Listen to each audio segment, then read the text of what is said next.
Hello again, I am Jim Bob and welcome back to F1 Manager 24. Great team career here with Cadillac on the PC. Tonight it is round 17. Sprints have returned and we are making our way to Montreal for the Canadian Grand Prix.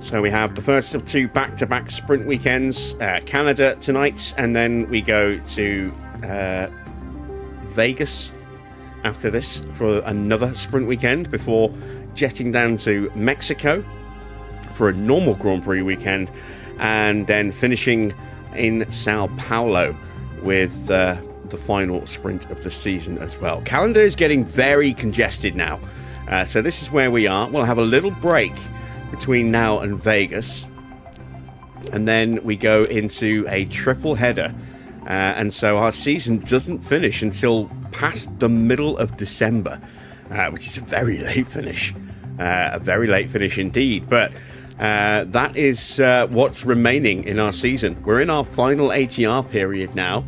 We just allocated those hours out. We've got a bit more cash coming from the sponsors just here in just about a week's time, and we'll be using that to try and get as much research done as possible in these dying Grand Prix that and the dying month and a half-ish that we have left. Try and make as much headway onto next season's regs as possible. We really do need to try and get our car a bit more competitive next year, because it's just lacking in so many departments. Our drivers have been amazing, and they have really extracted the maximum possible this season, which you would kind of hope with Hamilton and Verstappen as your driver lineup. But just to put that into some kind of context, we're going to pull up the standings. It's been a while since we've looked at this. So, let's have a look. You can see Hadjar was with us for the first three Grand Prix of the season. He finished 15th, got a point for 10th in Japan, 19th in China. Hamilton, for those two races, got a podium in the Grand Prix and won the sprint, which was amazing. We got off to a really good start, kind of helped again by safety cars. We got 8th in Japan, helped by the weather, 11th in China, but then the car started to suffer a bit. Max came on board. He got a point on his debut in the sprint, but both finished outside the top 10 for the next three Grand Prix. We had a pretty good race in Azerbaijan, but Azerbaijan was one of those weird races with lots of crazy happenings. Safety cars, punctures, red flags, all sorts. Spain, we managed to sneak a point with Hamilton, but again, the car was off the pace. Monaco was a fantastic result, and this is where things kind of started to just turn in our favour a little bit. Austria, we picked up another couple of points with Max in the Grand Prix and a couple of points in the sprint. Silverstone, Max had a good sprint and then got wiped out in the race, but Hamilton had an amazing drive in Silverstone and came way back from the order through the grid to take a podium at Silverstone. We struggled a little bit in the Netherlands. We struggled in Hungary. Again, we were looking like we could do something in Spa, but another retirement for Max. Good points for Hamilton. Monza, look at this, 3rd and 4th in the sprint, 2nd and 6th in the Grand Prix, and we followed that up with 4th and 6th last night. The car should not be capable of this. Our car is not that good at all. It is easily the worst car on the grid. So if we go to performance, here's us. Our car is at a total sort of performance rating of less than 80%. So you can see we are 10% down on Audi, who've got the best car. This is as things currently stand, with Maserati and Aston right there as well. There's TGR, RedBull, McLaren, Nissan. Look how close this field is. Less than 2% separating the whole field. And then here's us, a further 8% back. And yet somehow we still keep pulling out these amazing results. It can't continue. There will come a point where it's just all going to fall apart. So I'm really worried that's going to be Brazil with double points. And we just need to try and do as best we can in the next couple of races to make sure that we have enough of a safety cushion so that Ferrari don't just gazump us in that final Grand Prix. Luckily, Ferrari have got the second worst car right now, and their drivers don't seem to be firing on all cylinders either. So we do have a little bit of luck on our side there.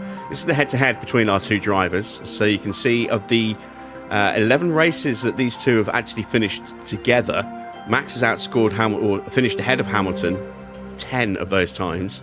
But that doesn't tell the full story because Hamilton's been a lot more consistent. Max has had DNFs. He's had 2 DNFs out of those races, and Hamilton has been consistently scoring points more often than Max, just not quite as many points when they're racing together.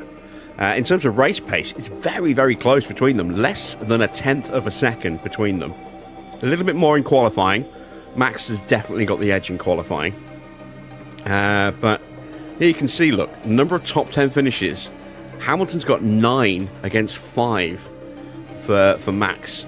So there's very much, a more consistent finishing in the points for Hamilton than there is for Max. Max is kind of do or die.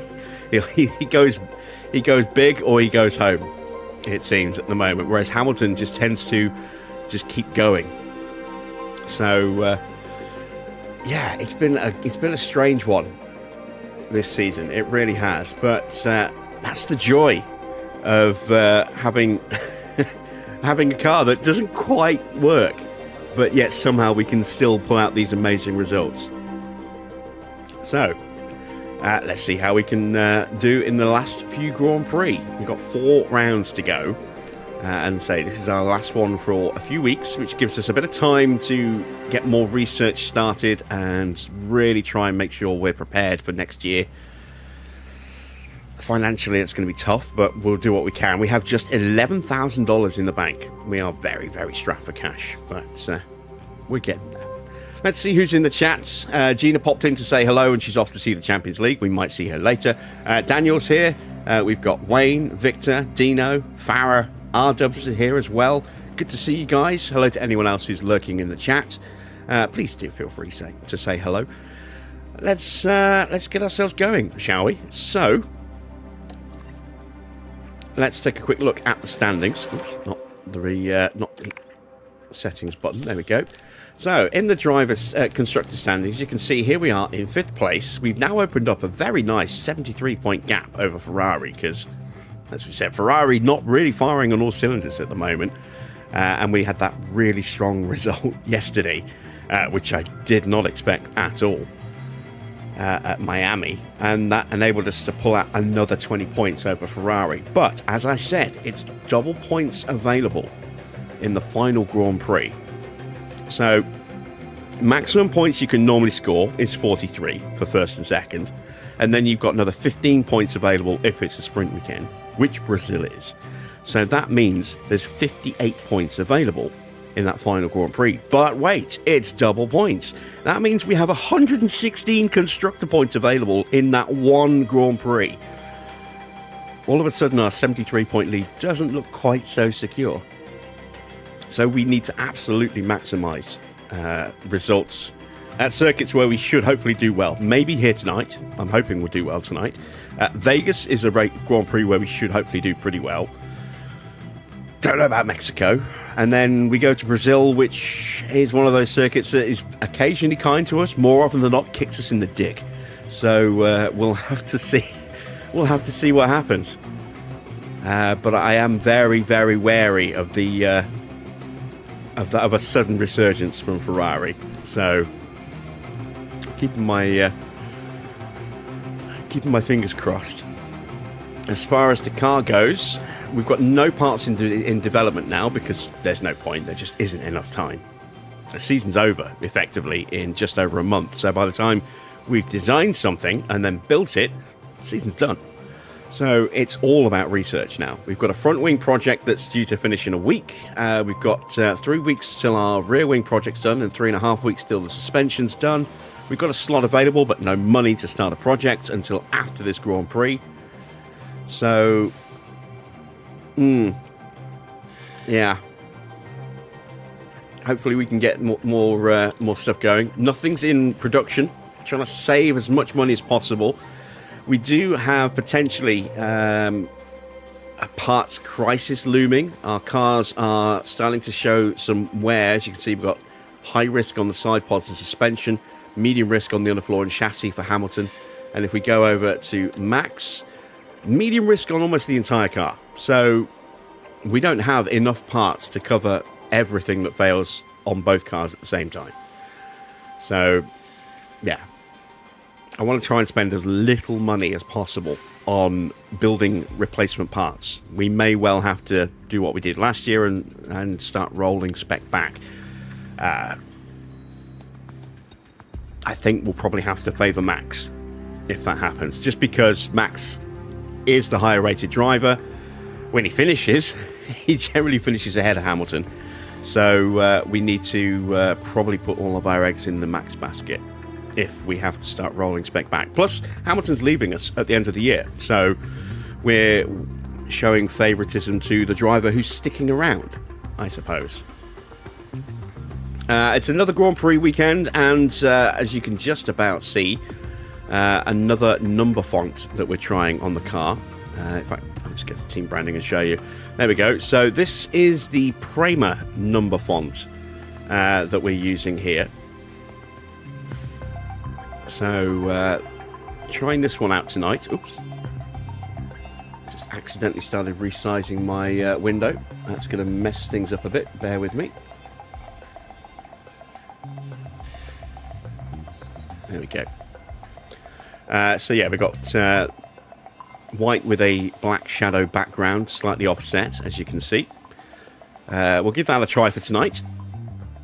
Still umming and ahhing what I want to do next year for our actual numbers for the whole season. And the one with a better fashion sense, yeah. I'll agree with you on that one. Hamilton's fashion sense is interesting, to say the least. Right, so I think we're ready to jump straight in. Let me actually quickly check the powertrains. Let's swap those over before we head to Montreal. It is a sprint weekend, so we're going to use the 6% engine because it's just for one session. No rookies running today for that very obvious reason. It's just a sprint weekend.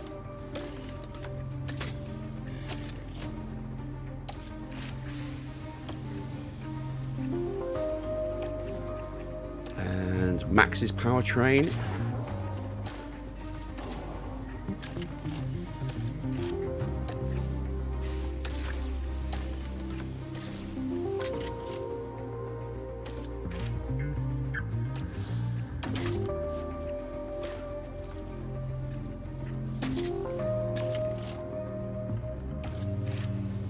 There we go. So now we're ready to set some targets. As always, we're going to go 18th or higher for both, because we really need that money. And let's head to Montreal. Formula One has arrived here in Quebec, and we're excited to get underway. On a man-made island in the heart of Montreal is Canada's Circuit Gilles Villeneuve. This unique track circles the outline of the Ile Notre Dame, giving plenty of challenges to our drivers between the tight corners and a long final straight. In this round, the teams have two races to contend with both the Sprint and the Grand Prix offering the chance to bag some championship points. It's shaping up to be a great weekend, so don't go anywhere.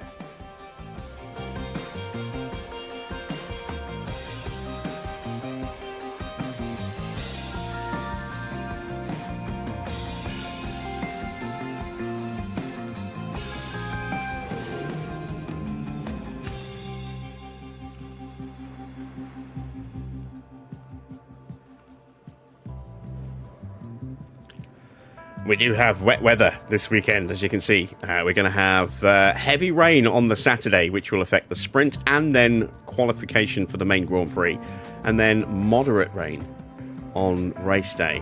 Sprint quali is going to be dry, so no chance of some shenanigans there. But having said that, having said that, this is also sprint quali with reduced times. So there is a good chance that somebody might get knocked out in Q1 simply by being blocked.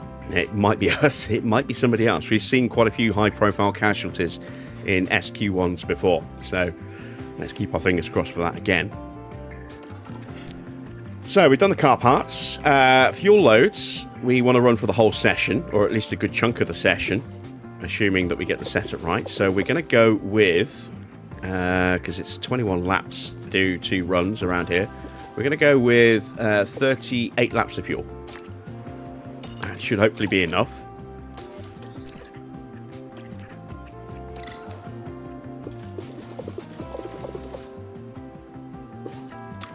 There we go.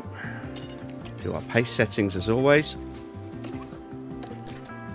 And now we need to do the setups. So we're looking at fairly low front wing, sort of in the 2.5 to 4.5 kind of window, and somewhere around a 12 for the rear wing, possibly slightly higher, possibly slightly lower, but more often than not it's going to be a 12. So let's start with a 3.5 and a 12. We'll go with a 2.8 because we're usually in the 2.819 kind of window on this circuit, although we could also end up with a 3.7. I'm going to push this up a little bit. I'm going to drop that all the way down, and as always we will do something a little different with the other car, try and hedge our bets a little bit. So with this one, I am going to go with an 11.5. I think we'll go with a 3.5 on the front again. I'm going to go all the way out to a 1.9. I'm going to push this up a bit more to there, and then we're going to whack that all the way up instead of all the way down. I think we're ready. Yes, we're ready. All right, off we go.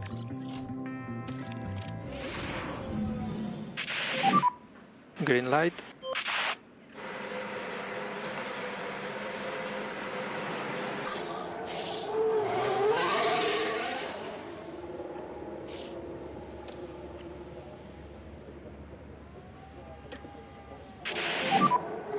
Radio check. Track temperature 51.4 degrees. Yeah, That's toasty. Yep, radio's very good for us. And radio check when you can. Yeah, loud and clear. Copy, loud and clear. Brake warming reminder. Okay. Testing resumes tomorrow Curb use and it's for unsettling the another 3 days at Bahrain. It's going to be a more informative test than the first one, I think, because Understood. it's the final test before the end of the before the start of the season, which isn't that far away now. It's only a few weeks away. So, yeah, this will be a really, really good opportunity to build more of a realistic picture of where every team actually is. Now, we have suspicions, we have theories, but nothing really concrete yet. We still won't have anything really concrete for the most part at the end of this week's testing, but I do think we'll certainly have a clearer picture. Be interesting to see if Aston are as bad as everyone seems to think they are at the moment.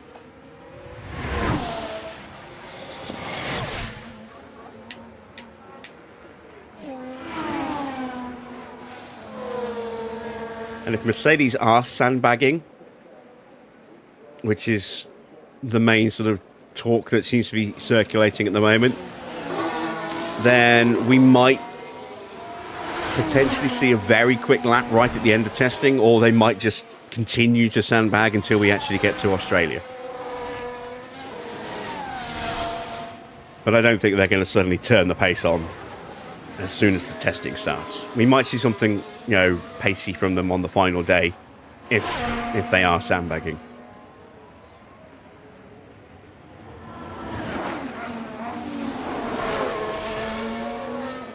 All right, let's speed the drivers up.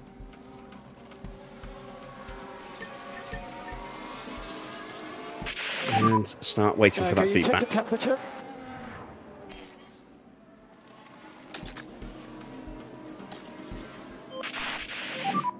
Flight attempts okay, right?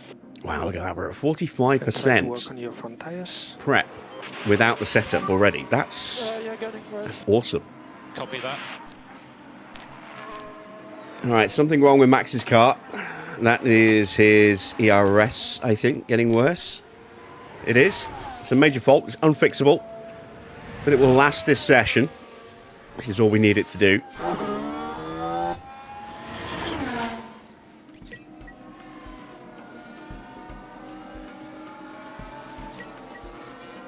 We'll use, if it survives, we'll use it again in practice in Vegas.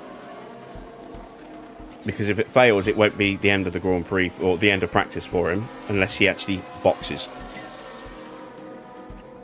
Colapinto's had a whoopsie at the entrance to, well, the run to the hairpin. Through that chicane there. To help those tyres.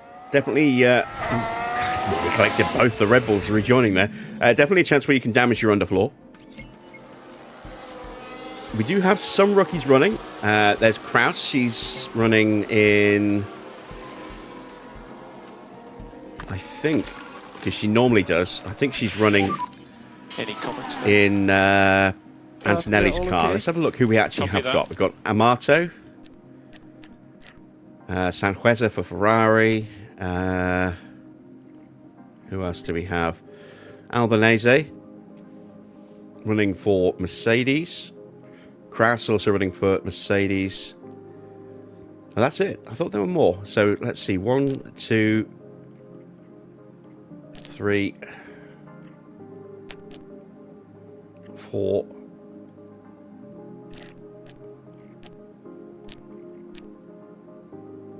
Yeah, just the 4 rookies today. And we have some feedback from Max. Let's have a look.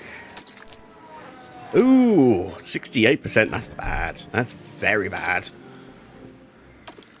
All right, we're going to call him in and make some changes. Because, yeah, 68%, that shit ain't going to fly. That's probably the worst start we've had with Confirming your setups for a box in while. this lap. Yeah.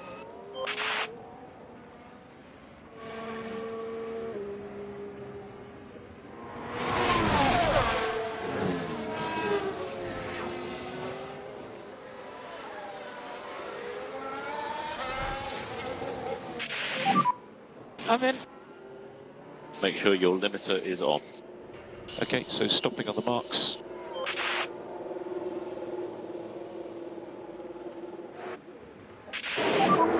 Doing a good job on tires. Yep.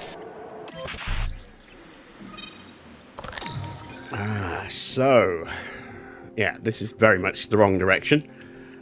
This could go either way. This could be a 3.7 or it could be a 1.9. I'm going to go with a 1.9. I'm going to bring... Actually, no, because if I bring that up, that's not going to work. Let's try a 3.7.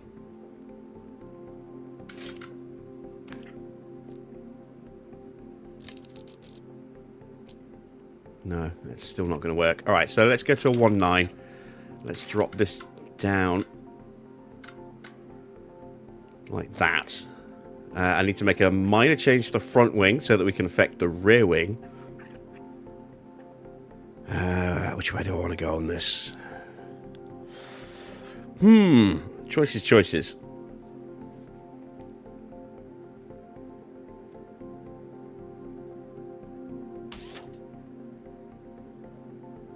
Let's try dropping to a 3. And so we've got a good gap here, but it might be the wrong way. We've got a good gap here, might be the wrong way. That should be fine, or pretty close to fine. That is a decent enough gap. That's a slight movement. We'll see if that works. Tire temps are good. Yep. It's all going to hinge, I think, on whether we... Because we built everything around going to a 1.9 on the roll bar. If it turns out it's a 3.7, everything's going to be massively wrong again. And now we just need feedback from Lewis.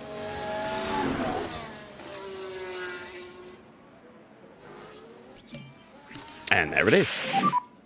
Any feedback on the car? 88. That's not bad. And But copy. we're going to call him in and make some adjustments. Whatever the issue is in that car And has gone box orange, is so up. that will be a Confirmed. part replacement in the engine bay for that Mercedes. We've got 2 cars that are potentially going to have some issues this weekend if they don't go orange in this session.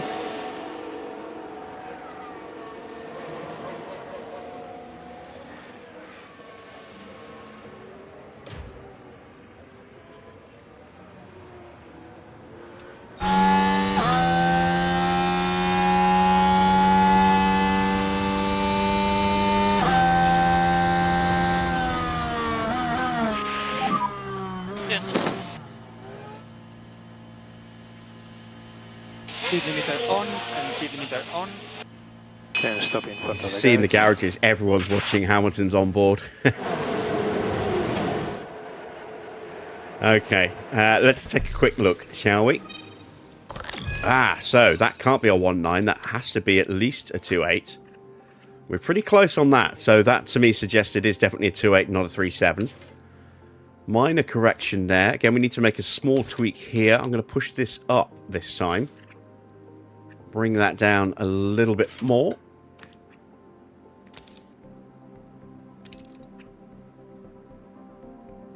And we'll give that a go.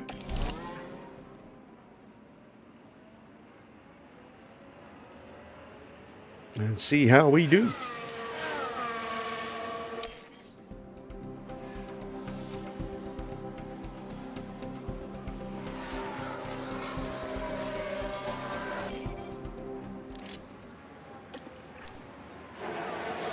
Get Max back on track.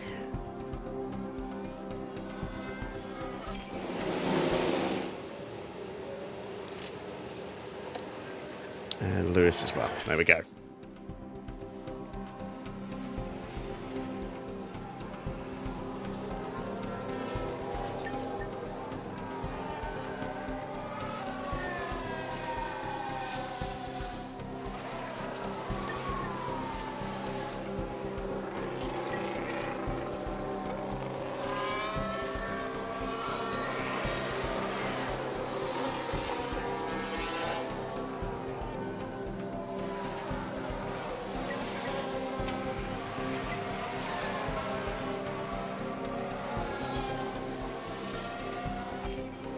Ooh, something has gone wrong for someone. Oh, it's a Mercedes. Virtual safety car deployed. It's Albanese. Stay positive. Let's see what happened there. Now this was at turn 3. So this is Norris's car because it's Norris's helmet. That's the moment of Oh, impact. big hit. And the car leaving a bit of paint on that barrier. And they'll definitely be facing a few questions Norris from is the team going to be after that. pissed. And for the crew watching on in the garage, that really must have been a hard one to take.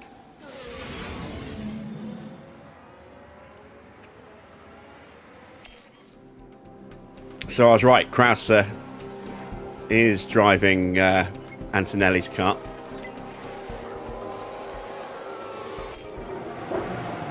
VSC is about to end. Virtual safety car ending. Not quite sure why. Oh, because we're looking at Albanese's car. Ah, Dino.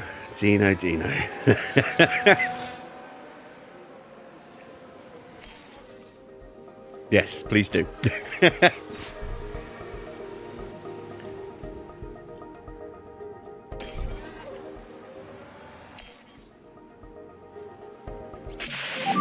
All right. Oh, yeah. So we got it wrong with Max. And we're only at good. So that is a 3.7, not a 1.9 that we went with.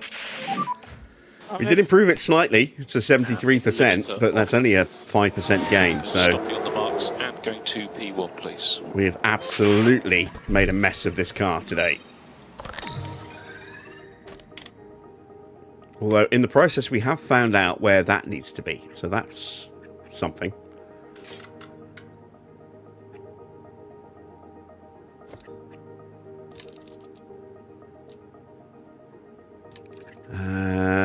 Front wing's not quite right, but with the movement of the camber, that will slightly affect the front wing.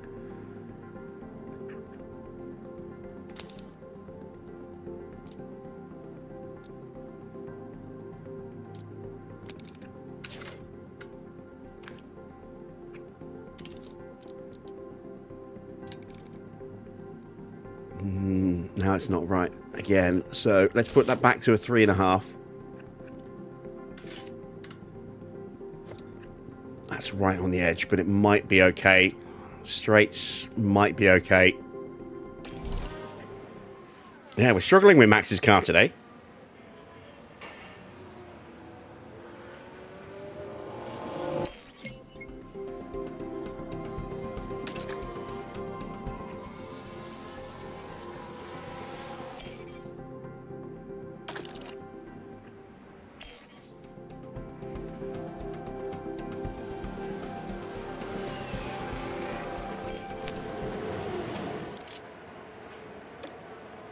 Getting back out there as quick as possible. We won't get full feedback with just 16.5 minutes to go, but we should get well, actually we might do, just if we're really lucky, but we're probably more likely going to get 4 out of 5. Update when you can. 91% for Lewis. So have we actually improved that car? Coming past you now. Yeah, we were on, what, 88, I think, weren't we, on the first run? So we fixed some things, we didn't fix other things. It's at 95% with the small improvement to that, so it's not going to be enough to cover off if we've got it wrong. Yeah, we'll have to leave Hamilton out. Ideally, we'd have been able to leave Max out for a bit longer as well, but just given how far off we've been with that setup, we've had to keep calling him in. The tires?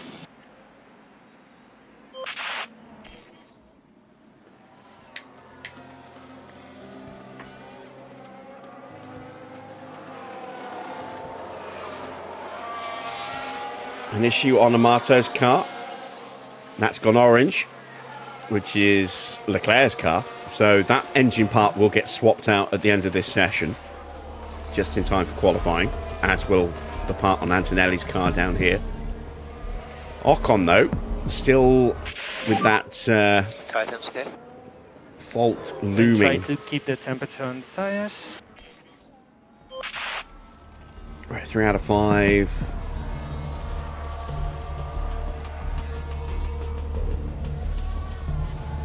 Four out of 5. Ooh, maybe, if we're really lucky. Checkered flag.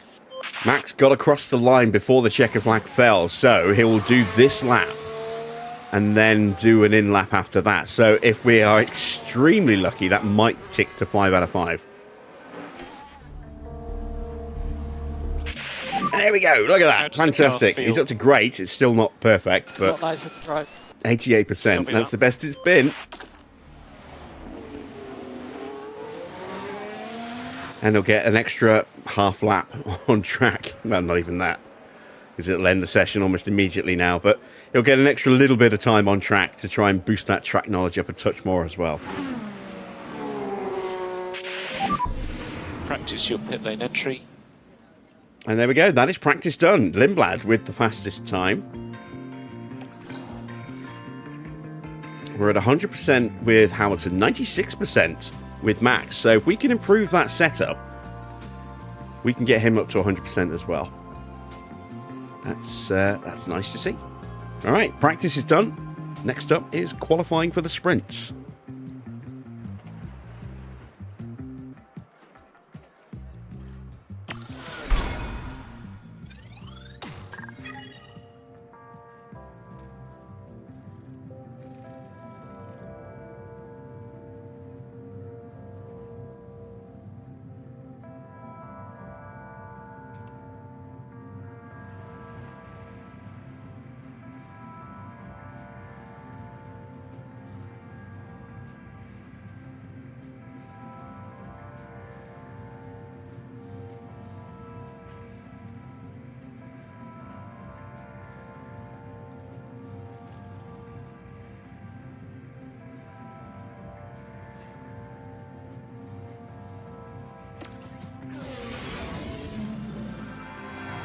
Welcome everyone, qualifying for the sprint awaits us, and we're raring to get going.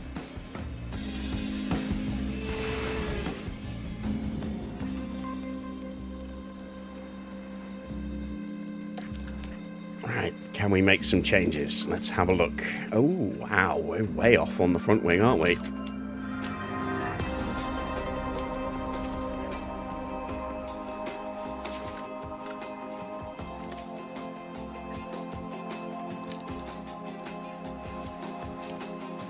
Right, that should hopefully fix everything, or at least get it closer. We need to change the car parts. Certainly did not want to take this race on with a 4% engine.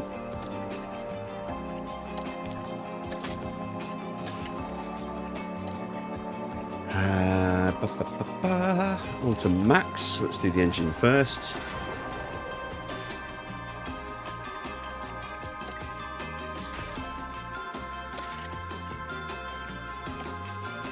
And the gearbox. We'll go with the big one. There we go. And now let's take a look at that setup. That's a 4.6. Ooh, okay.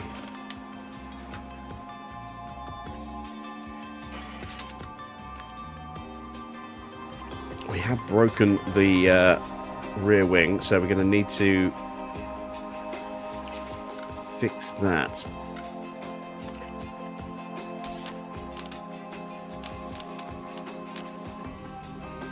Let's go down to a 3.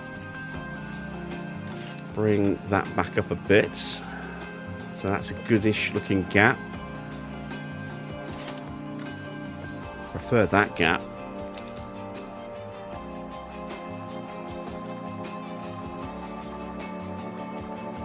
And now the front wing's not right. Alright, let's try a 2.5.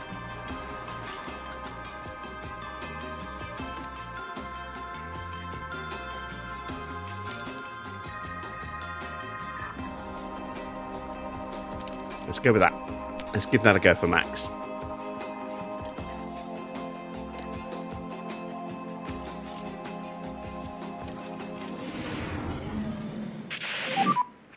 Five, 4, 3, 2, 1. Green light.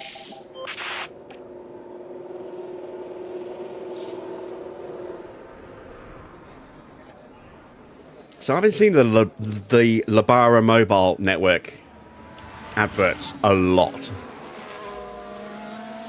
and every time I do, the woman in yellow always gives me really strong Gina Lumley vibes. Patsy from Ab Fab. Just the facial expressions when she gets all grumpy while she's spinning the tombola, and then tries to correct and does a little smile when she presents the bingo number. I get massive Patsy vibes there. I don't know if anyone else has noticed that.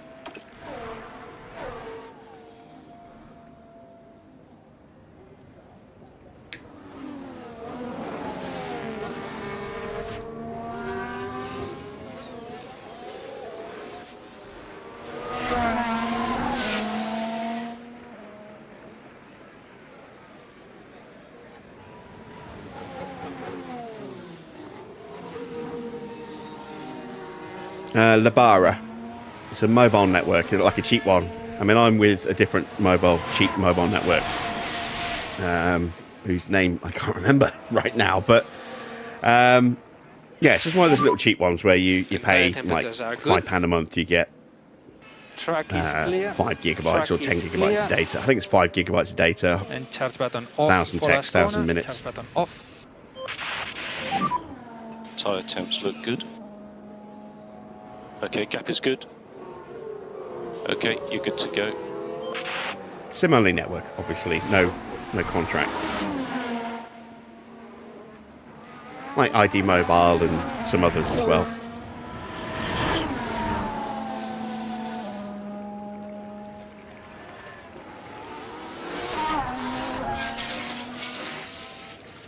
Alright, so Max tucked up.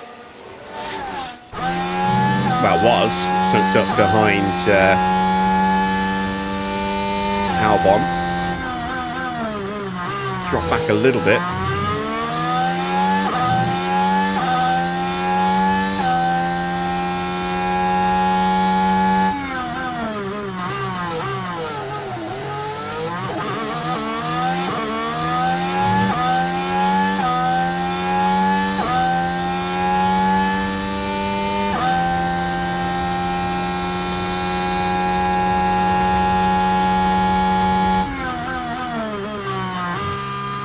Nip and tuck between Hamilton and Schumacher at the moment, and Hamilton's just pipped him. So you have Ewan. Oh, they've done identical times. Hamilton and Schumacher did identical times there. Mode. And Lindblad was just 0.003 of a second quicker than the pair of them. Max currently top by 0.002 of a second. This could be a very tight qualifying session. Stroll. Stroll has a stroll lap. He got madly blocked there by the look of it in the first sector. 25.4. That's appalling. That's slower than Mick on a cooldown lap. That's how bad his first sector was. Shocking. Alright, what can Pato do for Maserati? And look, Stroll's did a personal best on his cooldown lap in the first sector.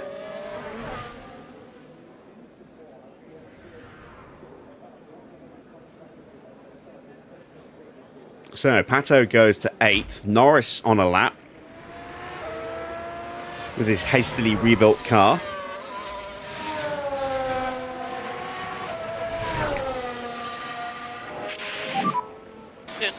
Russell and Piastri have both had shockingly bad first sectors, as has Sainz. This is what I was saying about we might see some big casualties just simply because of people getting blocked on their time laps, with it being such a short session.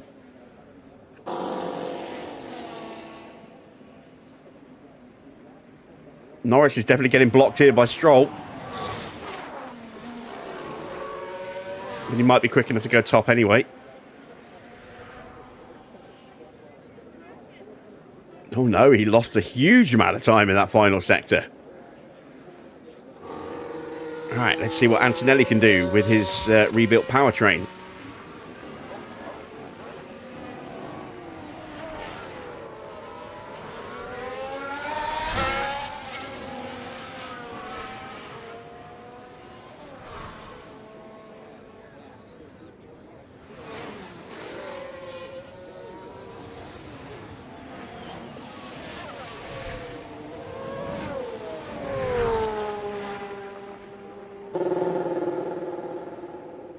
This is a very good looking lap. He's certainly not going to get blocked in the final sector. Oh, we've got a yellow flag somewhere.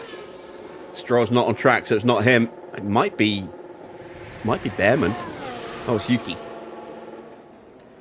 And Antonelli does go top with a 111.0. Right, let's have a look as we go into turn 4. What's Yuki done? Oh no! Why'd they go? He's done a Vettel. And they'll find themselves at a disadvantage if they keep on doing that. He's done a Vettel and cut the corner.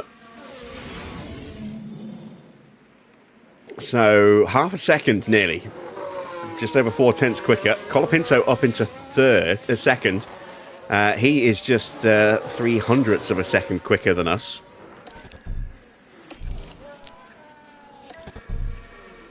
Oh, we made the setup worse. How did we make the setup that bad? Oh my god. Alright, can I can't fix it either. Not here. Alright, well, I need to see if I can find out where the front wing's supposed to be. So we're going to try dropping it down to, back up to a 3. This is going to make the car maybe better here, maybe slightly better here. Worse there. Who knows there. But Max should be hopefully safe, I think, with that time. Hamilton setup, we nailed it. Bang on. Lovely stuff.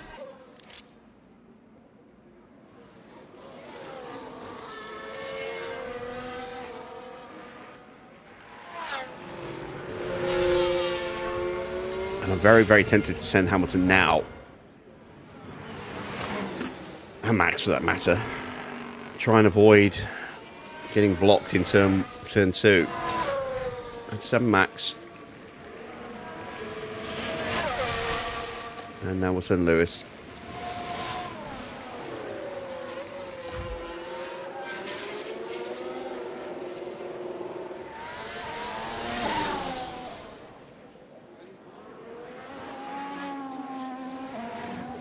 And hope we time this about right. We should have time to abort the lap if we have to, but I'm hoping we won't have to.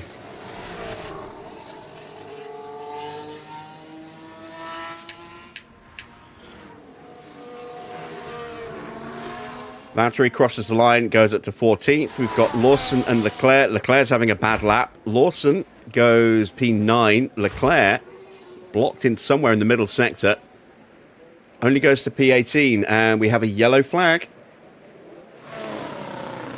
Is that Lawson? It is Lawson. Let's take a closer look. It was the Williams driver we see there. Things were all right here. The wheels just lock up there. They took a gamble, and it was just too late. Well, it's in lap, so not the worst thing in the world.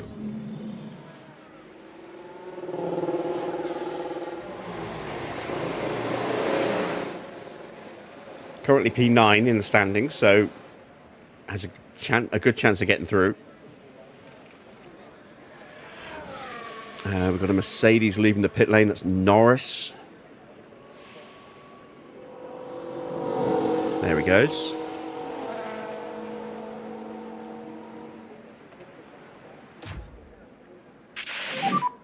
Tyre temps are good. We're looking good. And you are good to go. Albon's just crossed the line to finish a lap, so he might potentially get in the way a little bit. Looks like Hamilton's going to beat some traffic into turn 2, which is good. It's going to be very tight.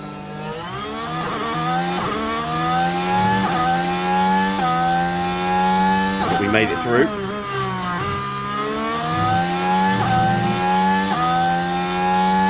No improvement for Max.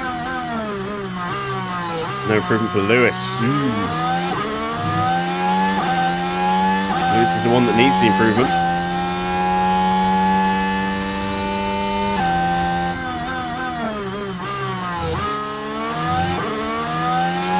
Norris gets out of the way. Thank you, Lando.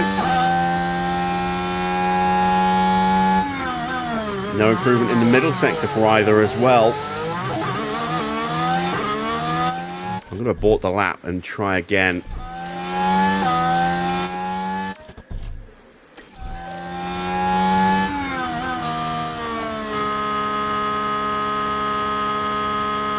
Don't have a huge amount of tyre grip, unfortunately, especially in these temperatures. The tyres do fall apart pretty quickly, even if they are mediums.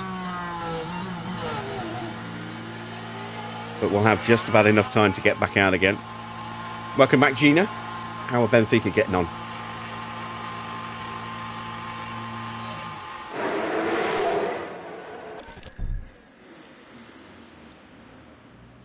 All right, so yeah, that did not work for Max. Let's go back to... Let's get to that. Again, we're looking to check the traction.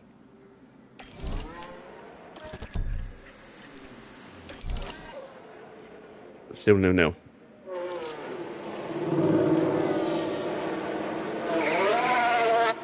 Right, Lewis is going to pop out behind Charles Leclerc. Oh, crap, I just realised I made changes to... Well, Max actually is probably safe, so that's okay. Norris has gone purple in the first sector. Whoever's coming through is about to get blocked.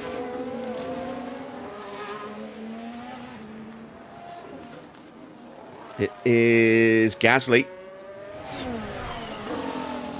We'll send Max out. I don't know if he's going to be able to cross the line to start a lap, but at the very least, we're going to get a bit more feedback information. Another yellow flag. Don't know who or where. Single yellow. Oh, it's Stroll. Of course it's Stroll.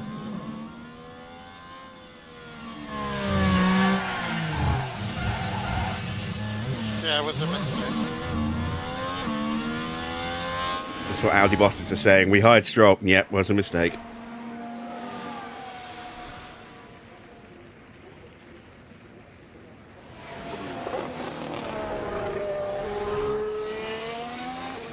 No, Farah's a Liverpool fan, same as me, but we just, everyone universally hates Real Madrid.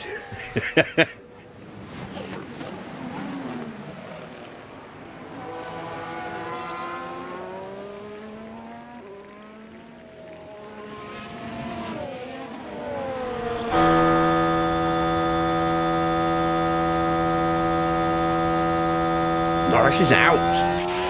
Norris did not get the improvement he needed. And track is clear, track clear. And it will be start button off for last corner.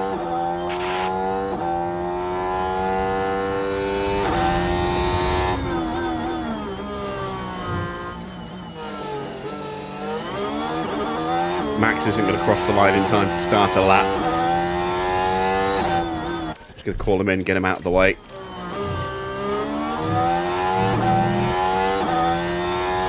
Piastri's out.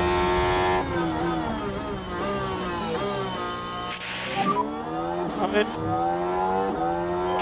No improvement for Lewis.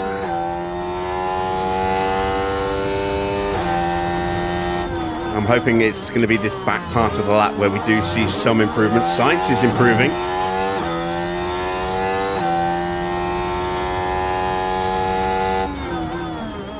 Hamilton has found a bit of time in the middle sector, and now hopefully we'll get that slipstream all the way down Casino Straight.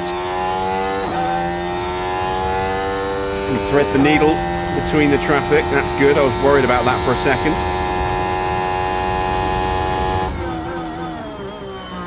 Sainz is through up to second place. Hamilton is on the verge of being eliminated. Leclerc is improving. Stroll's improving. Leclerc knocks him out. Hamilton is out by 0.003 of a second.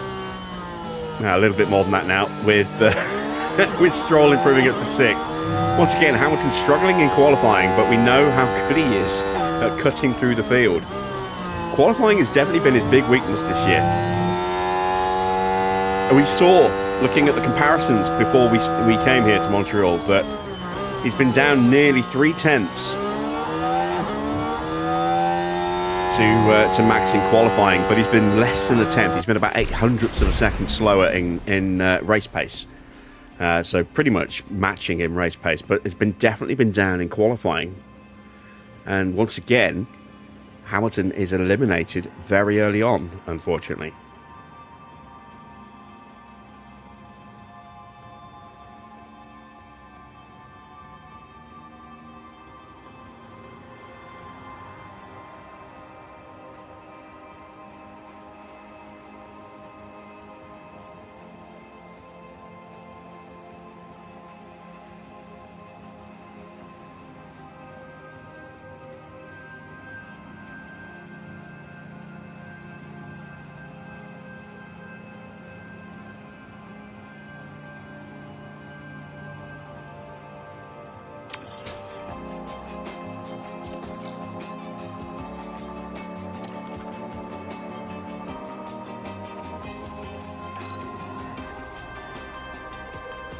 All right, so we know where traction needs to be now.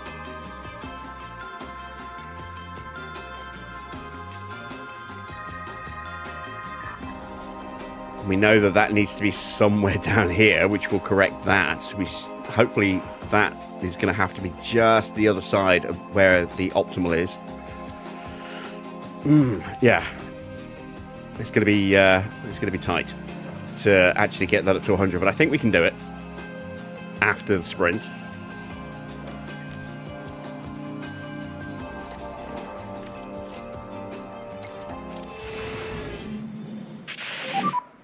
Green light. Once again, we want to get out nice and early, try and avoid the traffic. Just 10 minutes in this session, but 6 less cars, so hopefully a little bit less chance of being blocked, although we actually managed to get through that session without really being held up. Or at least with Max, maybe slightly suffering with a bit of dirty air with Hamilton. That was a trade-off to try and find the slipstream. And it didn't work.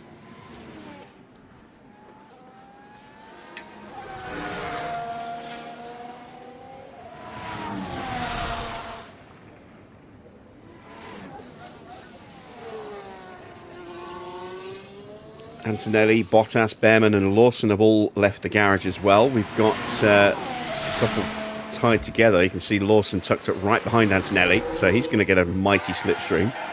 Oh, maybe not. There you go. There's a live fuck up for you, Farrah. 3 yellows. Okay.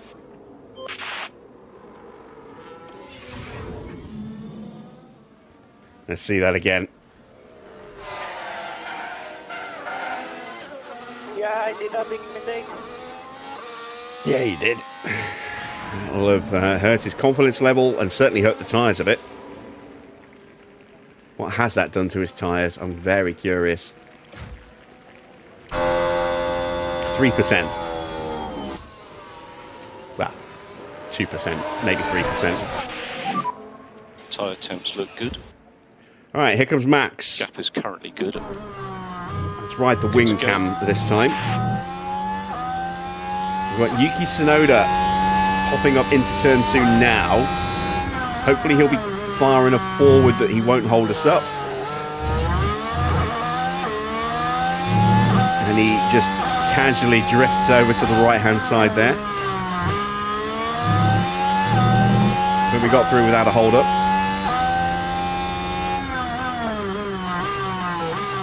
.21.1, that seems to be the default for us in the first sector.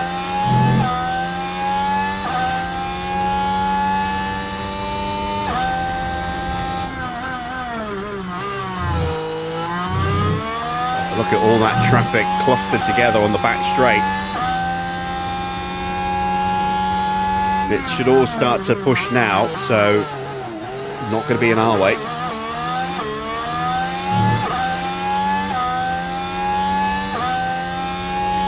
Kimi has left Lawson for dead. Lawson lost a second to Antonelli in the opening sector there. Not quite sure whether he got blocked by somebody.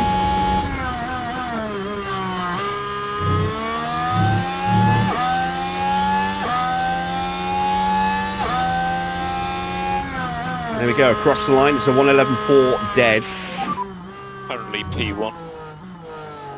So mode in, please. Mode in. Okay. We're definitely going to beat Antonelli here. I mean, even if he has a really good final sector, it won't be good enough.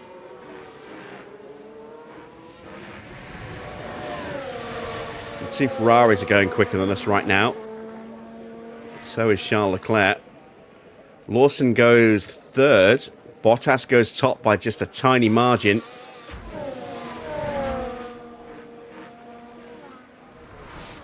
Here comes Bearman. He pips us by an even smaller margin. Sainz and Leclerc crossing the line. Leclerc first. Leclerc goes top. Sainz. Wow, what happened to Sainz? Oh, middle sector was a disaster. He lost 2 seconds in the middle sector.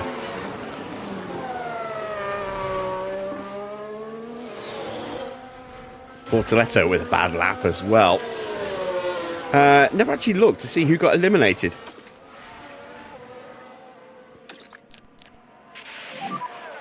Yeah, I'm in.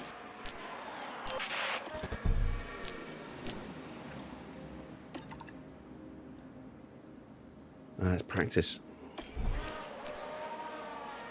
Yeah. So I've got to try and work out who's missing. Well, we know Piastri's out.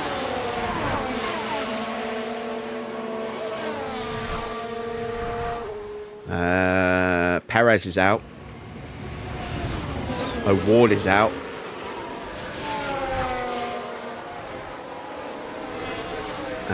Lindblad is out.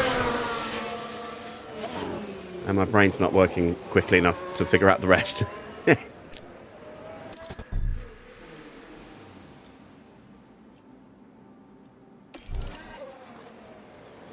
We are currently sat in P5.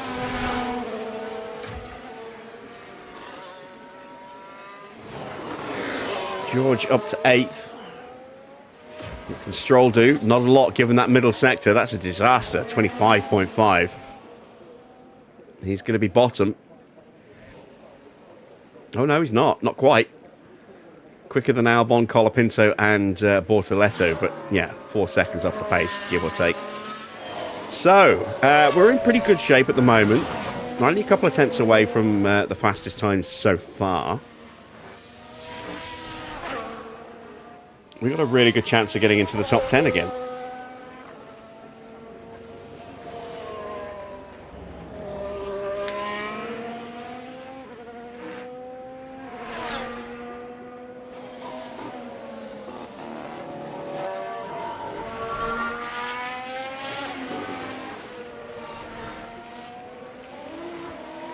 Yeah, I've never really been a huge fan of the Champions League format in any of its formats. I wish they just left it as it's supposed to be.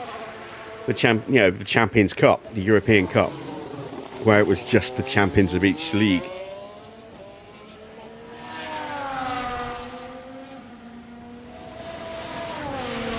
And if you wanted to expand it, you could have just added more countries. Yeah, they might well be cannon fodder, but every now and again you get a weird upset.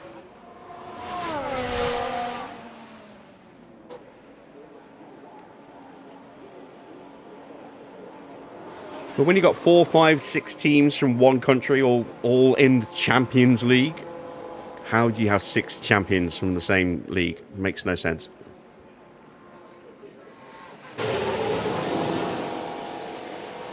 Much better when you had the European Cup, the Cup Winners' Cup. So whoever won the national cup for that league. So for La Liga, that would be Copa del Rey. For us, it's the FA Cup, so on and so forth. You have they go in the Cup Winners' Cup competition. European Cup for whoever wins the league.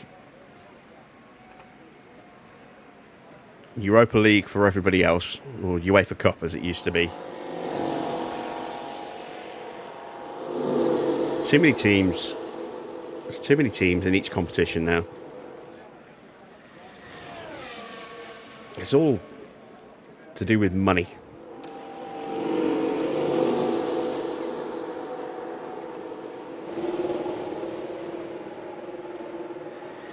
Nearly forgot to send Max out there. Looked at the clock, it's like, oh, 2 minutes left. Better send him out. Come on to a little rant about football.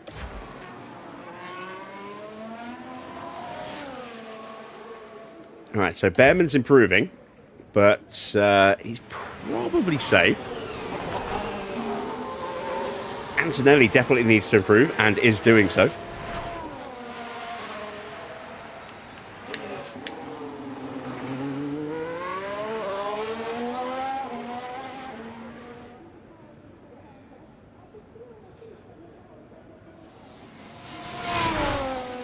He gets past Bortoletto. Without any drama, he is going very quickly at the moment. 4 tenths up on whatever Bearman's doing right now.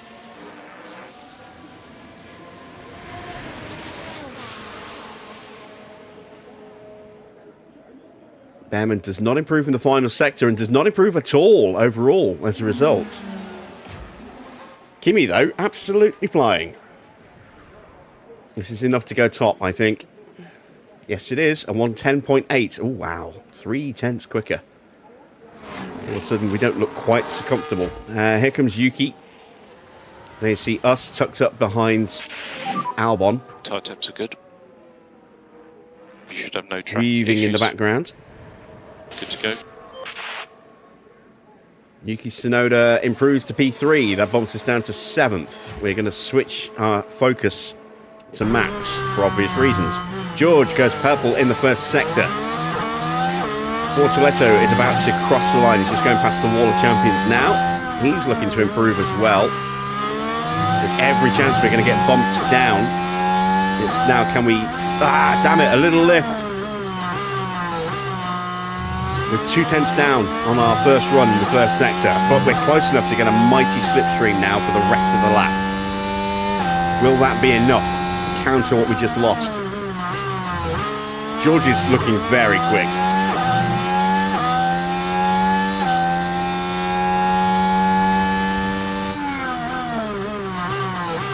go. Albon's improved as well. We are about the same as him time-wise, but now we've got the toe all the way to the line. George goes up for P2. We are on the verge.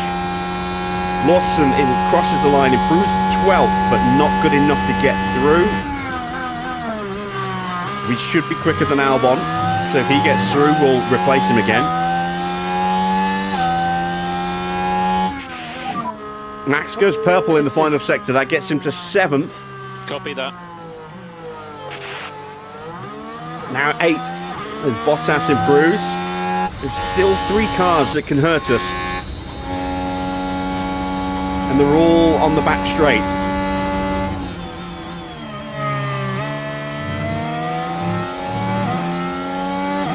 Stroll goes 8th. That bumps us to 9th. No! Damn it! Gasly and Colapinto both get through. We get bumped to 11th. We missed out by 0.02 of a second to Lance Stroll. Ah, so frustrating. So frustrating. So we're out of qualifying. Who else went out with us? Schumacher, Bearman, Albon, Ocon, and Lawson. So Ocon, Bearman, Schumacher, probably the faster of those. Although, you know, the Nissan's been up and down this year in terms of where it finished. Both Mercedes made it through. Sorry, both McLarens made it through. Only one Mercedes is through. One Maserati, one Ferrari, one Red Bull. Both Haas, or TGRs, made it through. One Aston, one Audi. One finger, one thumb, one nod of the head. Right, let's see who sticks it on pole. It's Kimi. Kimi will start on pole from Yuki Tsunoda. Leclerc in 3rd. Colapinto in 4th. George 5th. Then Stroll 6th. 7th for Sainz. 8th for Gasly. 9th for Bottas. Sorry, for Bortoletto. 10th for Bottas. No penalties that I'm aware of. Let's double check the amended grid just in case someone's starting from the pits. We're back, and the action is set to get even better today as the drivers go racing in the sprint.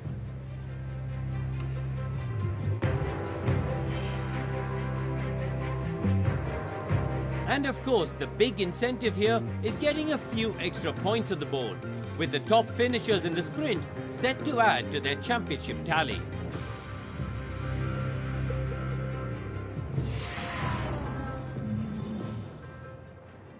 And the rain has arrived. So, any changes? No, as we are. So look at the back of the grid. Look, Piastri and Norris on the back row. I don't know if we're going to do very well in this sprint with Hamilton. Just simply because it's really hard to overtake in the wet with Realistic Racing version 4. But we'll give it a go. We'll see what we can do. We're starting on the wets, apparently. Only 3.8. Oh, do I gamble? This is why I don't like not being able to see what the weather forecast is going to be. Oh, no, wait, we do, don't we? Up here.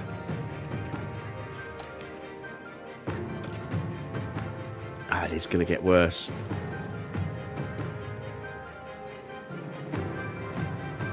And it's not low enough for us to gamble on starting on the inters and sprinting for a few laps.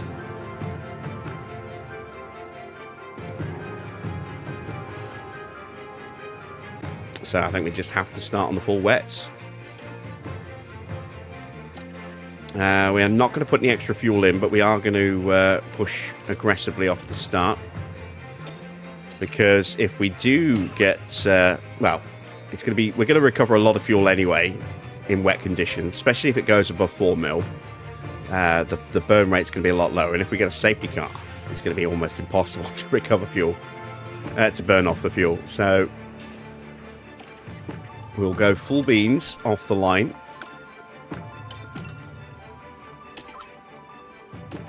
There we go. We're not going to make any changes to Max's car setup until after the sprint, ready for qualifying. We think we can improve that all the way up to close to 100, if not 100 itself.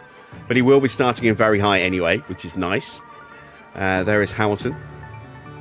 There is Max. So we are just about ready. The start of the sprint is next.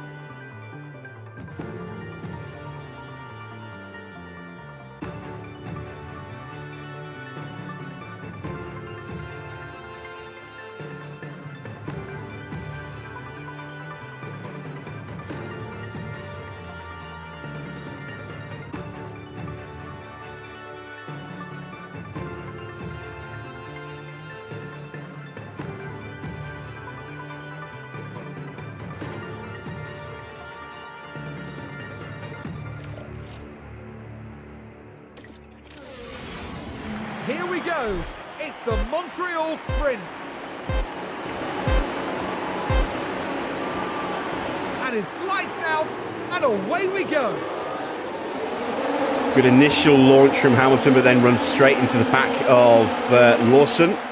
We're up the inside of Lindblad.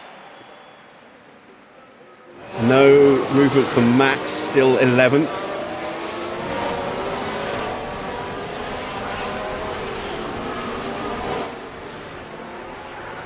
And there we go, Hamilton has taken a position.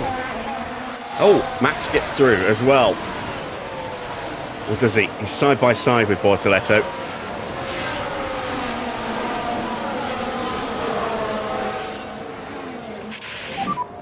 Let me know what you think on track conditions.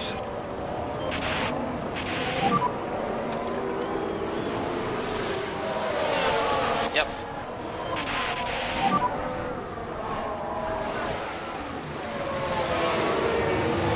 Remember, long way to go in this race. Bortoletto takes the inside line. Can we go around the outside of him? Okay. No. And no further forward progress for Hamilton either.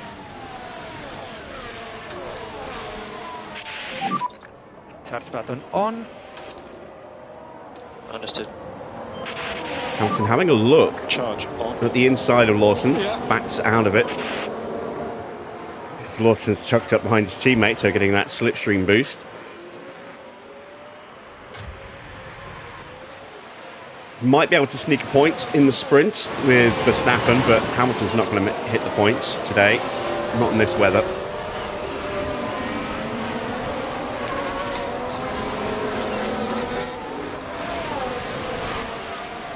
And Ferrari are currently on for a point with Sainz in 8th.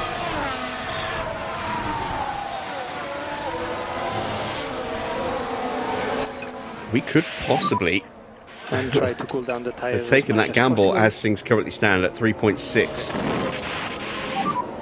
Cool your tyres. But I don't think we'd have made enough progress with Hamilton to justify it. And certainly wouldn't want to do it with Max, because he might gain a couple of places and then he's just going to have to box and lose all those places to the back of the grid. So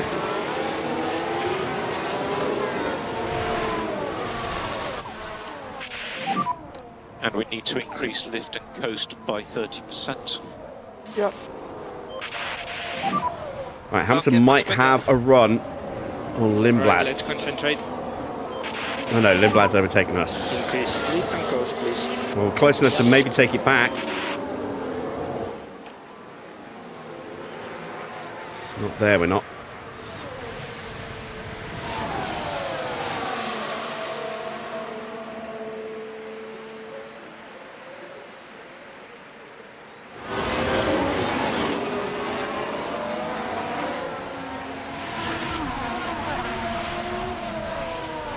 Looks like the water level's starting to creep up. It's about to get much wetter.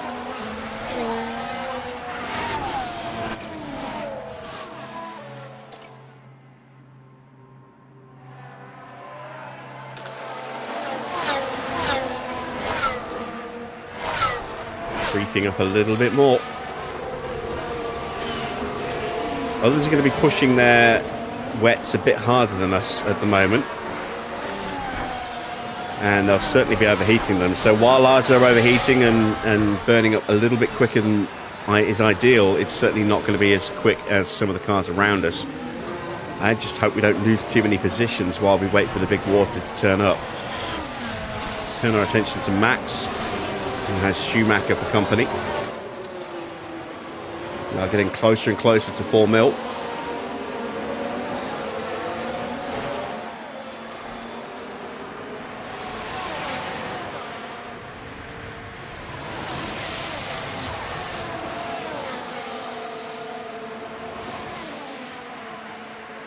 You can see we've already pulled back that 0.2 kilos that we burnt off.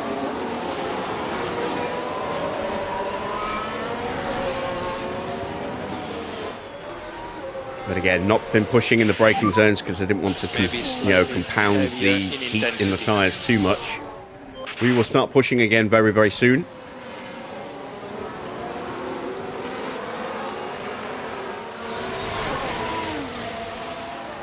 Just want to let the tyres cool down. There we go. That's an encouraging sign. Max's tyres going yellow.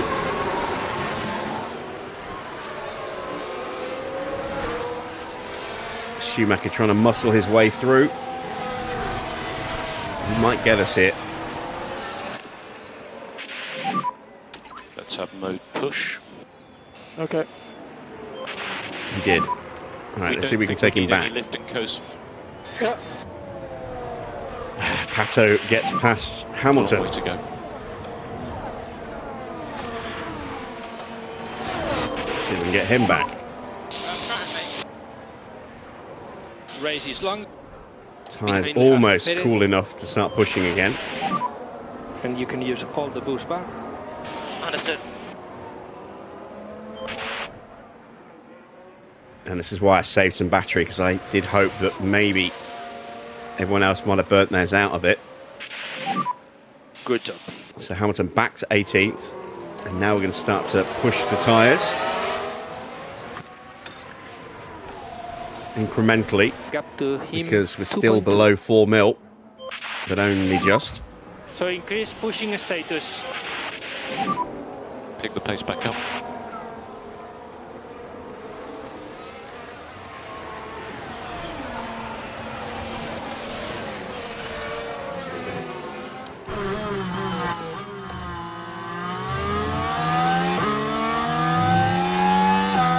Let's go for a lunge. Cool the car as close much enough. as you can.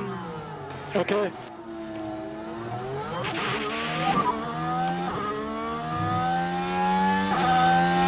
Okay. And out of battery.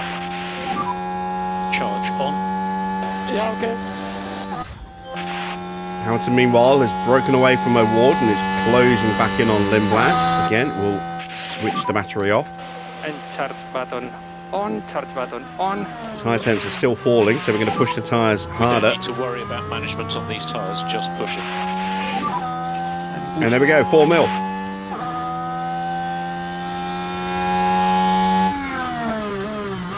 The Braille just scored.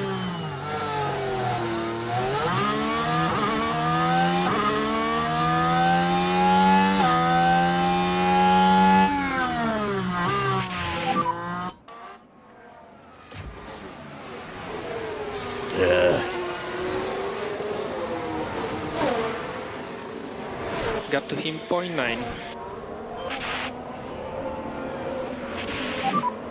So you are currently E12.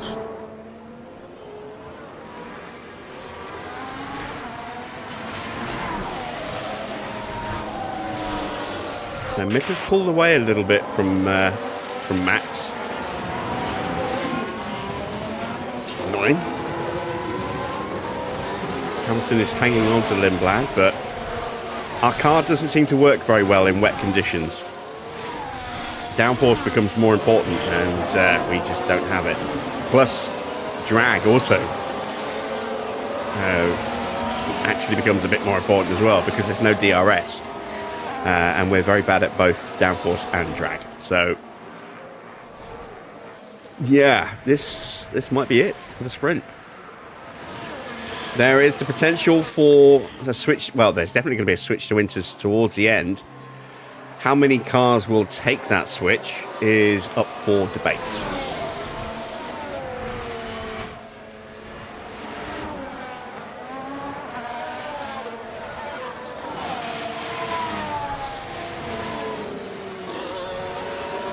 But given how precipitous that drop is there compared to where we started. If that was 3.6, that is going to be way too low for wets to function effectively. So anyone who stays out will have track position for a little while, but will also be multiple seconds a lap slower.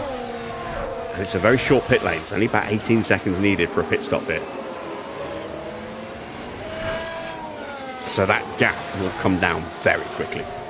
And if it gets too low, those on the wets will just automatically pull over because they're on the wrong compound of tyre. If it gets down to like 2.2, 2.3, we might see the wets just automatically pulling over and letting the odometers through. You know, as if their car is damaged. Almost like they're being blue flagged because they're on that wrong compound.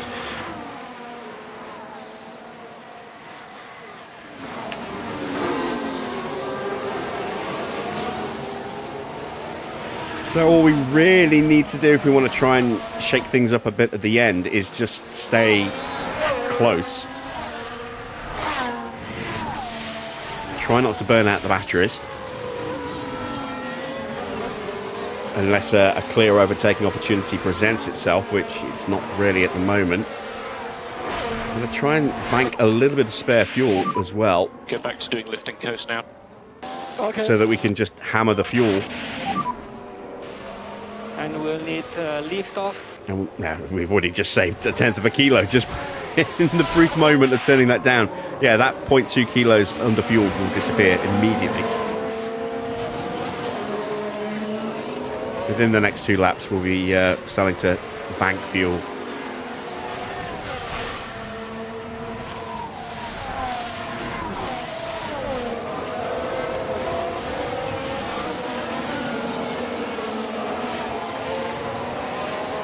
Battle assist on just in case we do find ourselves in a position to try and make an overtake. Max is closing slightly on Schumacher.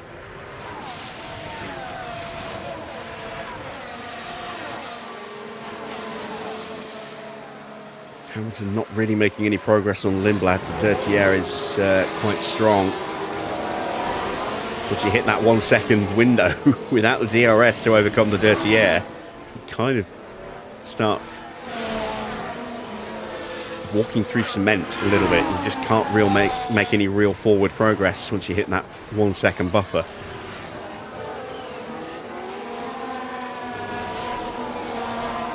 We do potentially have a little bit more pace in Max than this, but we would have to burn out his battery to do it. And there we go, less than a lap and we've saved all that fuel already.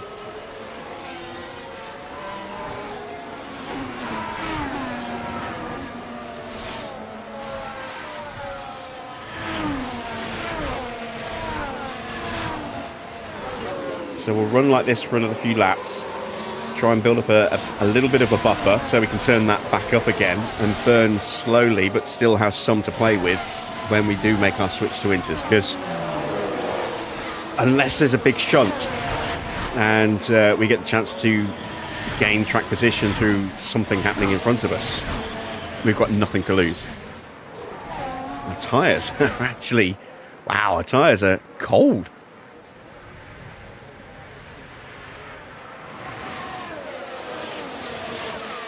I think we're going to have to push the fuel just to keep the heat in the tyres.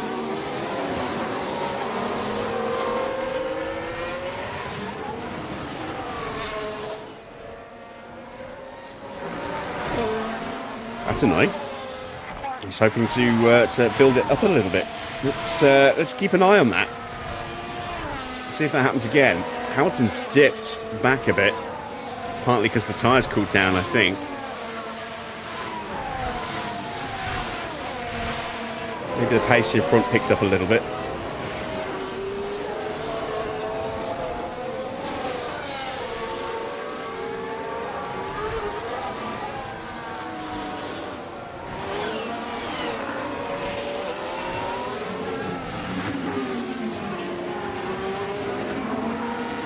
Again, look, the tyres dipping out of the window.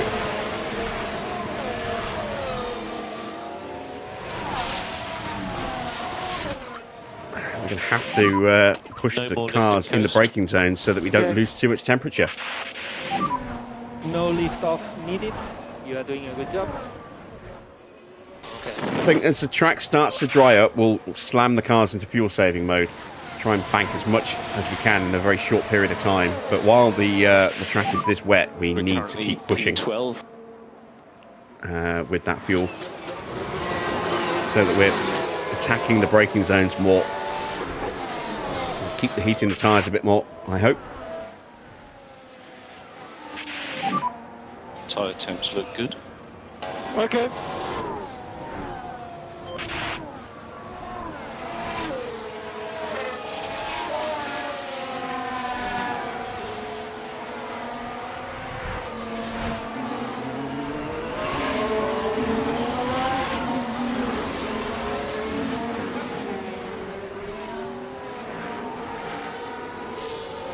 See Max now suddenly looking like he might be able to make a run on Mick, so we are going to push him Yeah.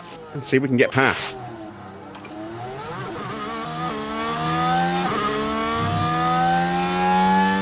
We are definitely going to have to do some battery harvesting with Max before we make the stop.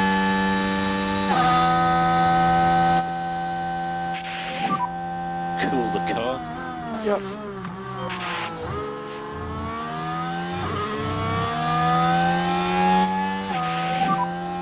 Okay. Oh, problem for Piastri, but it's at the back of the grid, so not really going to hurt him too badly, in all things And as considered. far as we can tell, they've got a fault with the... Go away, Crofty. Don't need to hear from you.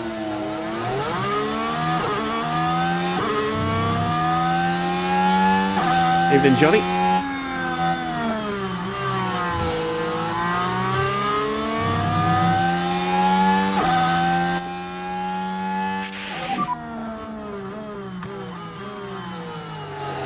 Just letting Mick know we're there.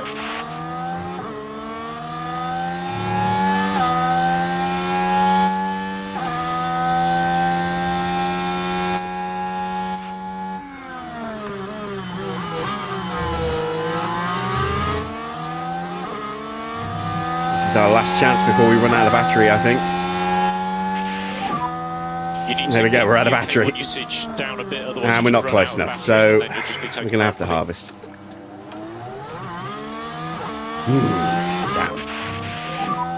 Charge on.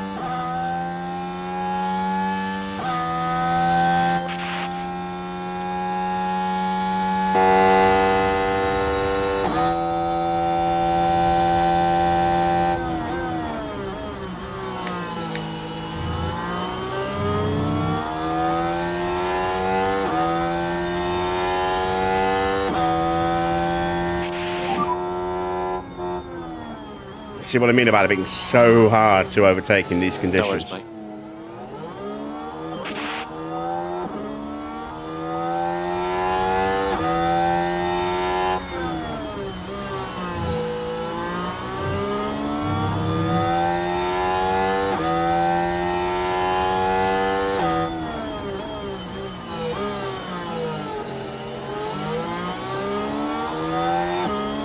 The track is still getting worse, look. Up to 5.8 mil now. Charge button on. Yep. It is going to start to ease off soon.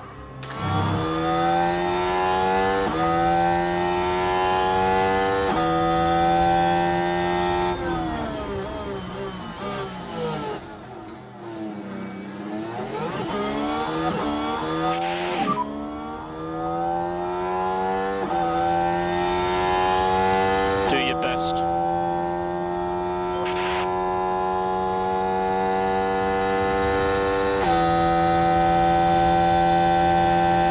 Just past the halfway point of the sprint.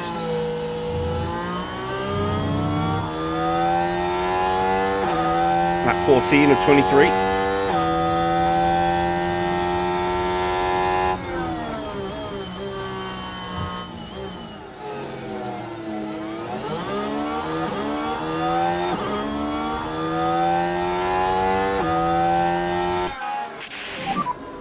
energies are good.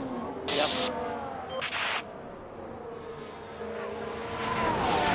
We are still putting the pressure on Mick, even though we're not really attacking him. Hamilton's staying tucked up behind Lindblad, also not really attacking anyone. Up to 5.87 mil now, but the lighter rain's on its way. This focuses on long race. We are going to slam the cars into fuel save mode at some point.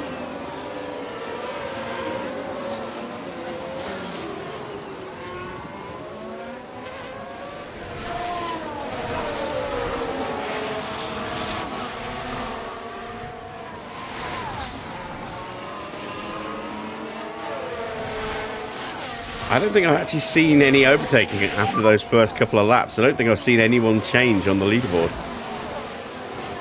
Continue like this. We had a little tussle here, trying to get past Bortoletto and then losing out to Mick. And we had our tussle with O'Ward and Lindblad.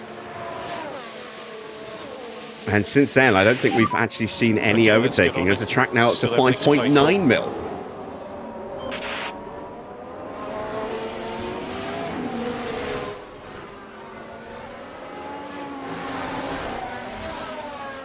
Hamilton now is just about done. Charge button on. Understood. Max will be there next lap, so he'll be fully charged in time for the switch.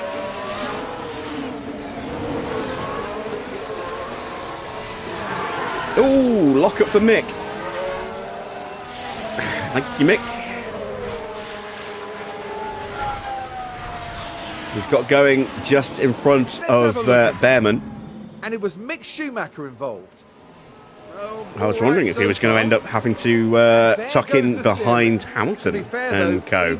As they came through, but he actually got going very quickly, look.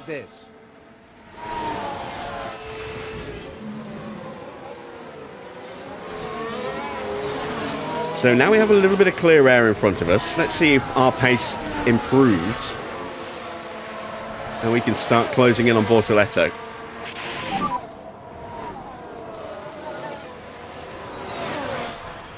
There's progress to be made.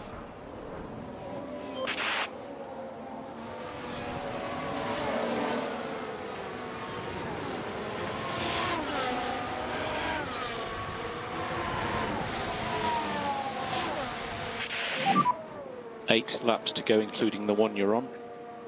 P11.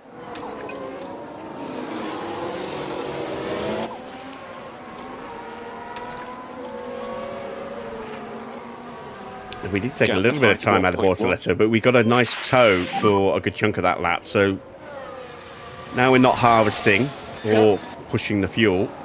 Let's see what we do as Piastri's car gets worse again. Increase lift and coast. Well, yeah, right. And once again, we don't actually hear what the fault is.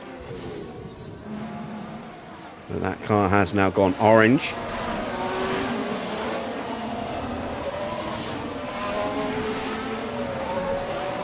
So that will potentially translate into some wear damage. So we might see a yellow or even an orange. Well, if it goes orange, just do your best for an orange exclamation mark like that, an orange warning symbol, then it'll get switched out. But if it just turns up that it's enough damage to push it into a yellow warning symbol, then Oscar will be sitting on a time bomb of braking part through main qualifying, which would then mean starting from the back of the grid again.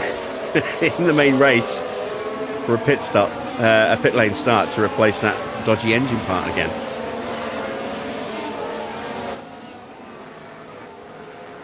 .97. The track is still getting worse, and we got sparks, big sparks.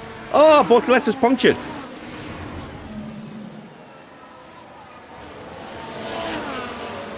I think that's just a random puncture. That can't be tyre wear, surely. Okay, that's good. All right, we need to actually investigate this to see if that is Okay, Bottas is the next a car. random puncture or if that is because his tyres were massively worn out. It's got to be. Yeah, look at that. They were hot. They were at 80 degrees, but they were still at Oh no, we don't see the tyre wear, do we? Ah! Damn. I mean, his tyres were hot all the way through, but they weren't blisteringly hot. We had that very high temperature there. Then they cooled down dramatically. That has to be just a random puncture. It's very rare we ever see those on stream. I generally see them when I'm not streaming. So there we go, a random puncture.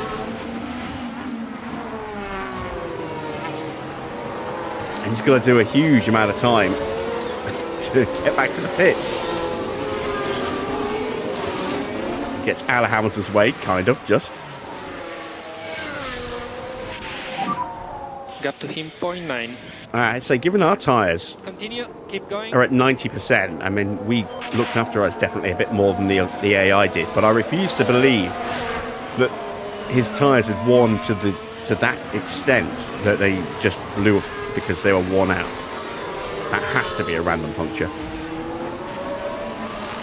In fact, there is a way to check. Yeah, look at that, look. His tyres are at 90%. That was a random puncture on his right rear. Because his other tyres are the same as ours.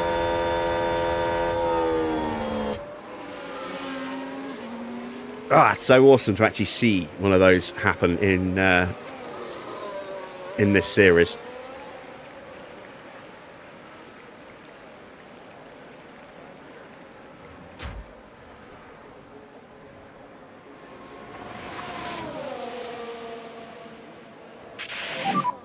Car ahead is Tyres Bottas. out of the window again. We're just A long way to go. so close to 6 mil now.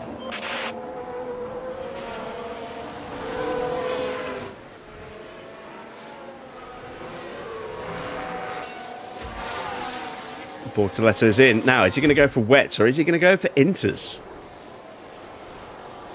I mean, he's kind of screwed either way. He's so far behind, but he's going for another set of wet tyres. Alright, let's concentrate.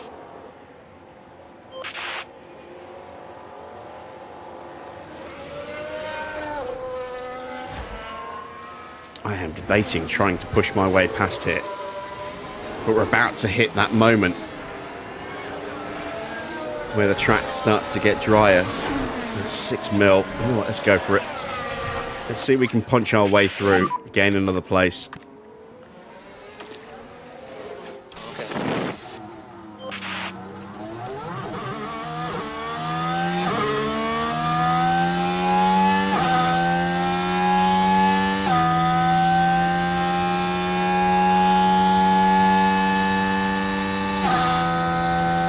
Driving defensively, look.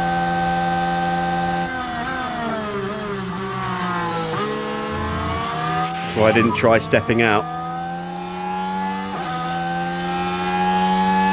Race is long.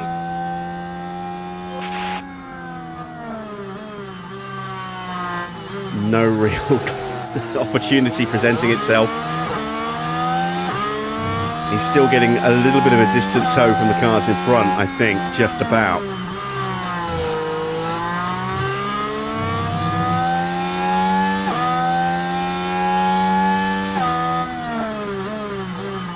We're not going to get through. Let's save the battery. Let's not try and be clever. And charge button on.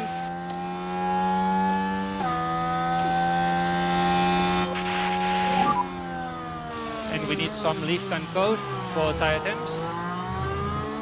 Another yellow flag. Oh, no, don't be Max. Don't be Max. Don't be Max. Debris No, on the it's track. Ocon and Gasly. Whew. I saw Max very slow through the chicane, through the hairpin, but it's because these two were probably blocking the way a little bit.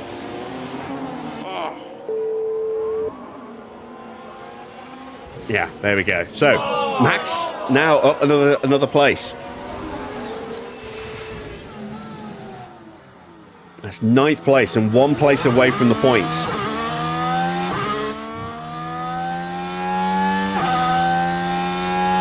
6.02 mil. Is this track actually going to get worse? There's only 4 laps to go.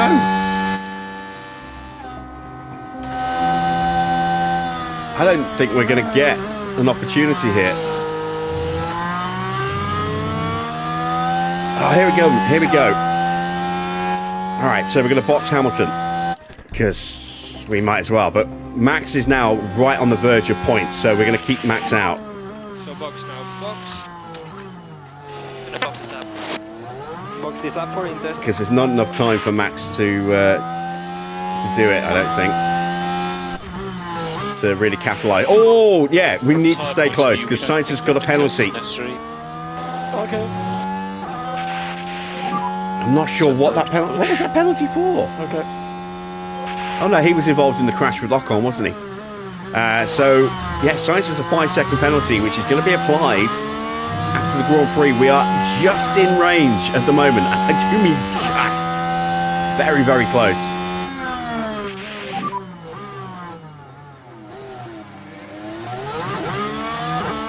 No worries, mate.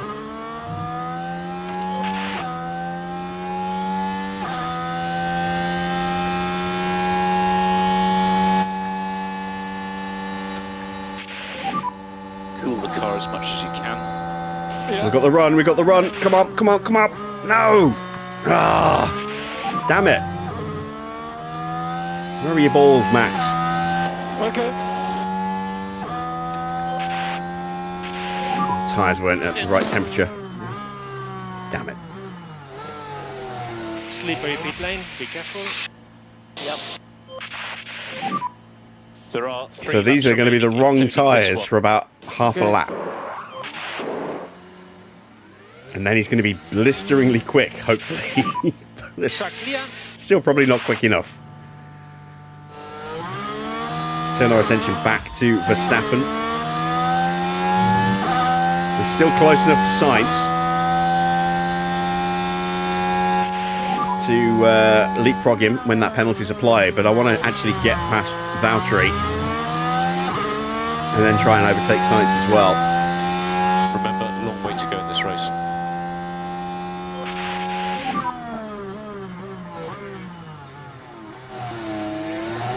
Okay, next guy in front is Gasly. Oh, he's out. It's a safety car.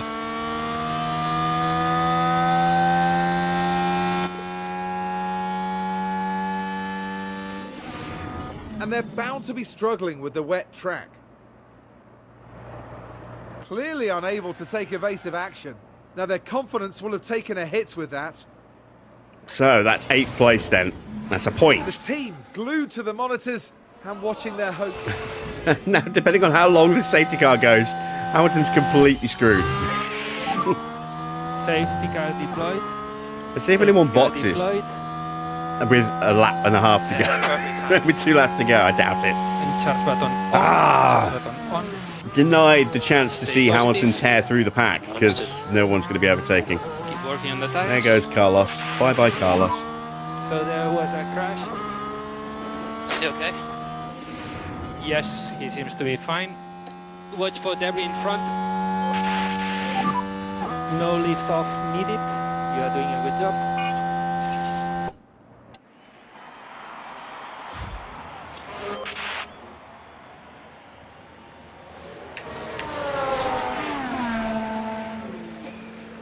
Ah, there we go. We're not going to get back underway at the end of this lap, I don't think. I'll be amazed if we do.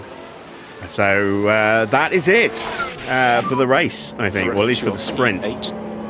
2 more time laps.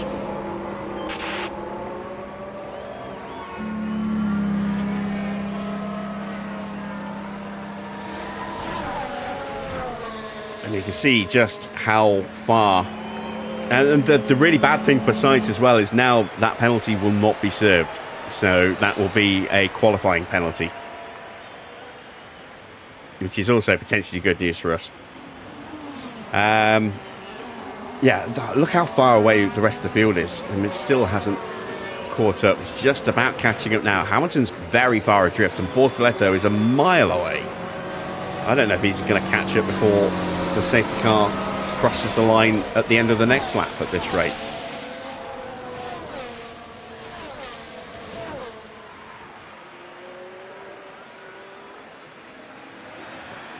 So Antonelli's going to win a sprint. Tsunoda second, third for Colapinto, fourth for Leclerc, fifth for Russell, sixth for Stroll, seventh for Bottas, eighth for Max. So an extra point for us. No Ferrari in the points again. So our gap will go up an extra point to, what was it, 73 points? It's now 74 points. Yeah, okay.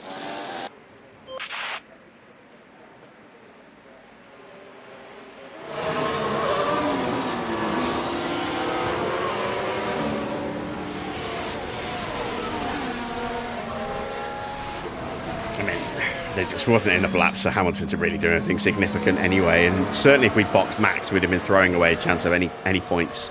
But look how much the water level's fallen.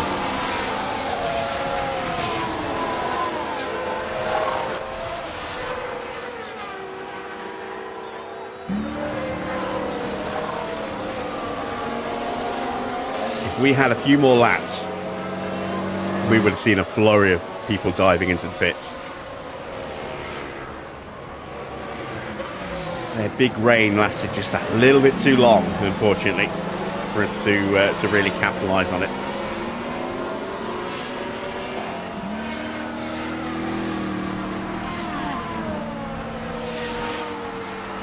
Hamilton's joined the pack.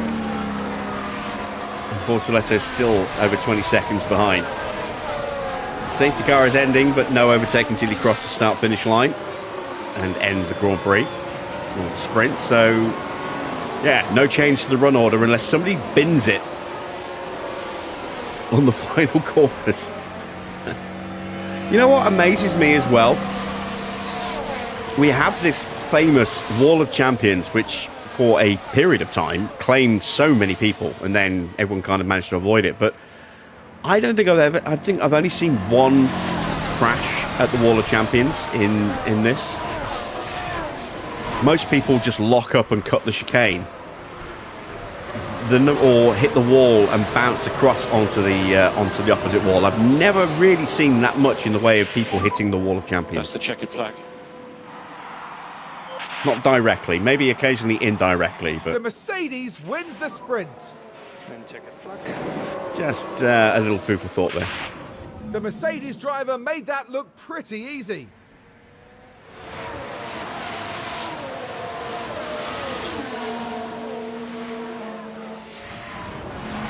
That was a fantastic effort. Really well done.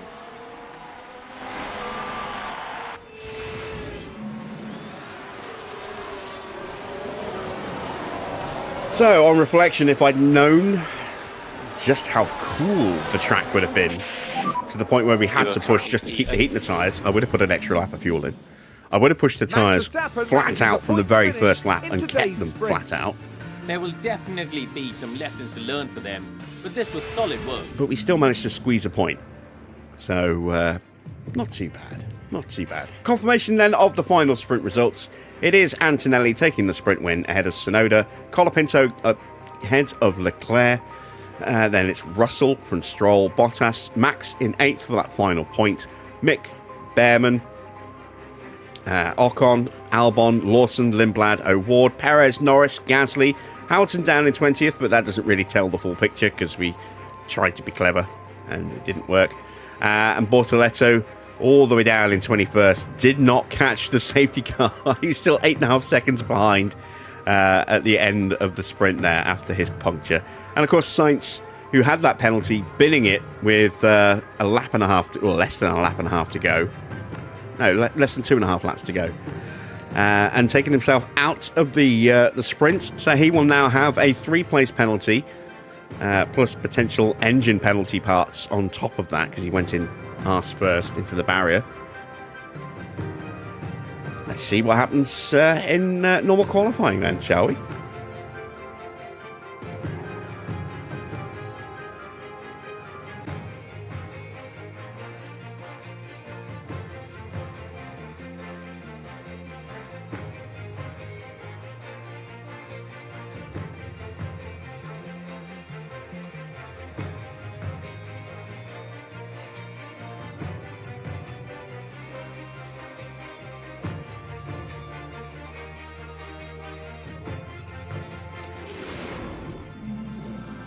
Our weekend continues with qualifying, as the drivers fight it out for a strong grid position. The circuit Gilles Villeneuve isn't a permanent track, so circuit evolution is high over the Grand Prix weekend. Overtaking is possible, but getting a well-timed lap in qualifying will help any driver. We're looking at McLaren here. Karun, how do you think their driver will be feeling today? They must be feeling good after their fast lap times in practice. Confidence can do great things for a driver, so I'm excited to see how they handle qualifying. And you're right. Well, it's nearly time for qualifying.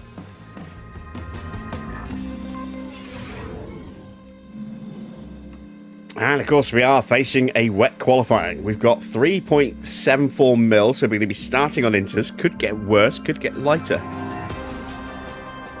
We'll check that as soon as we get into qualifying itself. Let's see if we can improve Max's car here, shall we? So, we need to pull that back massively. We also need to tweak that to there. No, not that.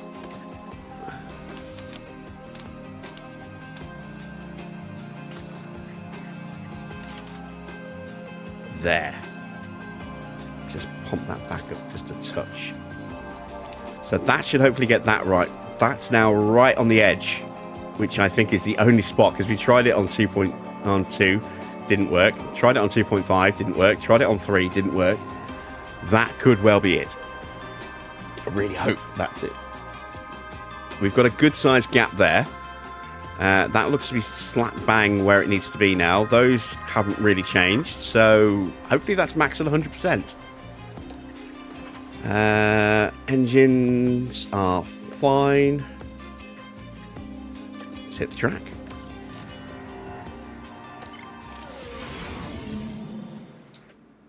And let's take a look at that weather. So what's it going to do? It's actually going to get slightly better throughout the session. So again, we need to be one of the last cars on track to get the conditions at their absolute best. But with 22 cars on track, potentially at that point, there is a good chance that we might get blocked. So we definitely need to set a good time before that, if possible as well. Let's send the boys out. Green light.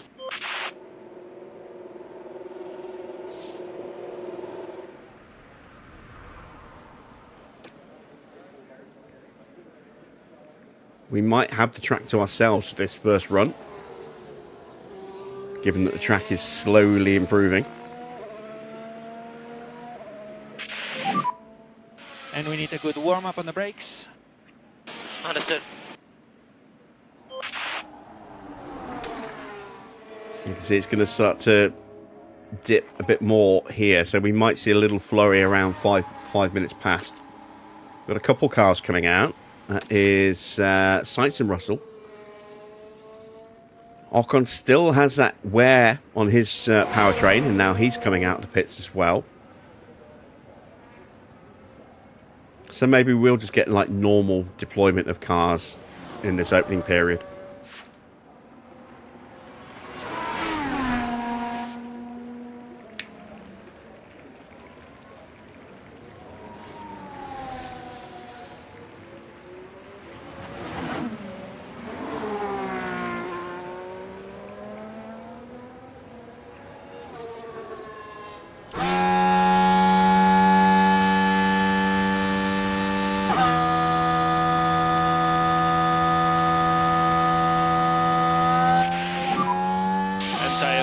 Watching the pit lane, looking to see if anyone's coming out.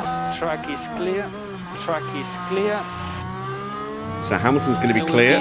Mode push. What about Max? Mode push. Track will be clear. Good to go, good to go. Looks like Max is going to be clear as well. That's excellent.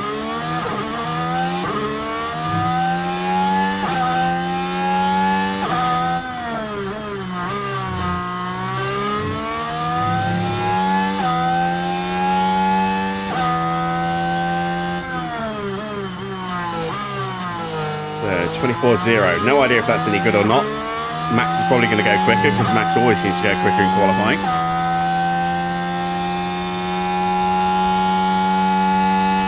10th up. And yeah, no one else has come out yet. So maybe they are waiting. Let the track drive just a touch.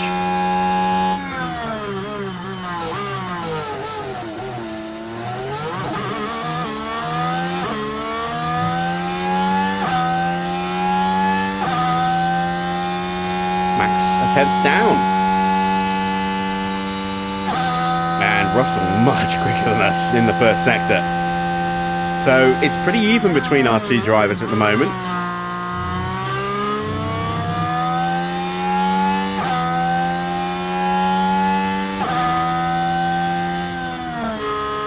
Hamilton crosses the line at 122.1. Let's see what Verstappen can do in the final sector.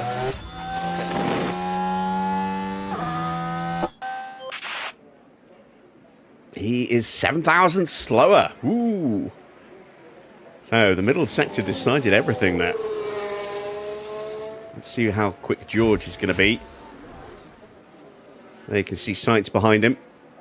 And way further back, just off the screen, was Ocon, who didn't have a particularly good first sector. Russell was going to go top by nearly 4/10. Okay, Sainz is slower than us. We don't know if he's had to replace an engine part or not. And Ocon is just a fraction slower than Sainz. And still no one else has come out yet. So, yeah, they must be waiting for this bit here, where it starts to dip. We're going to go straight back out again.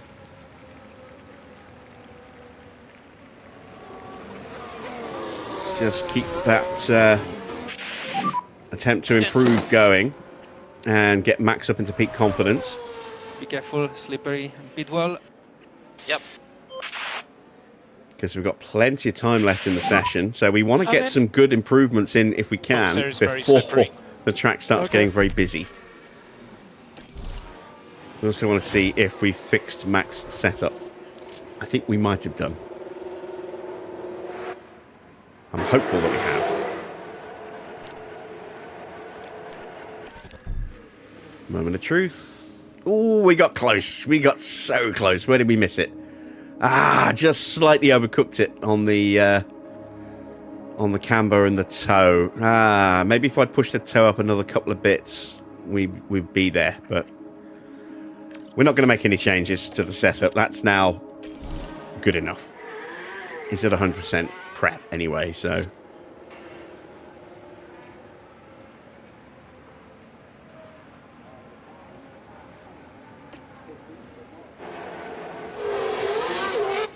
One thing's for certain, by going early, we are absolutely going to get beaten by everybody who comes out behind us. Because the track's going to be a little bit drier for them when they do eventually peek their heads out of their hidey holes.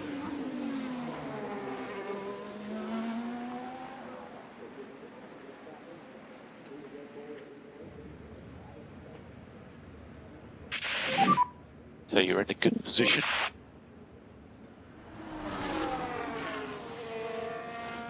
But we are 6 minutes into this session now, and still we've only had those other three cars popping out. It's very unusual to see this long a run without much happening.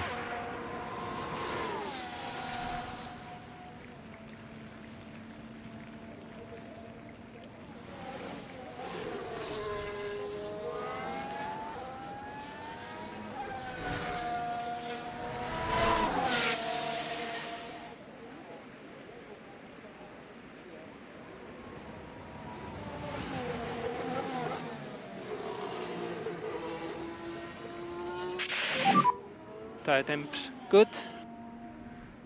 And track is clear, track clear. Start the lap.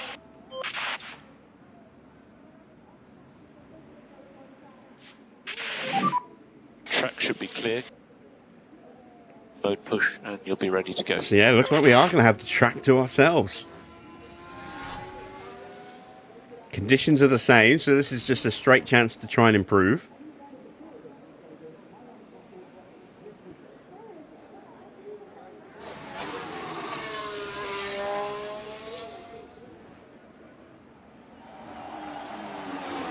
Hamilton's found a little bit of time in the opening sector. A couple of tenths, I think. A tenth at the very least. Hey, there's Valtteri finally popping out. Max has found some time as well. Evening, Army.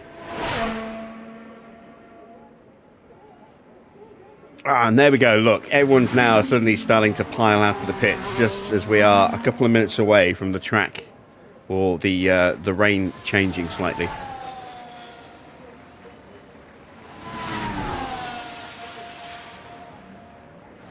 Max goes purple in the middle sector. No improvement for Lewis, so he's probably about where he was on the previous run.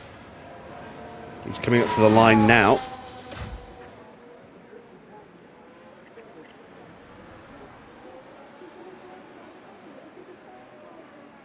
He finds 4 thousandths of a second. Yep.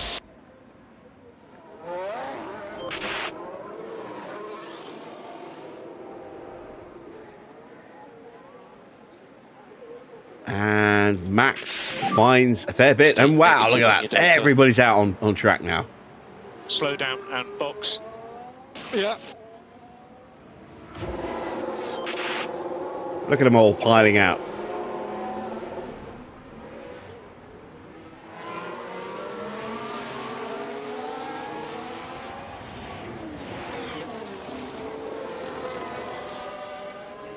Welcome back, Gina. What was the final score? Was it 1-0 in the end?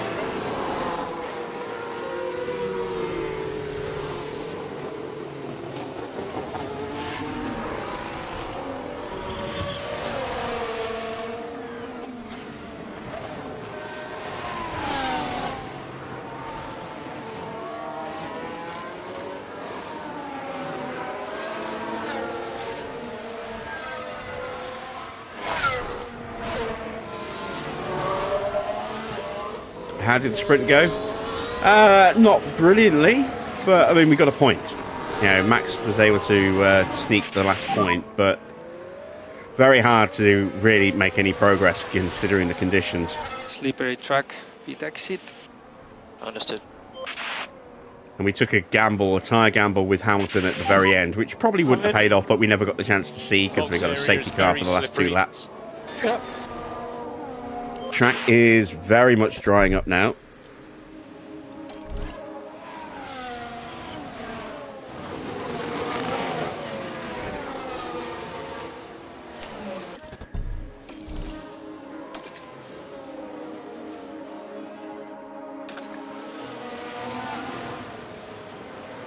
So our times are going to be absolutely obliterated here. But hopefully we can obliterate their tyres.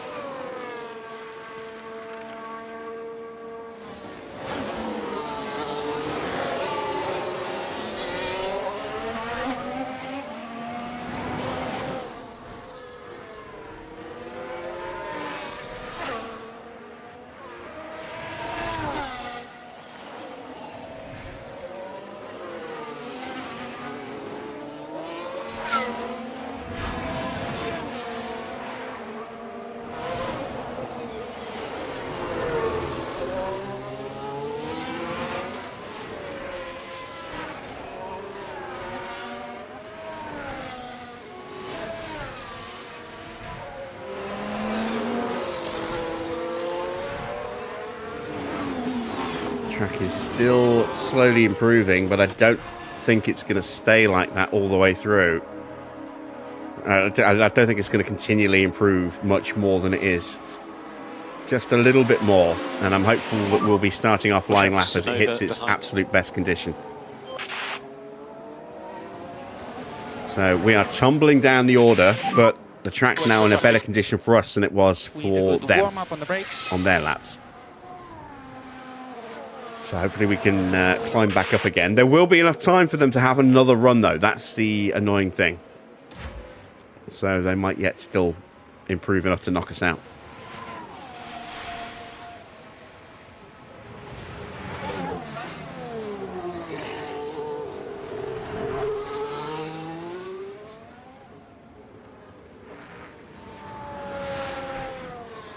We have a yellow flag. Lock up for someone, maybe? Yeah, Pato running a little wide, doing a Vettel and cutting Right, the so chicane. this was the 4th corner.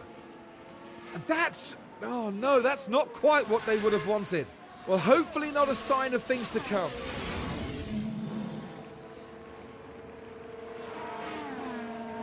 Right, everyone's peeling into the pits, so for the moment we are going to have a clear track. Track has stopped improving. Okay, gap is good. My hope is that as Good to we're go. finishing our lap, it's going to start deteriorating slightly. And tire temperatures are good. So that no one gets the same conditions all the way through for us, as us. Start button off for last corner.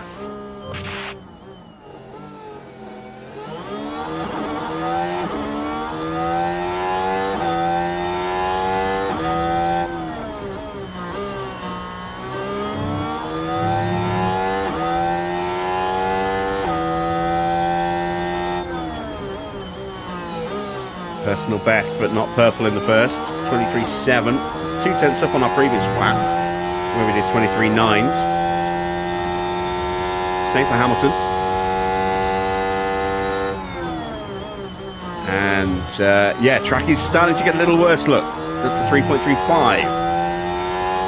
We're already seeing some coming straight back out again. Did we wait just a fraction too long?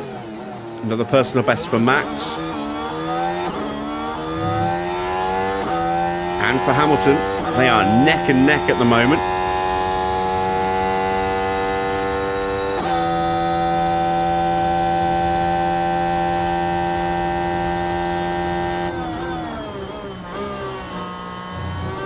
We did perhaps wait about 20 seconds too long.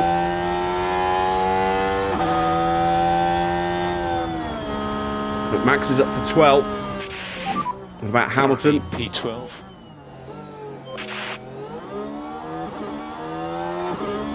Hamilton just pips him by 0.02 of a second to take 12th.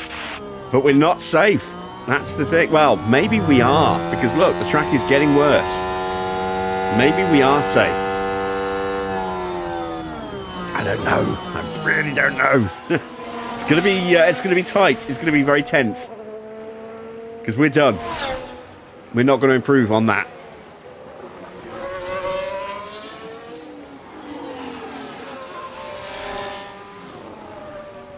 And with our drivers so close to each other, it'll be brutally cruel if Hamilton gets through and Max doesn't.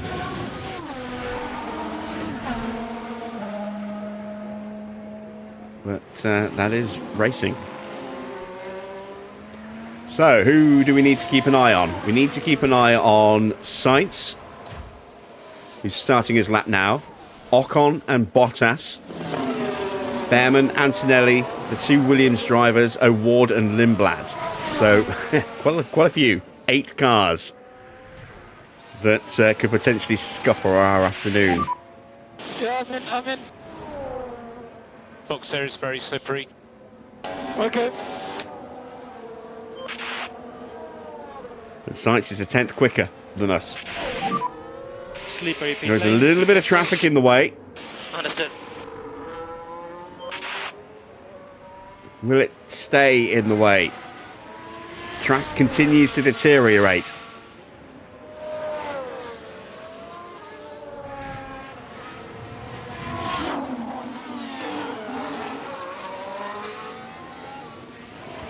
Unfortunately for us as well, most of the cars that are below us were the first ones back out on track.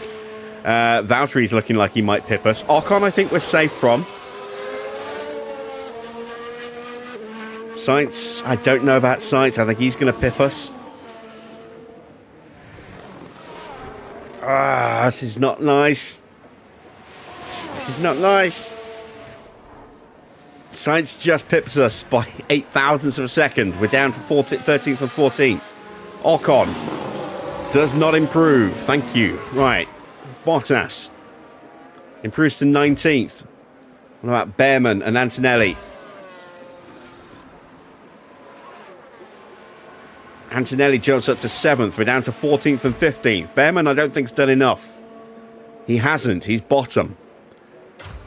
Lawson.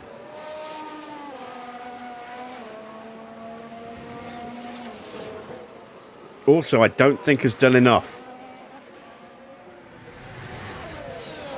It's not a good first sector for Lindblad. That's good. Lawson does not improve. Pato has had a decent first sector, not a great middle sector.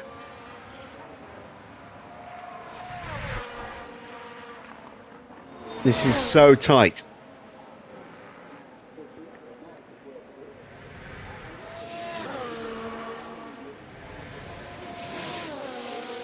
Award can't improve.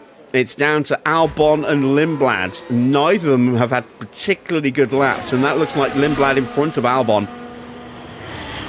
Albon could get a really good slipstream here at the end.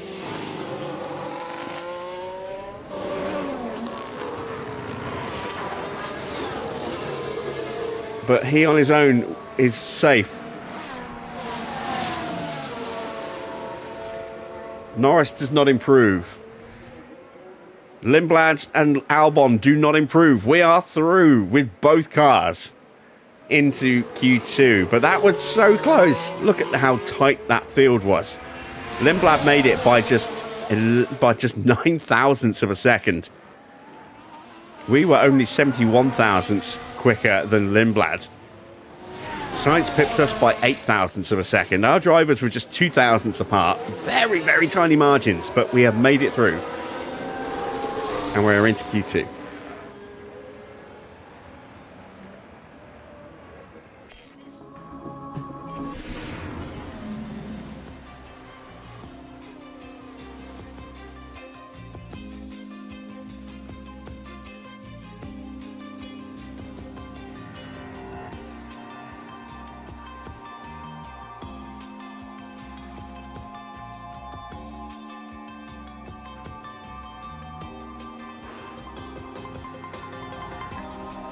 Now we get to see who has penalties to be served. It's George, Antonelli, and Sainz.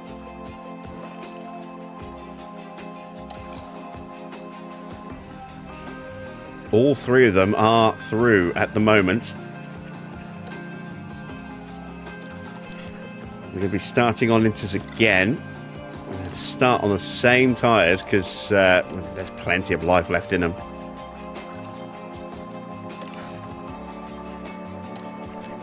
Go.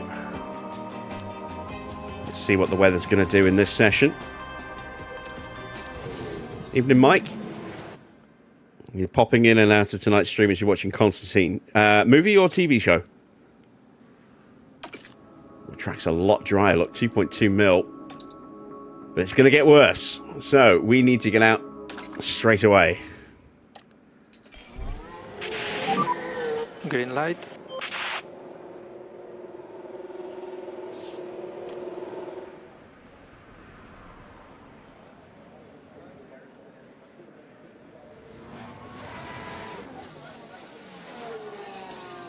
And everyone else is realising that as well, look, as they're all piling out the bits.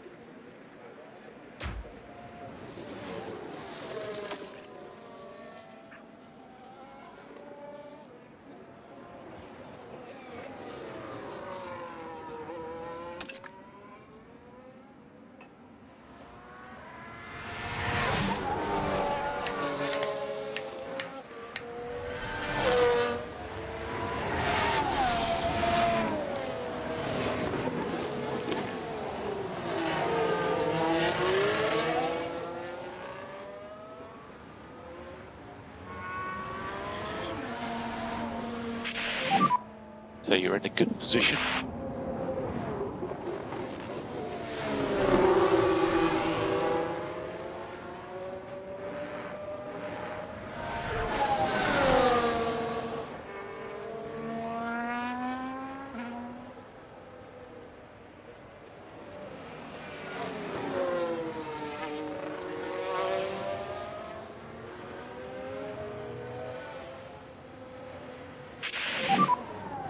Track is clear.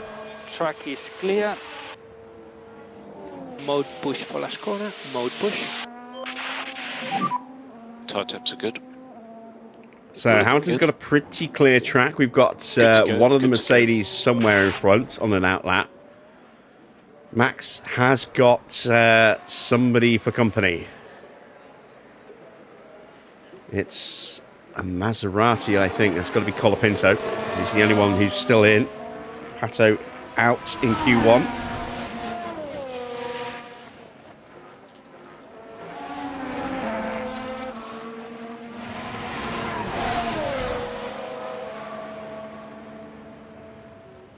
And we are unfortunately going to give Colapinto a hell of a slipstream here.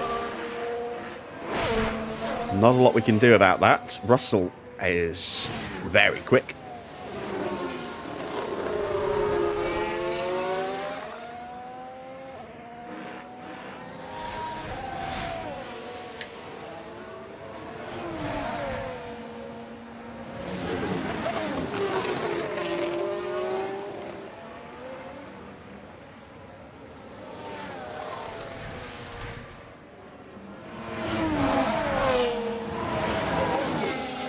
I think we might struggle to get out of this session.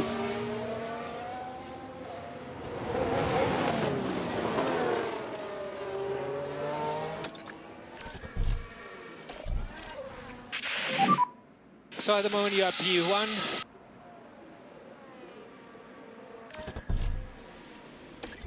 Let's try and get them back a little bit quicker so we can see if we can get out before the track starts to devolve.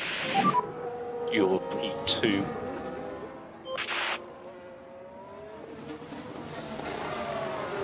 I'll give them a fresh set of inters as well, just in case.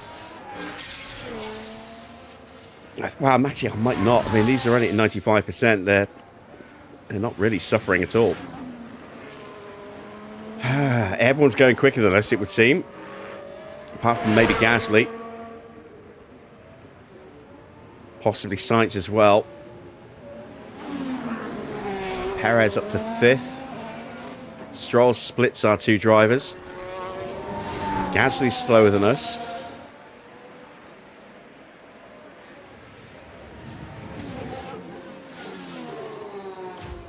Antonelli's going to go quicker than us, that's for sure. Oh, actually, maybe not. Yeah, no. Maybe not. Said a good first sector, not a great middle sector. There he goes up to 5th. Be careful, slippery. We're only, we're only 4 tenths away from Piastri's time, and yet we're in the drop zone. Box area is very slippery. Okay. Screw it, let's go with a brand new set. Just play it safe.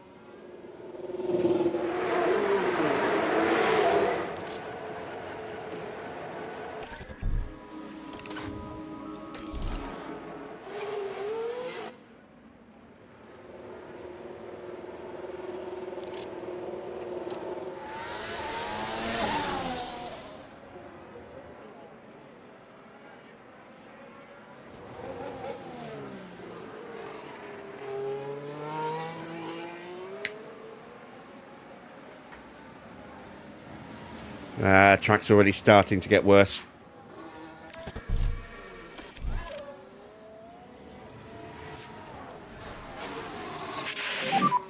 Just work on your tyres. Yeah. No lift off needed. You are doing a good job. Understood. You can save less. Okay. If we're lucky, it won't degrade too much and we might just sneak a little improvement, but I just don't see it happening, unfortunately.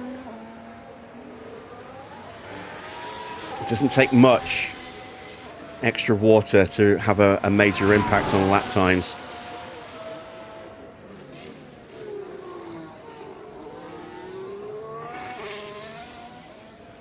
Russell's coming back out again.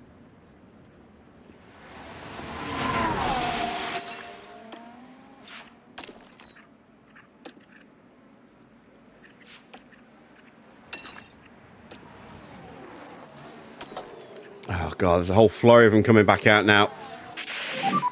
Ah, we risk getting held up in turn 2.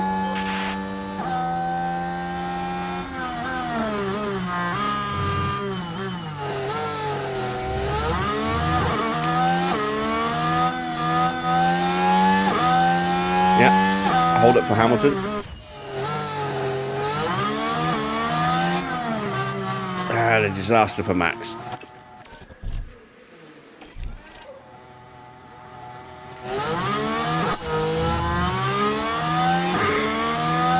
Terrible first sector.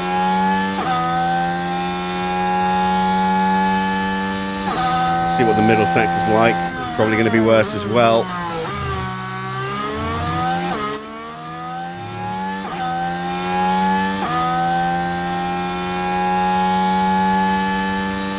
It is.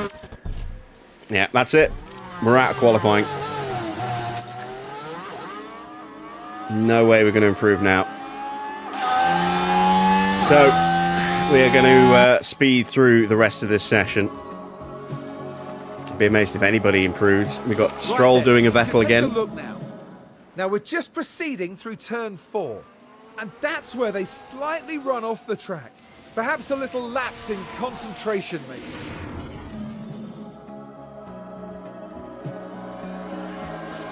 Oh, that's so annoying. Oh, Antonelli doing the same. Right, let's have a look as we go into turn 4. Everyone's They cutting that. just can't keep on Everyone's the cutting track. that corner today. All being well and fingers crossed.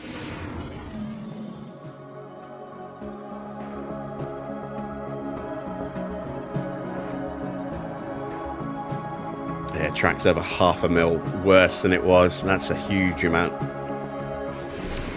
There we go. We are out in 13th and 15th, but there are some penalties that need to be applied, and based on how Q3 goes, we might yet gain a position or two. Let's see. So, Russell, Antonelli and Sainz to have penalties applied. Let's see who sticks it on pole for the Grand Prix itself. It is Oscar. Oh, look at that. They're all right up there. 2nd, 3rd and 4th. So, we know that Sainz has a 3-place penalty for causing a collision in the sprint. He might also have an engine penalty for his, backside first barrier bashing at turn 10 at the end of the sprint. I don't know with these two. They may be part penalties as well. Let's find out.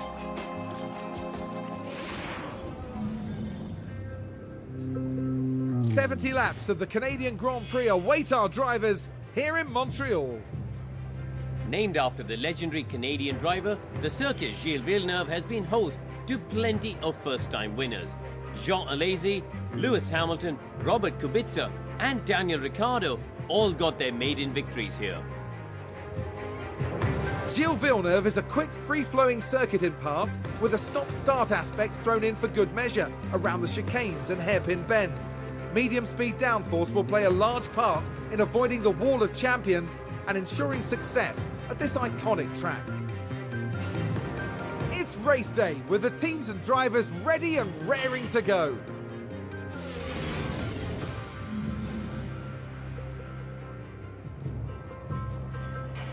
All right, amended grid time. Let's have a look, shall we?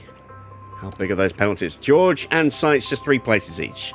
But Antonelli all the way at the back of the grid. So we do gain a place with each driver, 12th and 14th.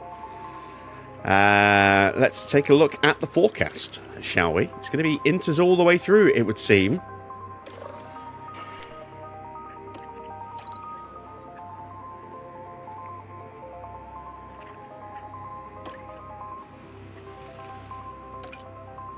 Oh yeah, very much so. I am wondering whether or not we play the points game and just stay out, or we try and get some pit stop points, because the AI might not.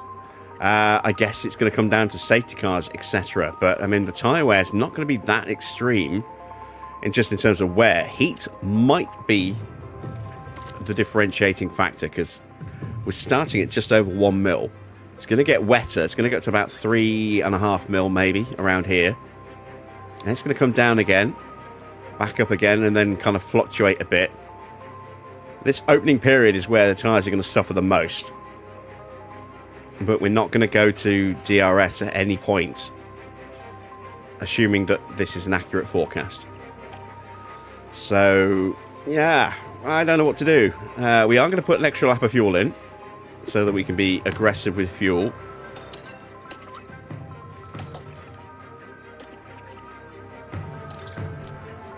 Right from the very beginning, and not worry about having to recoup it later. Of course, if we do get a safety car, we are going to end up with so much spare fuel that we probably aren't going to be able to burn it all off. But that's a risk that we need to take, I think. And we are just about set and ready. The start of the Canadian Grand Prix is next.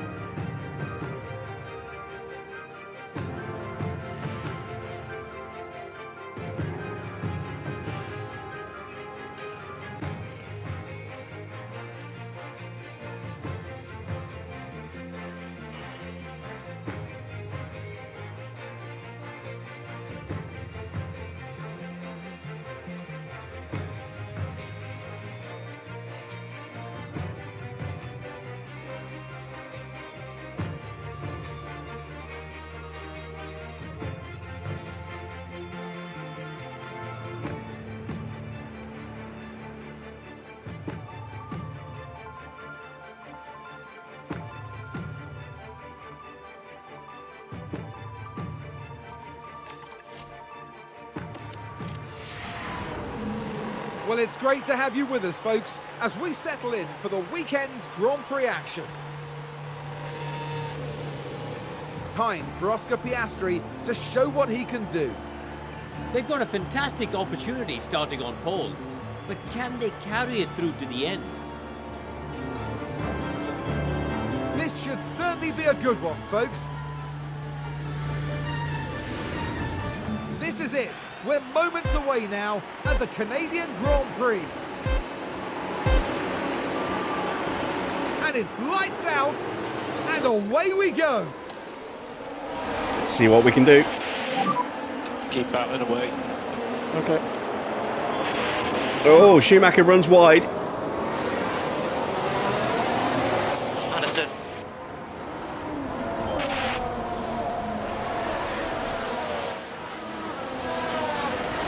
Hamilton trying to hold off Stroll and gain that place.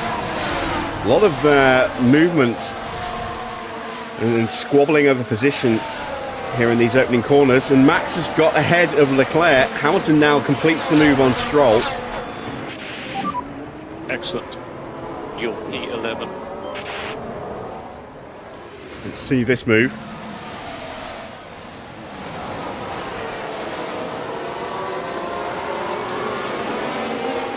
Lovely stuff. That was good racing. That was good racing.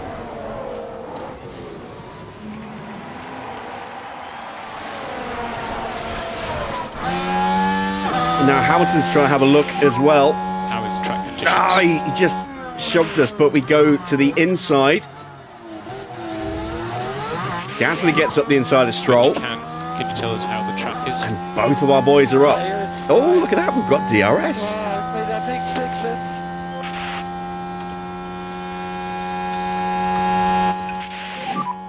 Slow down now. Yeah. And Max gets alongside Bortoletto. And gets ahead of Bortoletto. Now Hamilton's got the slipstream run. What an excellent start. Max up into the points. Now we can see what happened. Now we're watching Max Verstappen here. There's the opening. And that's 10th place and up into the points.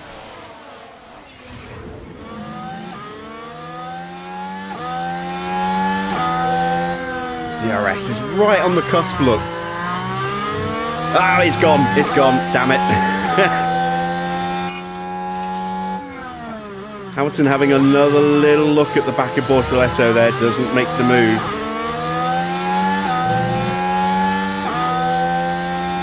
He's going for it here, though.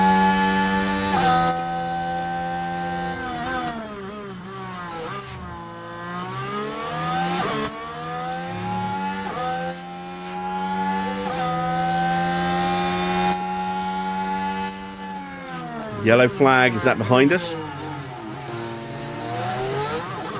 It stopped us from making the overtake. Yeah, it's Bearman. Bearman's had a spin. Continue like this.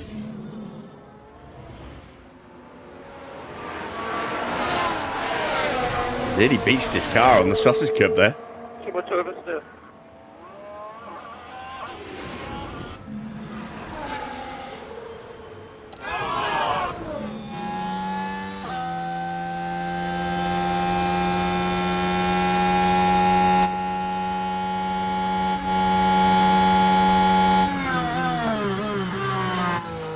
Looks like Max is having another look at somebody. It's out of battery now. And so is Hamilton. We need to reduce K1 usage. Lindblad is holding on. Just a reminder. Max gets him though. And charge button on. Charge button on. Good job. You are currently P9. Lovely stuff. So Max up to 9th now. They were side by side all the way through the Wall of Champions chicane, all the way up to this point here. So good racing there from both of them.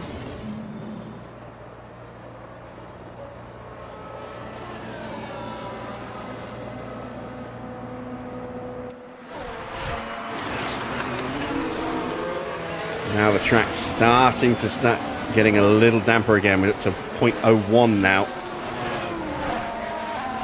Moving away from that little DRS window. And that was it. I don't think we're going to see DRS again now for the rest of the race. Unless the forecast changes quite dramatically.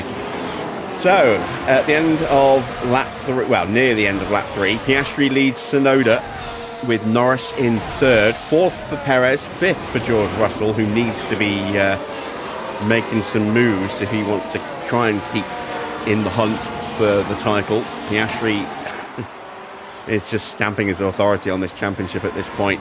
Then it's Colapinto from Sainz, Schumacher, Verstappen, Lindblad, Bortoletto, Hamilton, Leclerc, Gasly, Stroll, O'Ward, Lawson, Albon, Ocon, Antonelli, Bottas and Bearman. Antonelli up a couple of places. We have Tsunoda in the wall.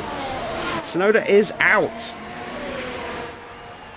There's a yellow flag now. Dual safety car.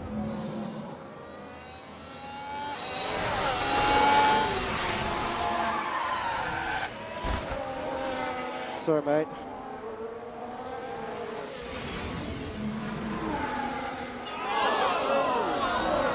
So that's now 8th place for Verstappen. 11th place for Hamilton. Watch out for a car level at turn 3. Is everyone okay? Oh my, honestly. Not a happy Yuki. We'll cool the tyres down a touch. We'll refill the batteries. We'll keep the fuel push going It's raining quite a bit. so we don't take on too much spare fuel. And charge button on. Because we're going to recover a lot Charge on. under this VSC. You are P8. And so far, things are looking pretty good. Long way to go, though. Very long way to go. We're on, lap 4 at the moment. We still have another 66 laps to go after this one.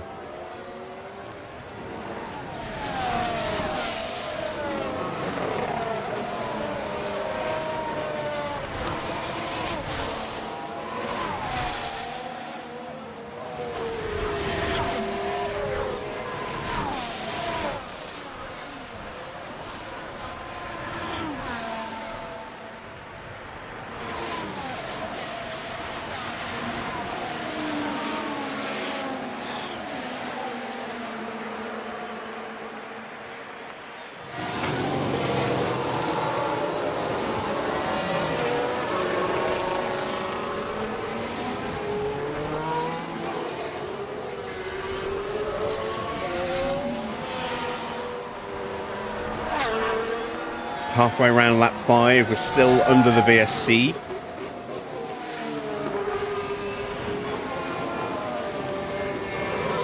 Track continually getting a little bit worse every lap.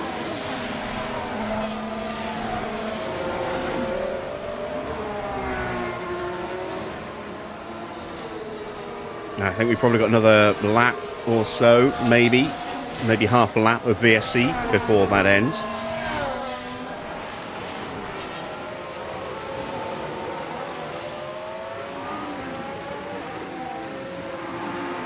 Batteries are refilling nicely. Temperatures have come down a bit on the tyres, from 78 down to 72 and 73.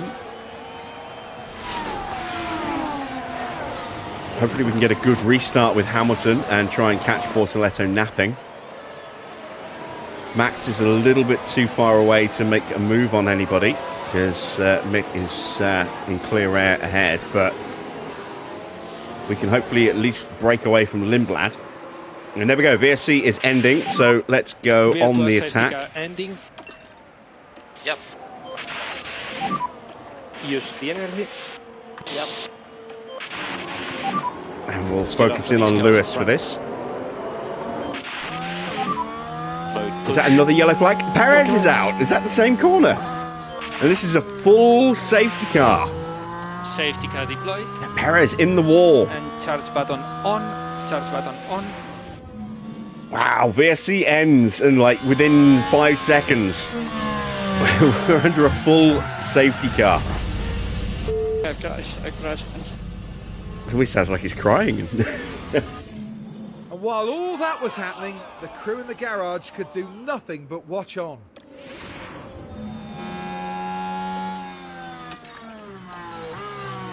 All right, now we're in the position where we are going to take on a lot of fuel, an awful lot of fuel. We're up to 2.3 kilos already. Bottas makes a mistake as Here's well. the replay. Right, so this was the 4th corner. And that's under VSC, or under safety car. He just cuts the corner, doesn't want to get too close to take a look at the floor of the car there, because that the won't do it erstwhile any good. stricken Checo there. Are we going to see some pit stops here?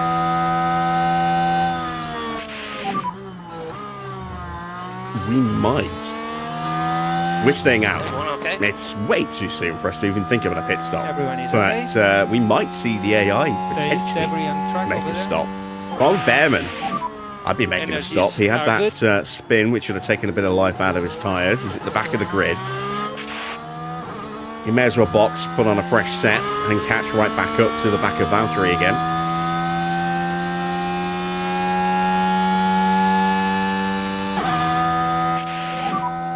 Position are we? At the moment we are P10. So we're P7 and P10 right now. Both cars in the points for a total of 7 points as things stand. Ferrari, unfortunately, in 5th. That's 10 points for Sainz. So he's outscoring both of our drivers at the moment, combined.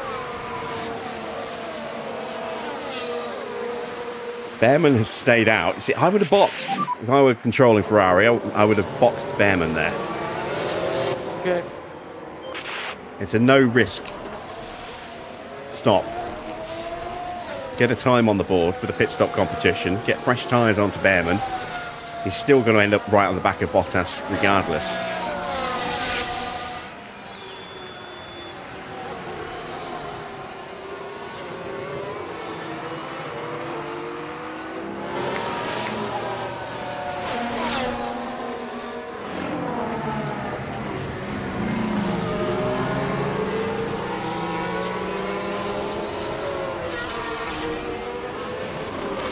And we've had a very dramatic start to this race.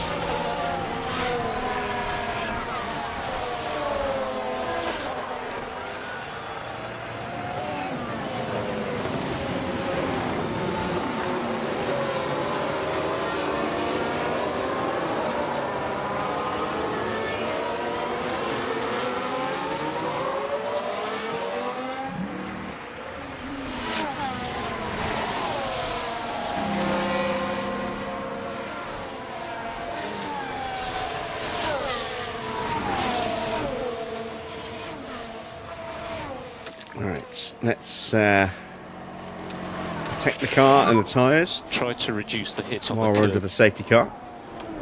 Okay.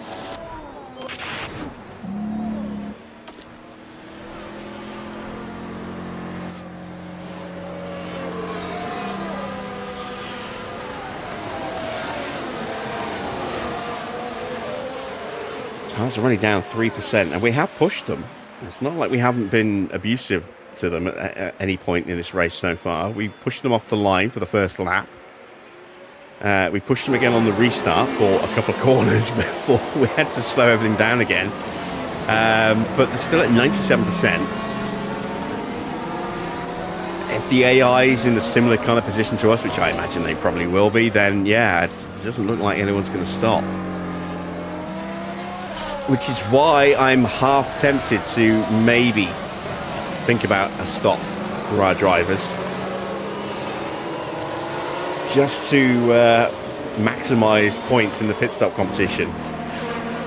But, I mean, given that we're now 7th and 10th, we're almost certainly going to be throwing away some points if we do that. And I don't know if I want to do that, especially with Ferrari ahead of us today. It's almost one of those situations where I kind of wish I was had one car at the back of the grid, because then I would just be, you know, pumping in stop to try and get that good time and guarantee that we were going to get a time on the board. We're up to 2.17 mil on the track now. Safety car is still out there, so it looks like we're doing at least another lap. Evening, Adrian.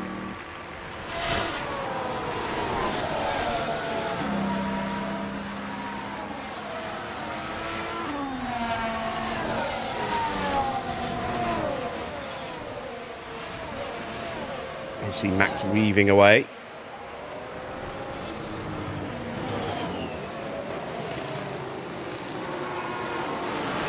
Up to plus 4 kilograms of fuel now. 4 kilos, that's way too much. If I'd known we were going to, it's always, you know, hindsight's 2020. If I'd known we were going to have such a dramatic opening few laps with a VSC followed immediately by a full safety car, I would have massively underfueled the car. Because we're gaining this fuel in full push mode on the fuel at the moment. If we were in full save mode, we would be probably 6 kilos over fuel by now.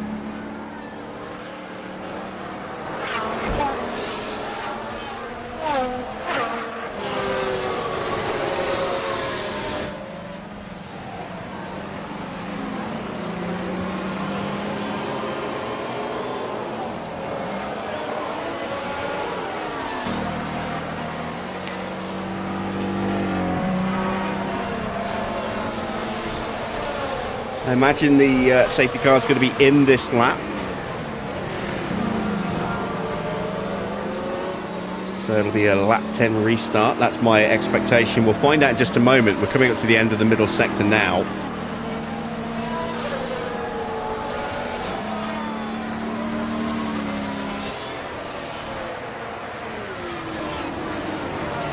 Wow. Are we doing another lap behind the safety car?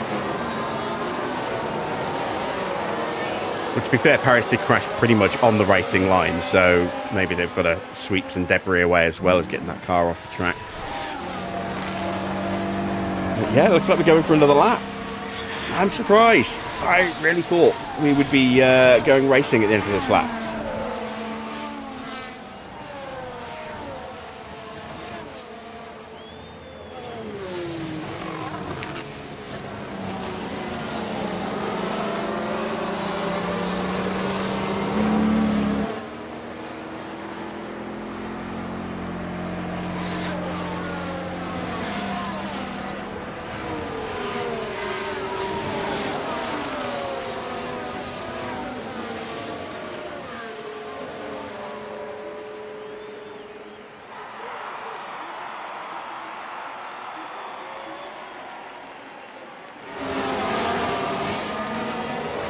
So this has really helped out George because he's now up to P3.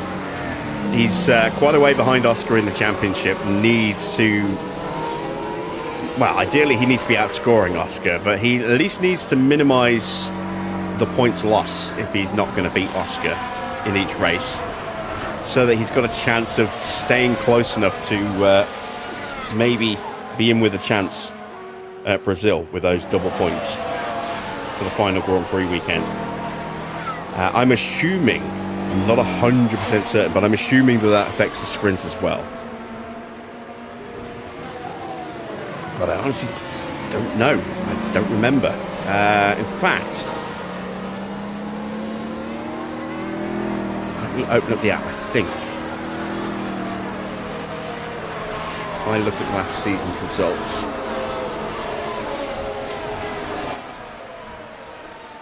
Brazil. Safety car's coming in. I knew it. Just as soon as I start looking at something. Focus on these tires to get ready. Understood. I'll do that in a moment. Alright.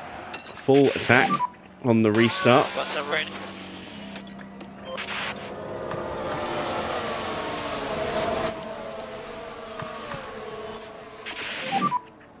And more energy available. Understood. There we go. Mode push. Yep.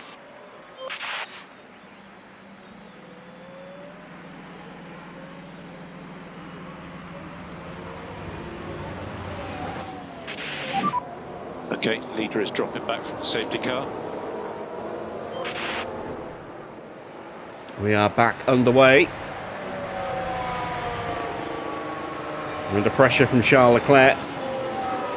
Lindblad having a look at the back of Verstappen. Doesn't get through. Bearman gets past Valtteri. Yeah, P10. Bortoletto gets past Lindblad as Lindblad was trying to get past Max and couldn't. And now it's now given us an opportunity to have a run. And we got another yellow flag. Piastri. Oh, ho, ho. How big for the championship could that be? We've got a yellow flag. Oscar here. has spun it at turn 6. Where Vettel famously lost grip Just had a snap. and went wide in 2011 and gave the race to Button.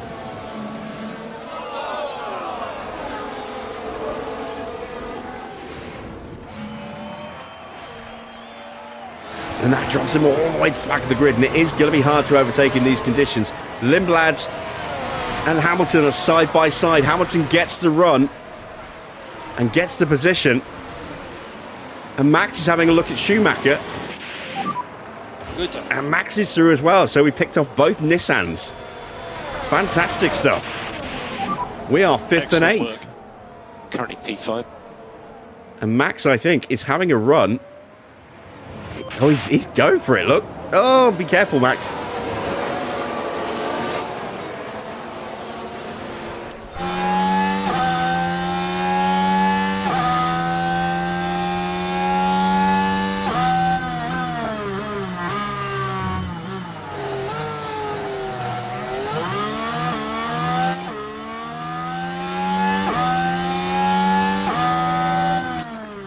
I think Max has got the chance to get past Colapinto here.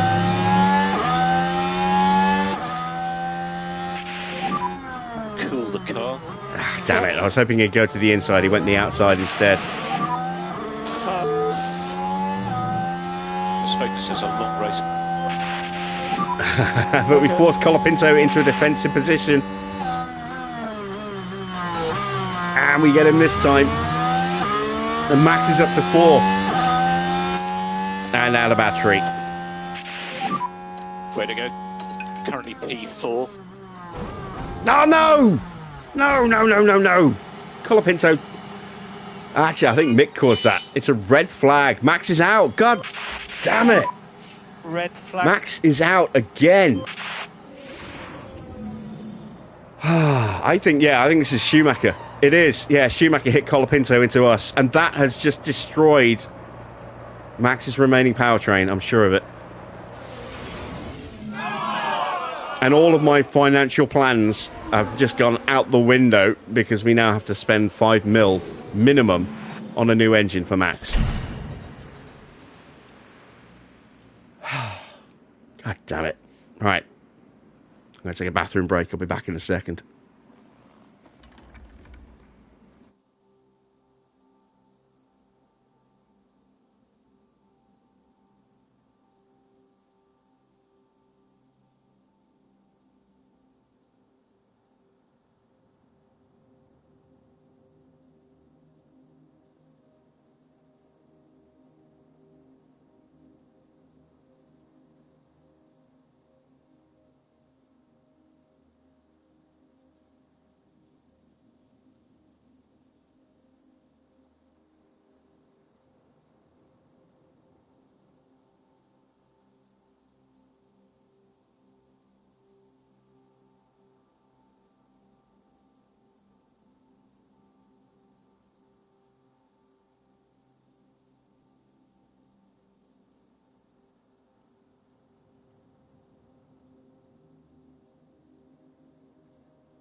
dear, oh dear, oh dear. Max taken out from a prominent position once again. We may as well change Hamilton's tyres. We're going to be going to the end. No pit stop. At least he's going to inherit 5th place from Max, with Colapinto and Schumacher also out. But Mick, once again, We're ready proving to be get an this race absolute underway menace. Again. It's lights out and away we go. So we're down to just one car left. Lindblad has jumped us off the restart. Schumacher with a 10-second penalty, which can't be served, so that'll be a 6th place penalty, although the game seems to make it 5 places for some reason. Hamilton gets back in front of Lindblad. And Gasly's having a look as well. Good job. P5. Everyone's changed their tyres. Look, no surprise there. We were on for so many potential points today, and half of them have just gone up in smoke. Hamilton in 8th was on for 4 points where he stood and 10 points for Max. Now we're just down to those 10 points. The other 4 plus have gone because we've lost the car.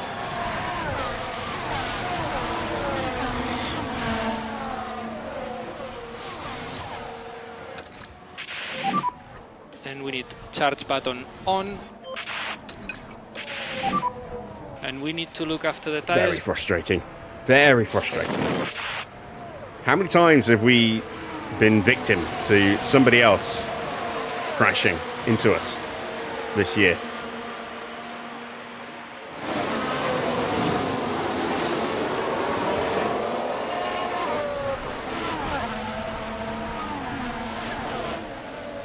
And it always seems to happen when the car is in a really strong position as well. Never when we're absolutely nowhere.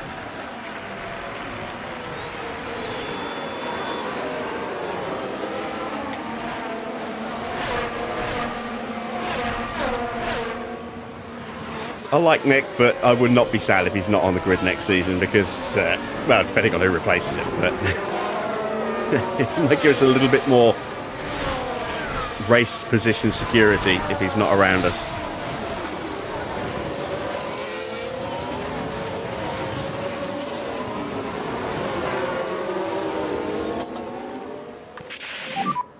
DRS. Yep. You can push.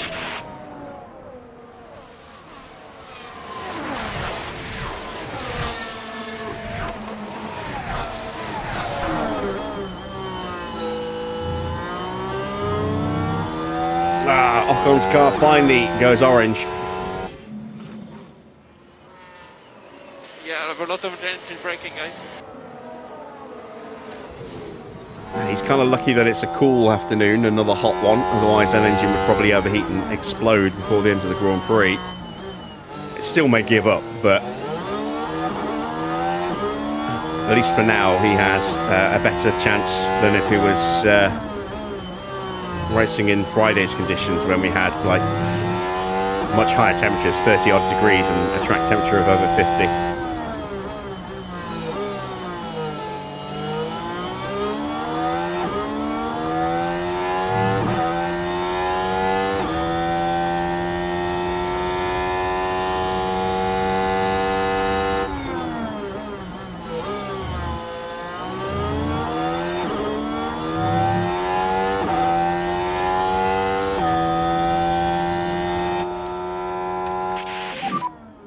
Charge on. So we just about gapped Lindblad, but we're out of battery again. Couldn't quite get close enough to Bortoletto to pick up his slipstream. Gasly is still, Lindblad is still close enough just as he's closing in.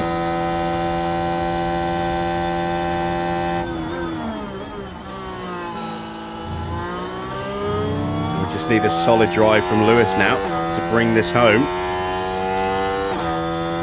So combined with the loss of potentially an engine and everything else in the engine bay and all the aero parts. We're also losing 1.3 million in sponsor money because we're not going to get Max home.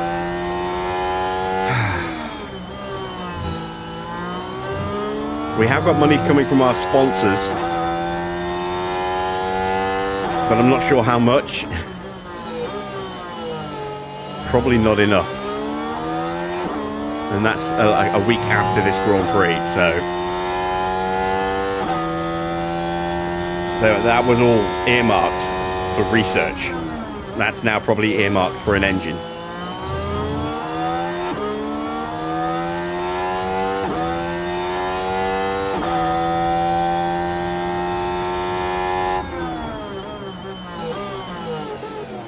This also rears the head of the part issue again that I was talking about before we started this race, where we're going to end up in a situation where, trying to avoid spending money on new parts, we're going to have to strip one car back to a previous spec. And I was like, do I go for Hamilton or do I go for Max? I should probably go for Max. He qualifies better. He usually finishes ahead of Hamilton when they both finish. But Hamilton is consistently finishing more than Max. So do I gamble on putting the parts on the quicker driver who has, through his own issues or not, been taken out 4 times now this season? Or do I go with Hamilton, who's a more consistent point scorer?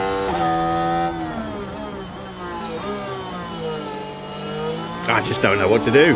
We'll have to see how bad the damage is when we get back.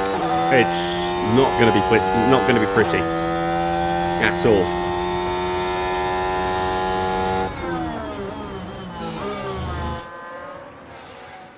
And this is our pace right now.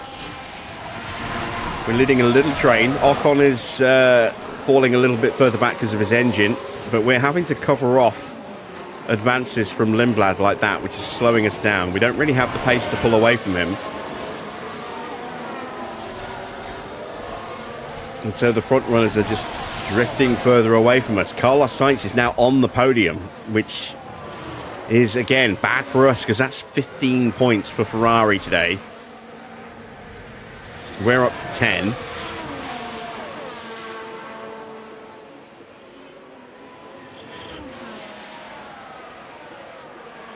Plus that point we got in the sprint, but that's 4 points reduced in the gap between us and Ferrari, and we need that gap to keep getting bigger before we get to Brazil, because that's potentially a massive swing in points up for grabs.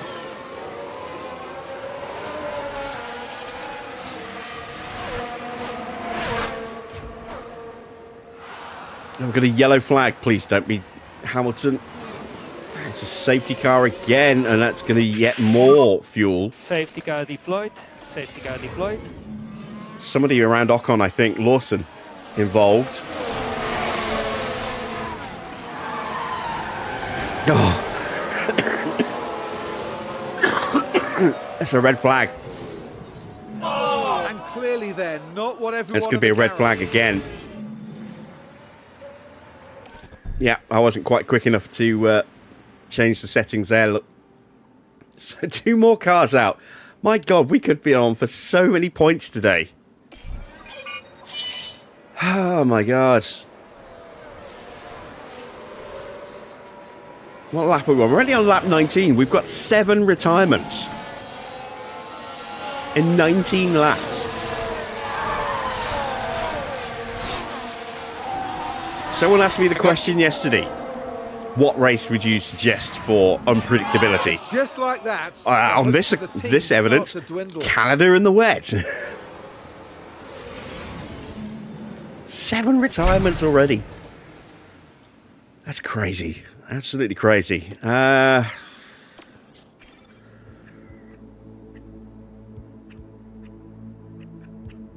Screw it. Might as well go with a set of new tyres.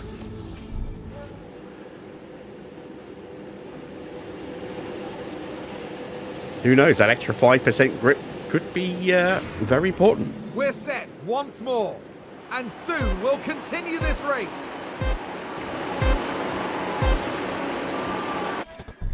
It's lights out, and away we go. 8.5 kilos overfueled. Right. Can we get a good restart? Let's have a look. We got a good launch. Understood. We are alongside Bortoletto into turn 1. We'll have to go the long way around too. I think we've got him.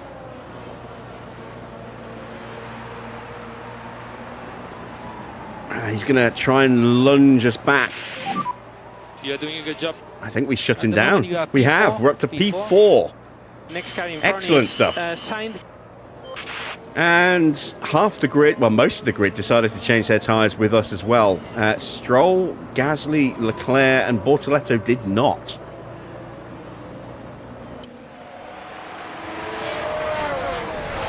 Can I make a move on Sainz? That would be amazing if we can jump Sainz here. Nope.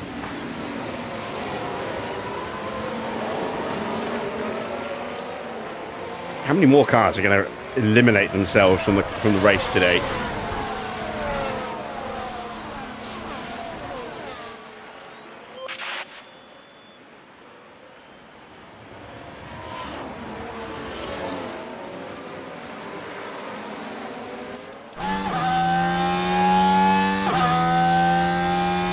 Sainz is putting pressure on George. We're not close enough to think about a lunge. It's good for Norris, giving her a chance to try and break away. We've got a little bit of a run on Sainz here.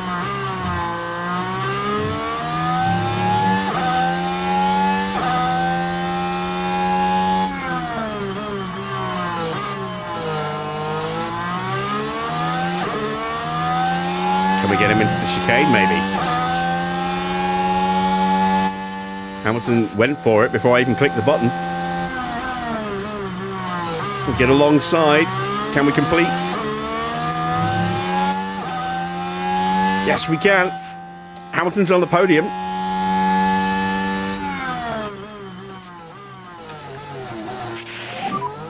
Charge on.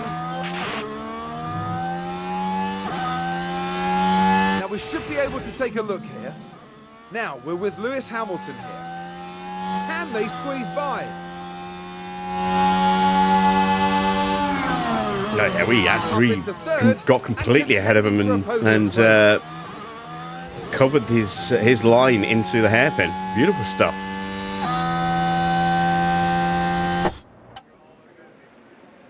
So now we're in a position where we're actually outscoring Ferrari, which is excellent.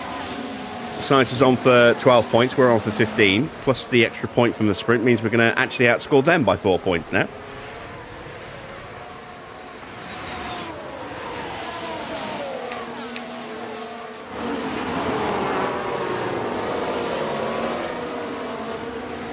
But I mean, it sounds maybe a little crazy to say, but if Max was still in this race, he could maybe potentially be leading by now. I don't think he would actually be leading. I don't think he'd have had the pace to get past Russell and Norris. But with all these restarts we've been having, anything could happen. Hamilton gained 2 places on that restart, so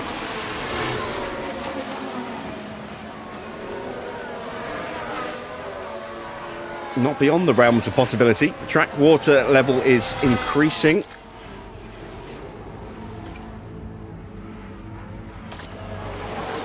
Thought Sainz might have a little look there. He didn't in the end. So yeah, we had that little peak that we kind of skipped because we were under red flag conditions. And now we're here. But if things keep happening like this, we could actually end up potentially even going to dry at the very end of this race. If we keep losing time with all these red flag restarts. Got to burn off 8 kilos of fuel now, which isn't going to happen.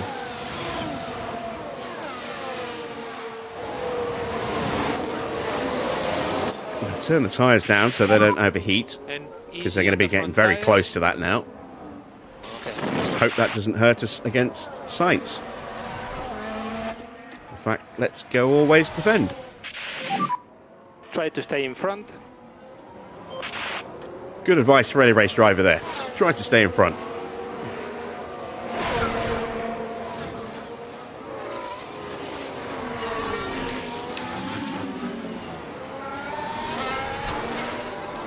So this will slow us down, and it will let Norris and Russell scamper away, but realistically we don't have the pace to challenge those two. Now this is all about making sure we stay ahead of Sainz and get that podium. It's drives like this that keep making me think maybe I should try to keep Hamilton for next season. I mean, who knows how Norris will do. He's leading this race, so that's a good sign. We just couldn't afford him for next year.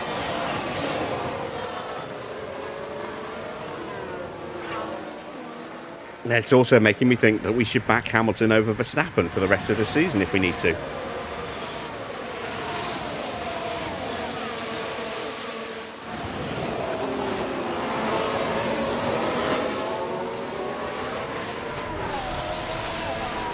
If only Hamilton was qualifying better, it would be a much easier decision. But Max consistently out-qualifies Hamilton by a fair few positions each race. I mean, the last, what, 3 weekends in a row, I think? Hamilton's been eliminated in Q1. He's come through and scored massive points, but he's gone out early in qualifying a lot in the second half of the season, either in Q1 or Q2. Max has made it into Q3 a lot more frequently than Hamilton.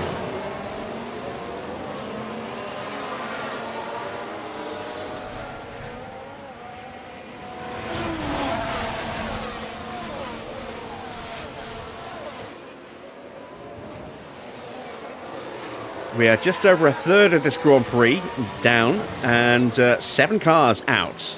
Ocon, Lawson, Verstappen, Colapinto, Schumacher, Perez, and Tsunoda.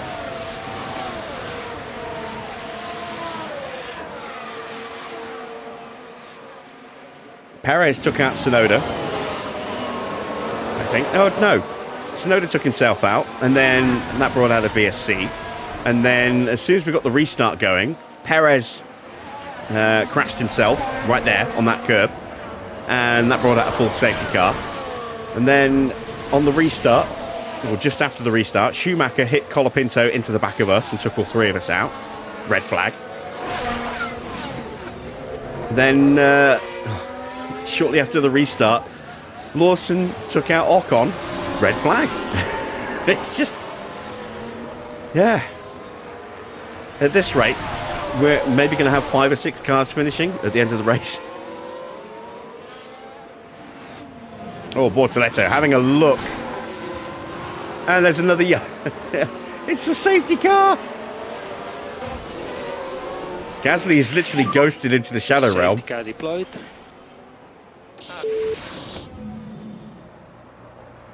2 more retirements.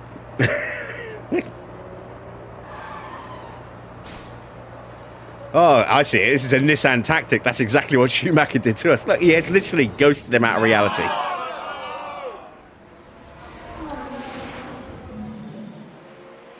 At least this is a safety car and not a full-on restart, but a full-on red flag. But, I mean, this is just getting crazy.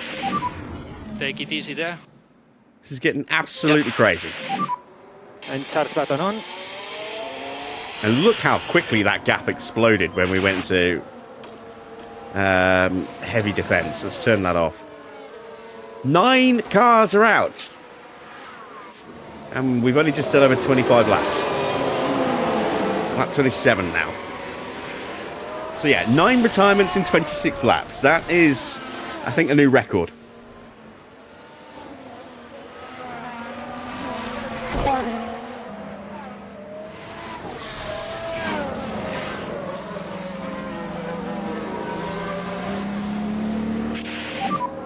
A crash in the main straight, on the left, crash in the main straight. Be careful with debris.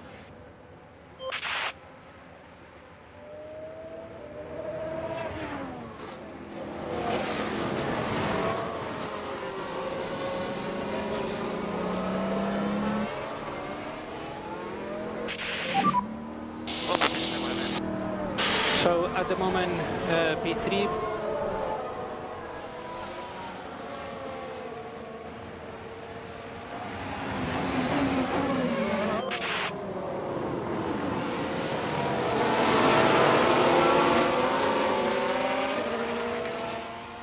One thing's for sure, I'm definitely getting points. No, that's not sure at all. Max was sitting comfortably in P5 and he got torpedoed by 2 cars. Hamilton does not have the pace to get ahead of these 2. And even if he did, he's not quick enough to be quicker than them. So we're just going to be constantly at risk now for the rest of the race of getting hit from behind. There is no guarantee we're getting points at all.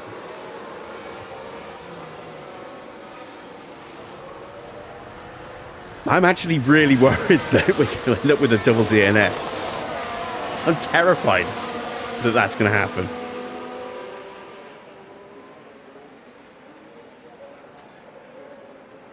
Because that is going to absolutely cripple us financially. We're already struggling as it is, as we have been all season. But to have to buy new powertrains for both cars, that will bankrupt us. And will kill any research potential for the rest of the season.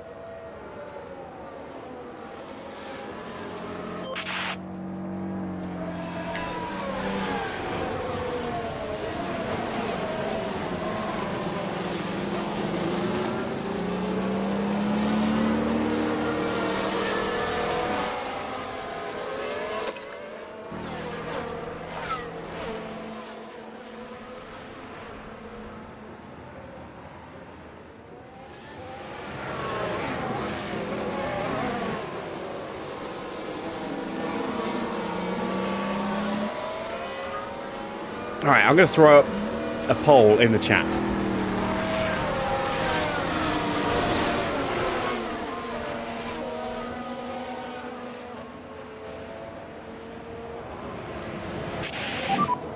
Safety car in I'm going this to pause while I type this. We may restart again next lap.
Okay, there we go. We have a poll up in the chat. Evening PR.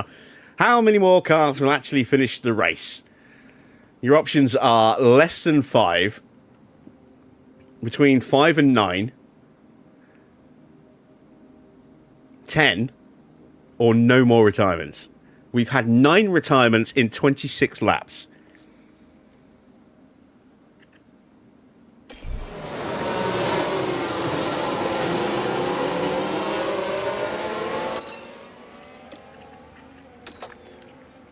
And we're over 9 kilos overfueled now. And you can use all the boost bar. Understood.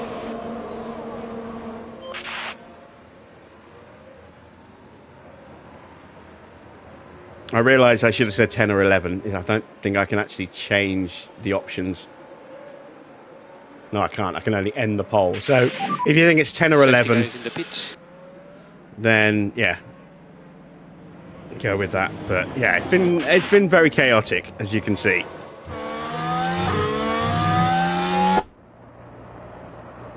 Russell going straight on the attack. Here comes Hamilton. Can we get another blistering restart and pick off another car?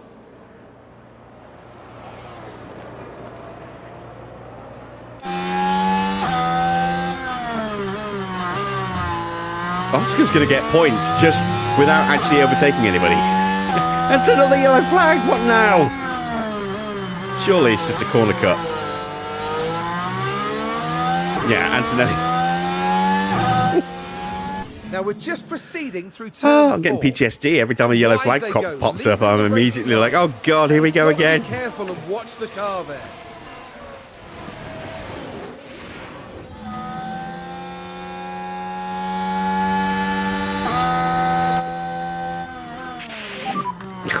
Hamilton's think he's looking for it.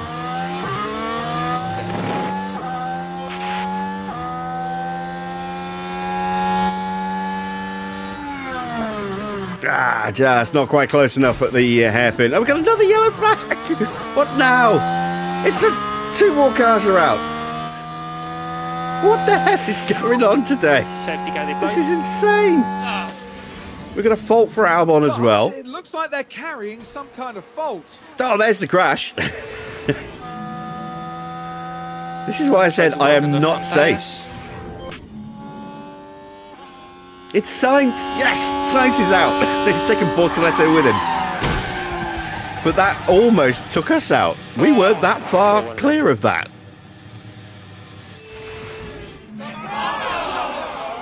This is when terrified we're not going to finish this race. I'm genuinely scared for Hamilton here.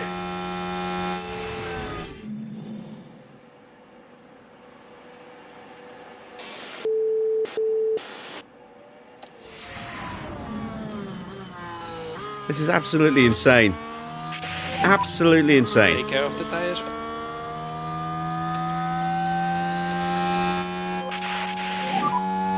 And charge button on. So, if you said no more retirements, bad luck. This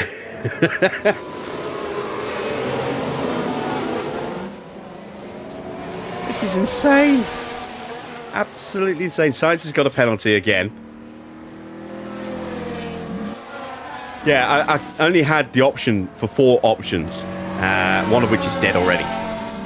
The other one was 10. I put 10, but I meant 10 to 11. So that one's still alive for now. Piastri's in the points, despite having failed to overtake anybody since he spun. And, oh no, I think he got past Valtteri Debris, be careful there. a long time ago. Before one of the many, many restarts.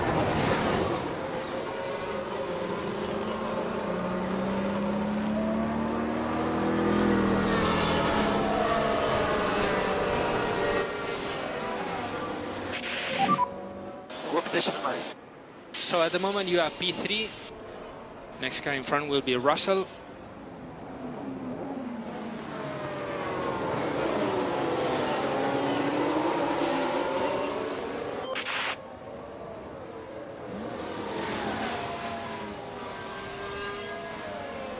This is utter chaos here at Montreal. 11 retirements. And we're still only on lap 30. We still got 40 laps to go after this. At this rate, no one's going to finish.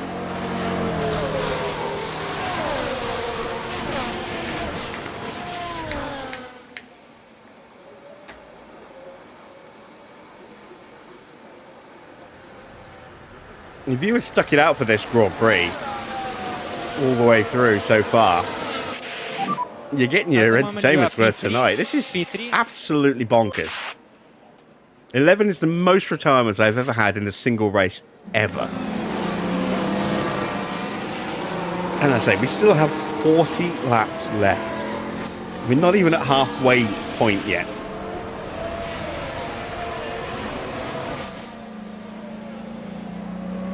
Bearman's got himself into the points, despite doing pretty much nothing this Grand Prix.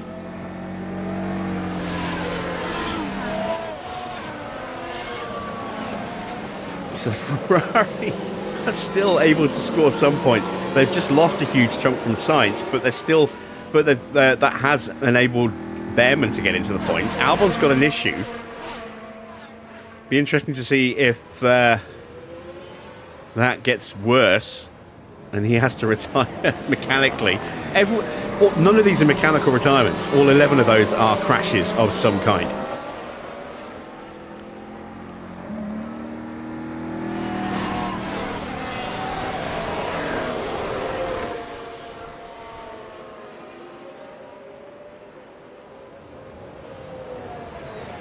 The safety car is coming to an end. Safety car in this lap. Safety car in this lap. And we may restart next lap. Yep. Use the energy. Yep.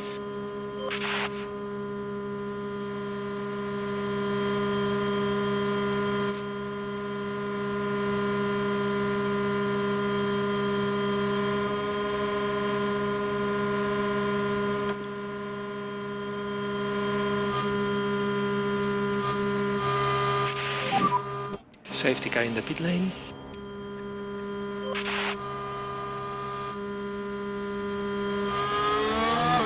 Oh, we're taking a very tight line into the chicane. It's not great, but it's not horrible. We've got Leclerc right behind us still. Stroll's in P5. How Stroll is still in this race and hasn't crashed out yet, I do not know.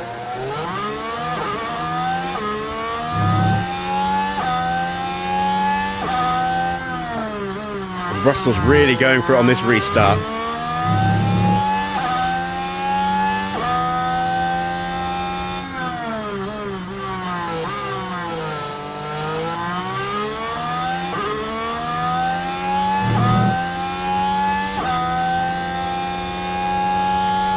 Oh, look at this run Hamilton's got. We might have a look into the hairpin here.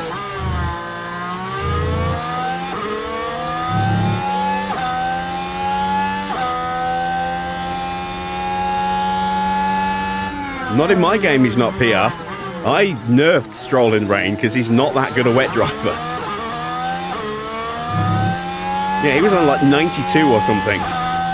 Baseline stat. Oh my god, look at this overspeed we've got here.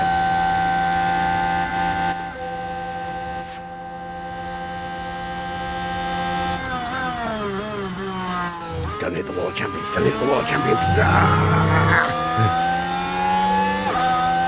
Get back in the slipstream, get back in the slipstream. Don't let Leclerc through. Woo! Don't go fast, mate. Oh my god. Right, let's concentrate. This is such an insane Grand Prix.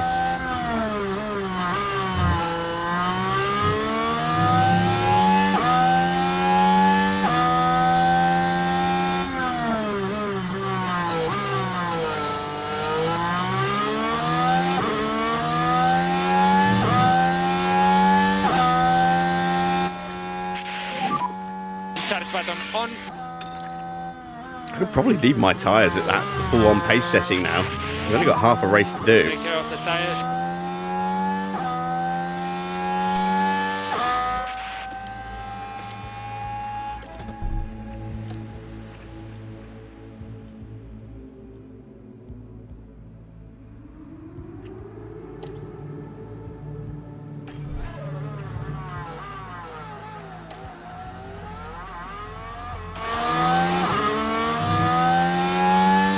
So we missed our opportunity to get George, unfortunately.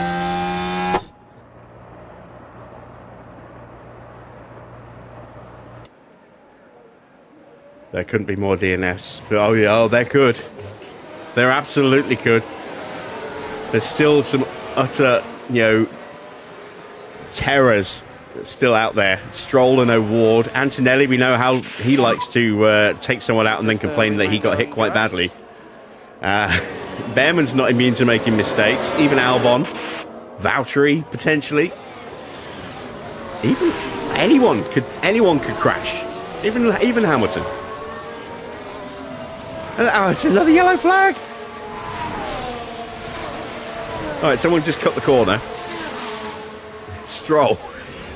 But this happened last time. We had a yellow flag, someone cut the corner, and then immediately we had two cars taken out of the hairpin. Is that a portent? Is that a precursor to someone locking up and taking 2 cars out? Is Charles Leclerc about to absolutely murder Lewis at the hairpin? Please no. Please no.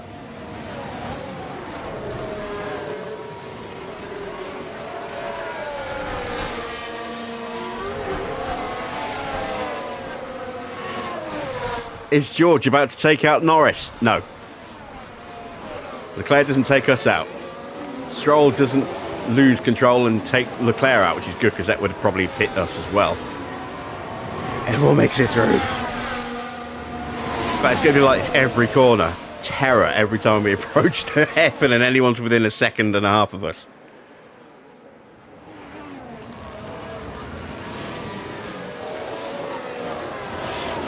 If you haven't voted in the poll yet, get your vote in. Single yellow. And here we've got a yellow flag. Pato's crashed. Is he out? Now, Is he out? The RB drivers involved. Or has he just damaged his car? This is a horror movie at this point. It is for the mechanics, yeah. That will have knocked their confidence, I'm sure. Oh, he's just damaged his front wing. He's still... Oh, my God. He avoided the wall there and then hit the wall as soon as he joined the track. What a muppet. So we've got minor front wing. That's the first crash we've had that hasn't resulted in a retirement. Every other crash has instantly brought out, you know, a VSC or a safety car or a red flag. That's the only one that hasn't.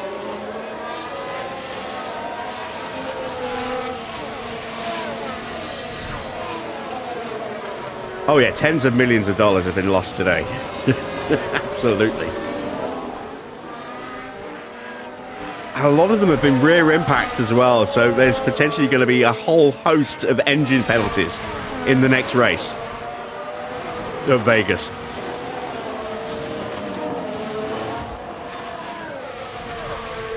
Once again, Norris and Russell are pulling away from us.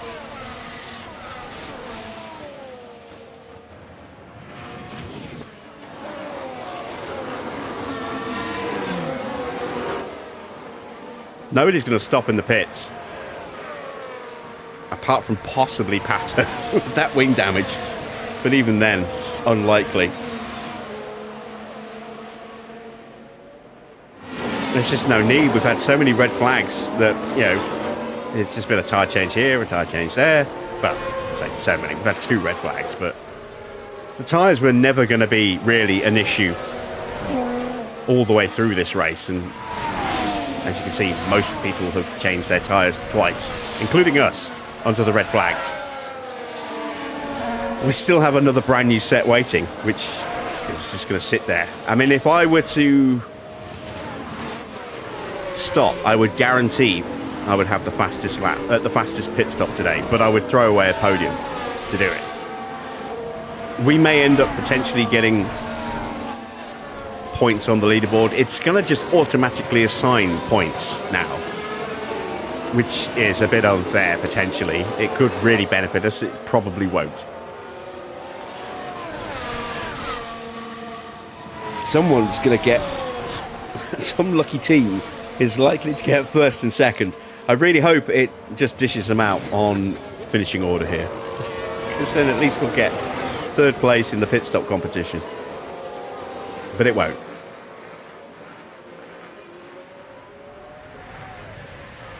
So Leclerc is really putting us under pressure at the moment.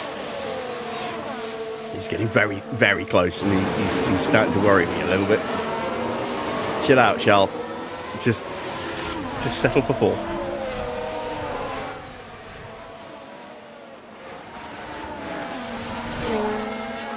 And Stroll's closing in as well because we're having to drive defensive. Oh, this is scary.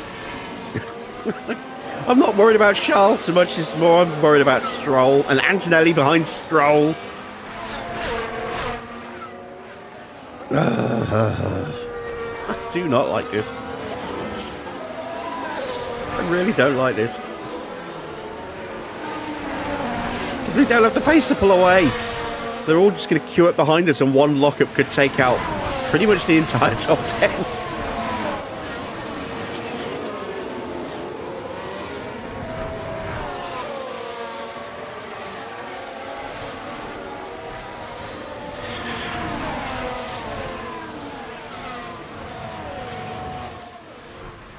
We've passed the halfway point, just. We're on to lap 30. We had to start lap 38.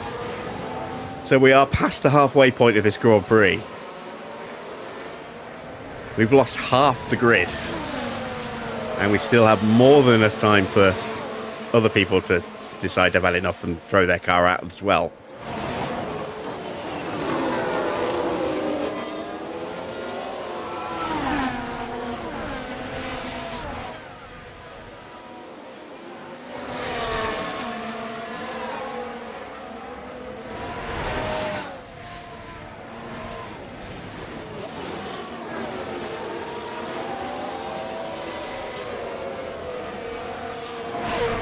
George and Norris are just trailing, you know, pushing hard against each other.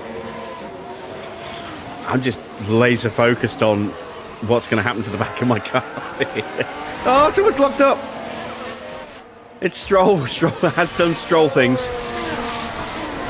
But he kept it out the barrier and he didn't hit anybody else as well. Understood.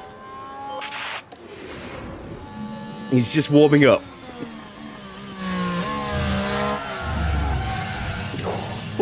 No. No. It's not going the way the team had hoped today. That is for sure. Well, that removes the immediate threat of Stroll. But now we've got Antonelli. Oh, damn it. Leclerc's got me. Continue, keep going.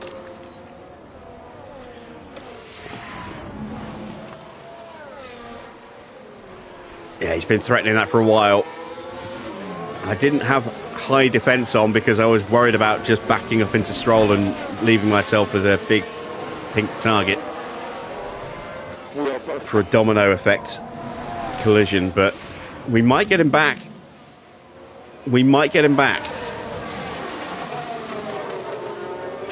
Not quite. 1.0 now. We're off the podium. Race is long.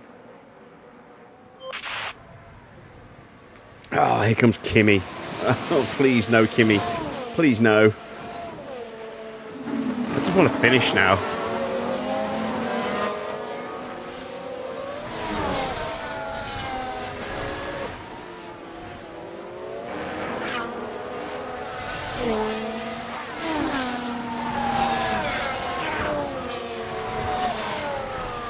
I can't keep up with Charles.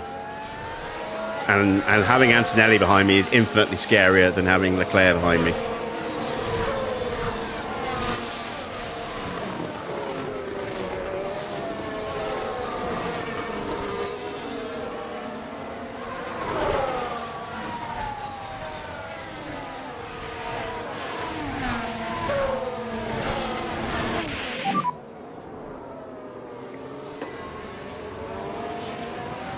Continue like this. Now I'm out of battery.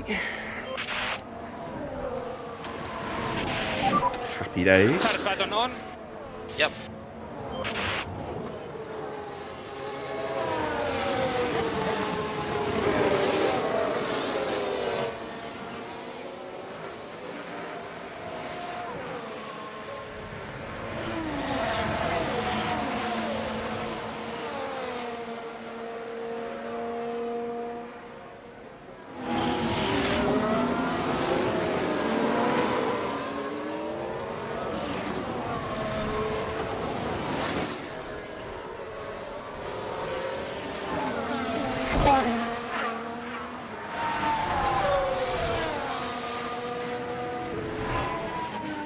I just know something is still going to happen at some point. I just don't know whether we're going to be involved in it or not. Oh, can you imagine? Oh, excuse me.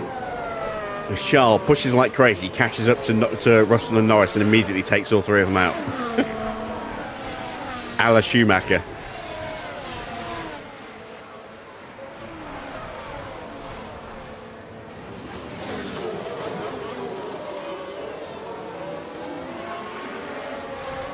Everyone's getting a point at the moment, apart from Stroll. He's the only one who's not going to get a point. He's probably the one who needs it the most. Well, him and O'Ward are the two that need it the most. But that would speak volumes about Stroll, wouldn't it? He's in one of the best cars on the grid. Although that is kind of not really a quantifier, given that the entire top 10 constructors ahead of us are within 2% of each other. But he's got one of the cars that's in that very top part of that 2% So at the moment ahead of us. We're 8% behind Ferrari, who are the bottom 10th team. Gap to him 2.2. And Stroll can't score a point when 11 cars have retired. That just kind of speaks volumes, doesn't it? Antonelli's getting frisky. Oh, I'm getting scared again. Don't you dare, Kimmy. Don't you dare. And we need to look after these tires.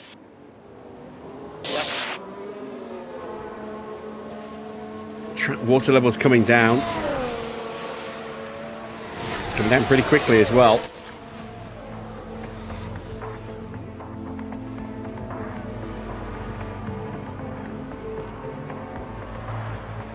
It'll plateau for a little bit soon.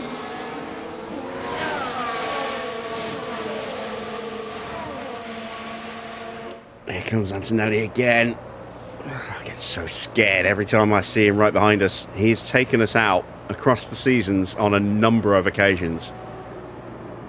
And then tried to blame us. I got hit quite badly. Yeah, my arse, you did.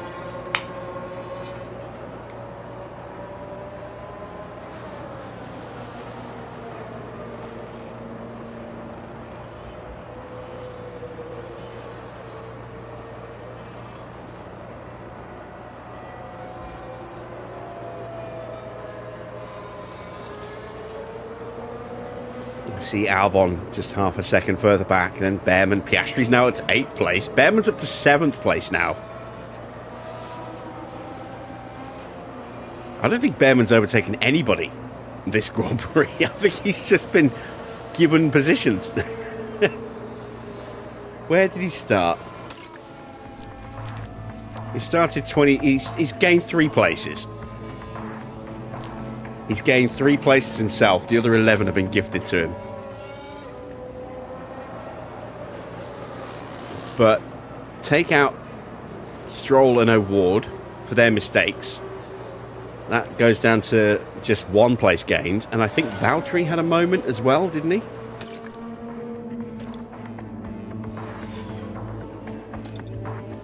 Lap history. Valtteri.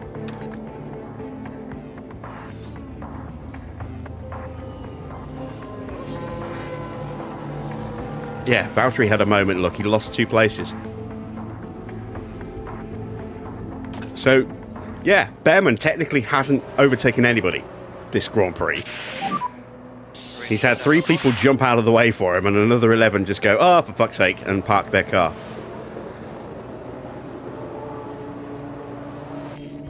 Ah, damn it!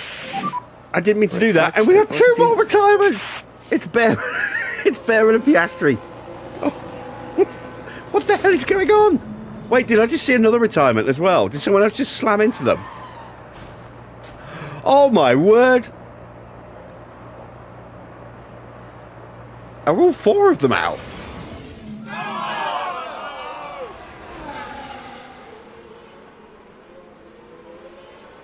I meant to change the camera view and I accidentally sped things up. All 4 of them are out. This has to be a new record. This absolutely has to be a new record. This is absolutely crazy. That's 7 cars left. 7! And we still have at least 30 laps to go. Oh, this is insane. This is absolutely insane. I need to gather my thoughts here.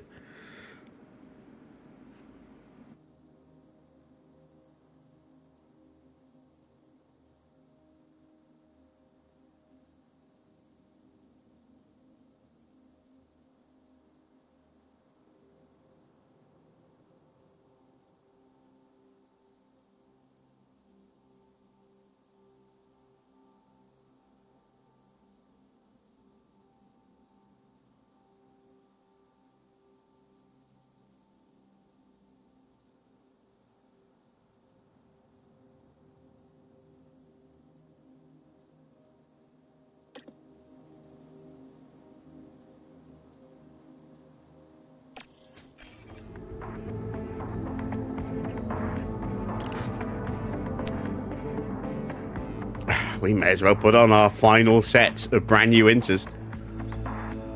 Oh my god, this is absolutely bonkers. Look at that. Antonelli's gone, so we've lost the risk of that. Stroll is actually going to get a point as long as he finishes. A sense of deja vu here. Look at the grid, as it's the drivers tiny. once again face the countdown. There's nobody on the grid. And it's lights out, and away we go.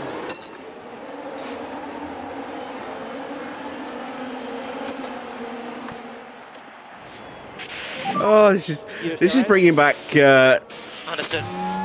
this is bringing back vibes of Indianapolis. This is.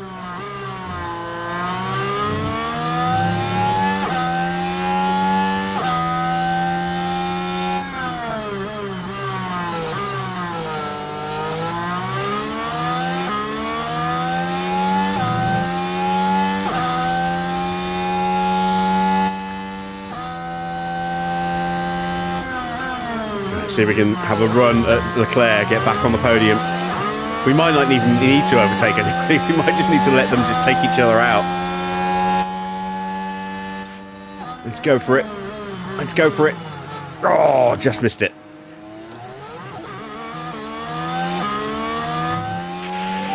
And we've got Pato behind us with that broken wing, that slightly damaged front wing. So hopefully that means there will be a gap that will open up and we'll have a little bit of safety behind us.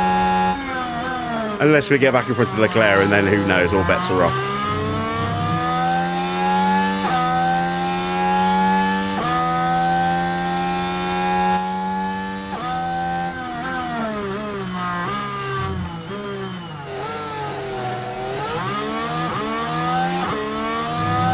Russell has got ahead of Norris. I didn't even realise.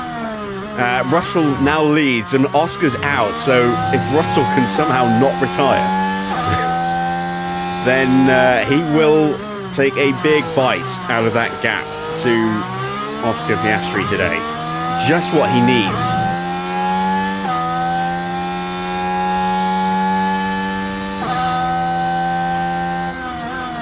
We can have another look at Leclerc into the hairpin potentially here.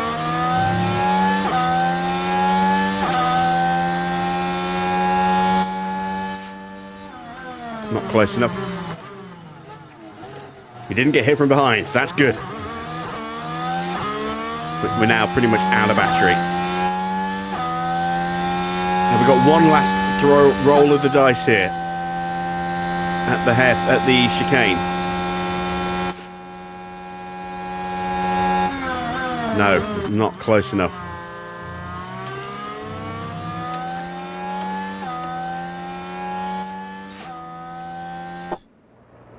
Evening, Nigel. Yeah, you've missed a big one. Charge button on.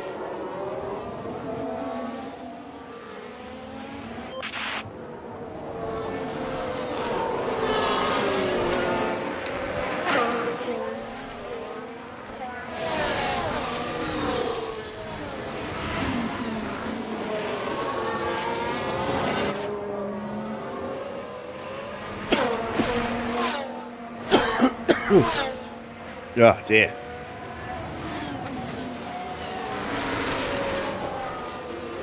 Was it Antonelli? No, it wasn't.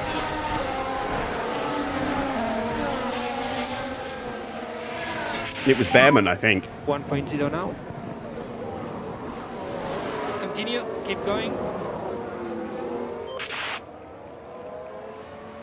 Actually, let's have a look. Let's see. Has a penalty been applied yet? No, it's Piastri. It was Piastri's fault.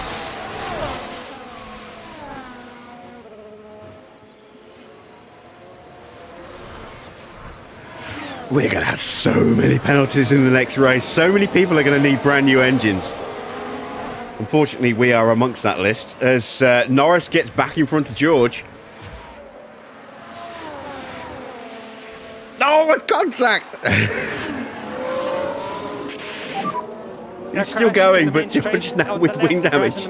Oh, he just needed to finish at the top to take a huge bite out of Piastri. I mean, with so few cars running, if he finishes, he's guaranteed to score some points on Oscar today. But, oh my word.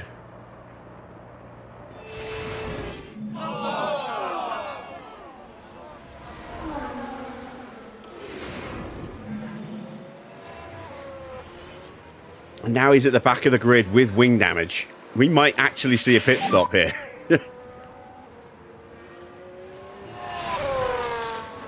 Pato is still sticking to the back of us, which is a little concerning.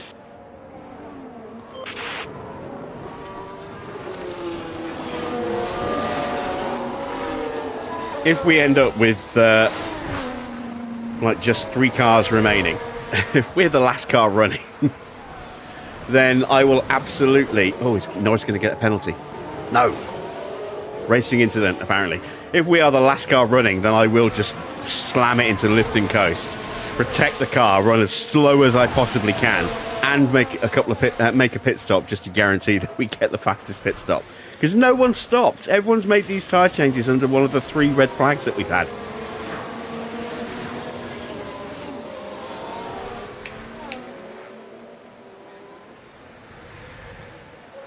"22 laps remaining, just 7 cars remaining. Will there be any more retirements? Who knows at this point?"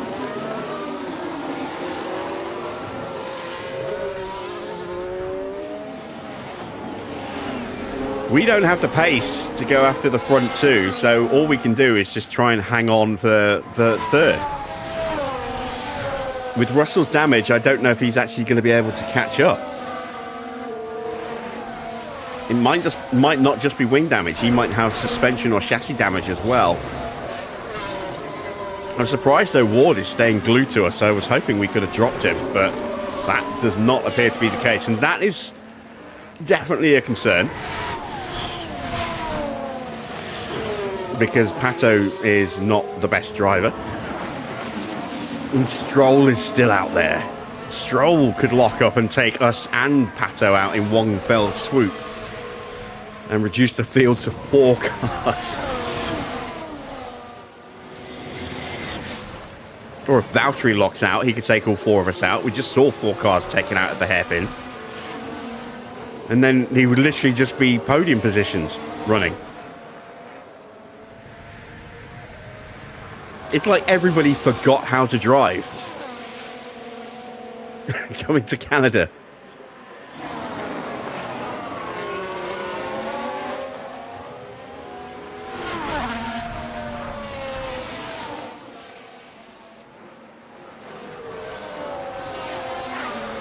That or someone's been going around snipping brake cables a lot.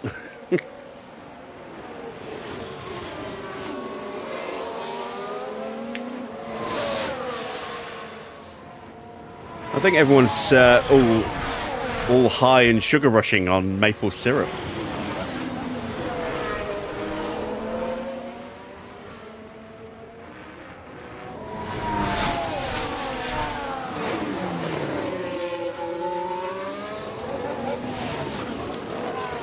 Alright, I'm getting nervous, so I'm going to start harvesting some battery. And then I'm going to try and sprint away from Pato. I'm potentially risking something happening to us by putting ourselves in harvest here and slowing us down a little bit on the acceleration. Give people a run at us into a corner. But we need some battery to try and break away from Pato and Stroll, because they are absolutely the biggest threat to us right now, not just in terms of position, but our life.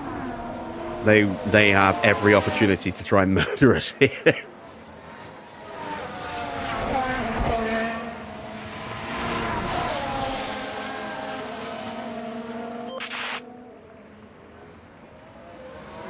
So I want to get my battery nice and charged and then just go full beans and hope that we can break the gap.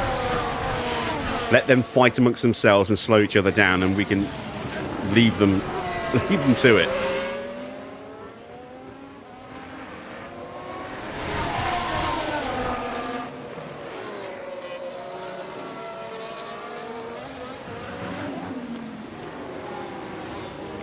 I'm terrified every time we reach that hairpin. Absolutely terrified. It is a cursed corner today. Almost every single retirement has come at that hairpin. The only ones that haven't were Tsunoda and Perez. Every retirement since then has come at that hairpin.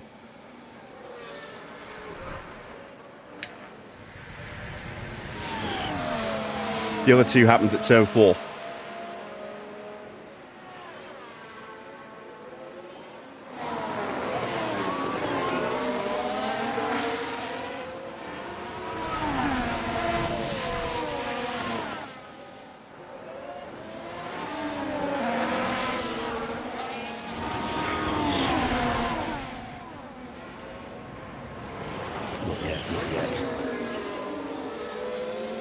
Yeah, Russell's not closing in. Not really. He's closing in a little bit at the moment because we're driving slow, because we're in harvest mode.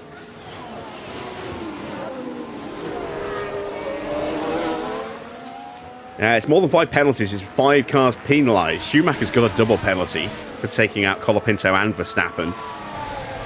God knows how big a penalty Piastri's going to get, because he technically took out 4 cars. maybe 3 penalties? Plus, we're going to have engine penalties galore up and down the list here.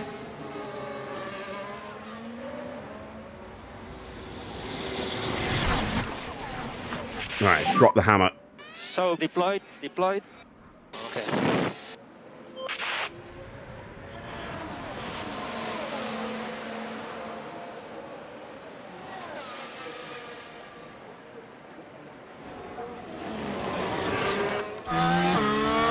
The sadist in me wants to see it coming if it's going to happen.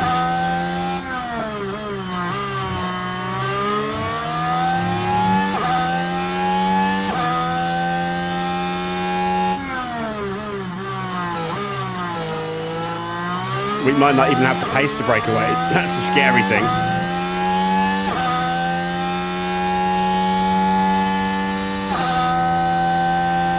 We are slowly pulling away.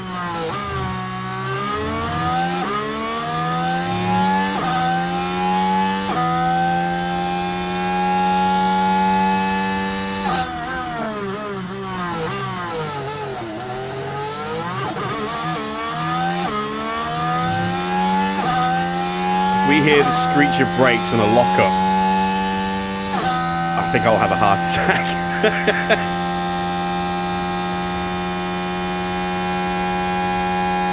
We've almost broken our ward. He's still getting a slipstream. A lot of rain.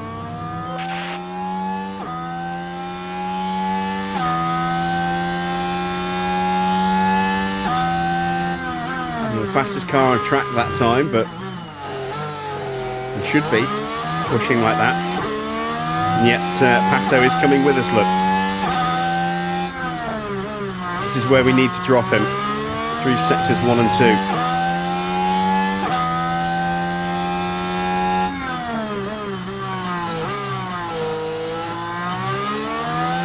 Before we completely run out of battery. Because we can't leave ourselves with 0 battery, because if that happens, they'll just start closing back in before we can get back to normal acceleration again.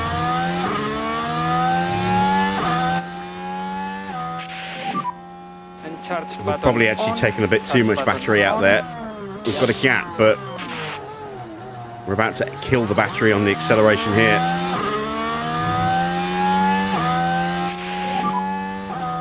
Have we done enough of the job? I don't think we have. Yep. He's closing back in. Oh, god damn it. Oh, he's using battery to close in. Look how quickly he's closing in. Oh, I'm scared again. I can't leave it in this view. I can't. Understood.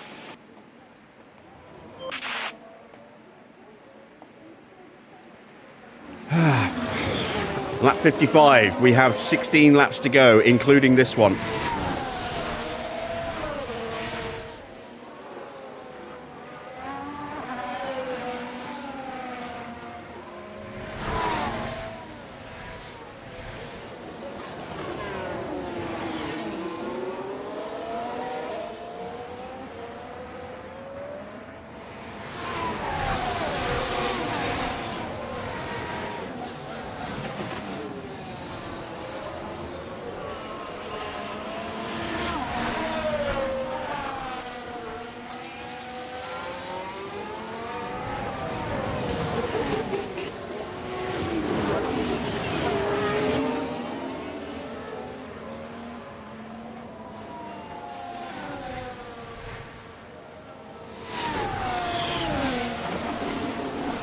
And I'm not commentating much at the moment. I'm just staring at the leaderboard, looking at the gap, watching it not go up enough to make me feel comfortably safe.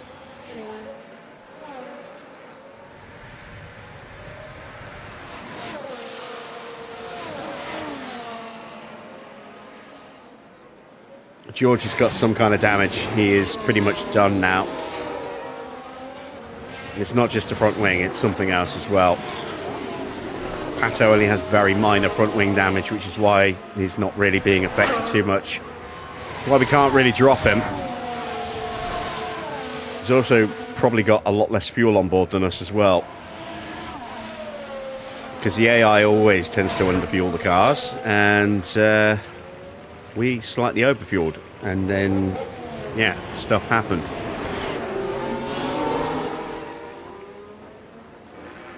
How much fuel does he have on board?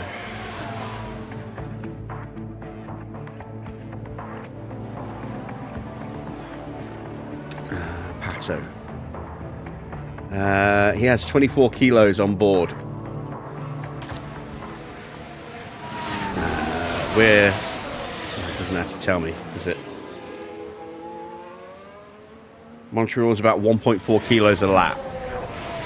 So he's a little overfueled, but not as much as us. Did I just see someone go wide? No.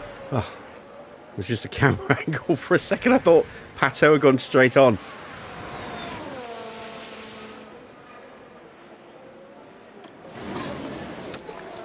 I am going to try and break away again, but this time I'm going to wait till we've got a full battery, and I'm going to wait till we start Sector 1 before we try and pull away again. So yeah, we have got more fuel on board than Pato. I think we've got a more economical engine as well,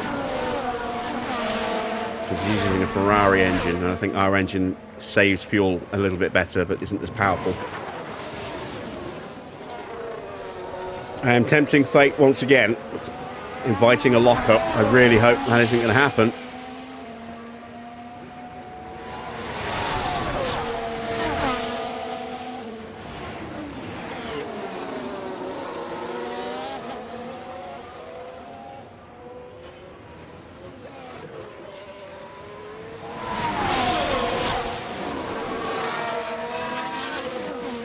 Leclerc still...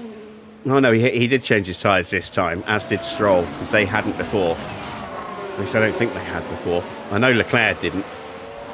There was one other driver, I think, was still on their original tyres, after their second set of tyres.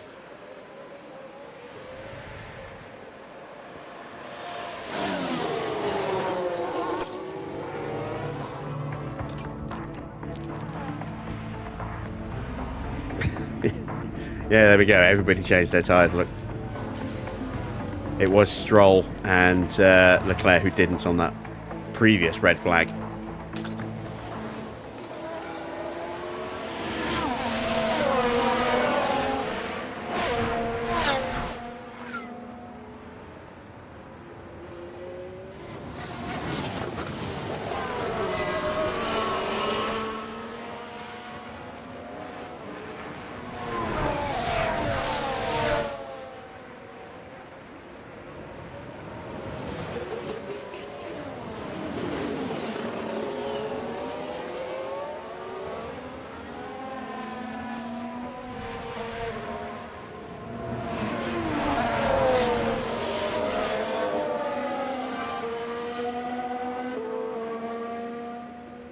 There's George in the background. We've lost sight of the leaders. 10 seconds ahead of us now. They're just too quick.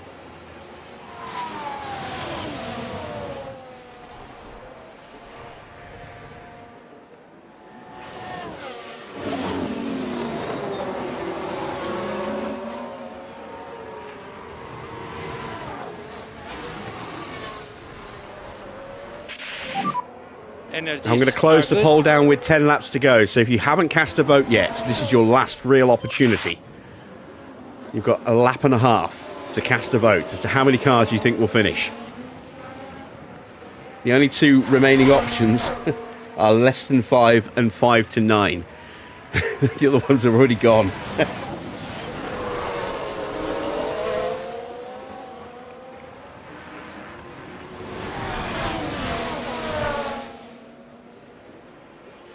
comes Pato having a little look. Give him a little chop.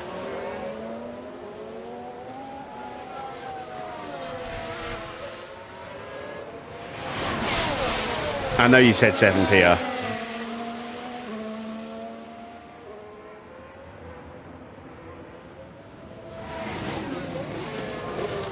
Another little look and another little chop.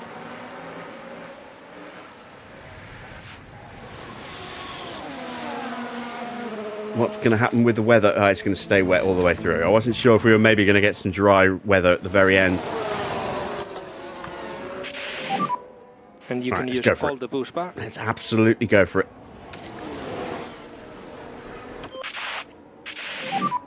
Keep it smooth.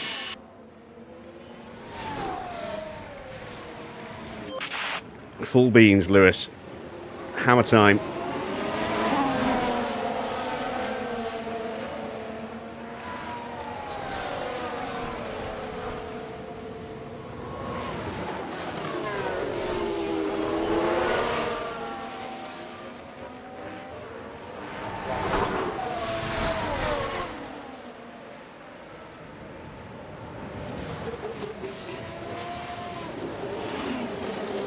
Looking a bit more successful this time.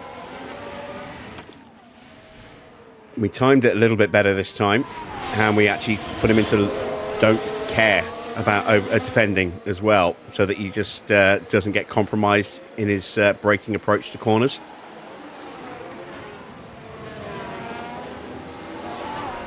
So far it seems to be working. Question is,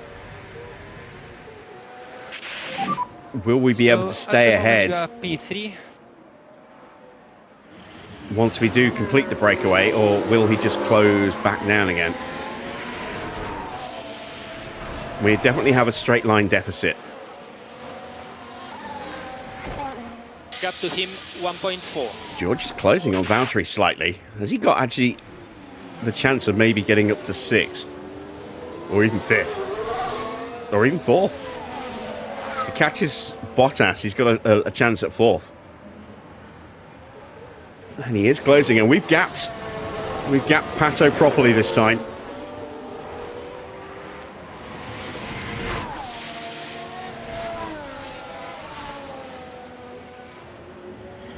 Right, let him and Stroll fight amongst themselves.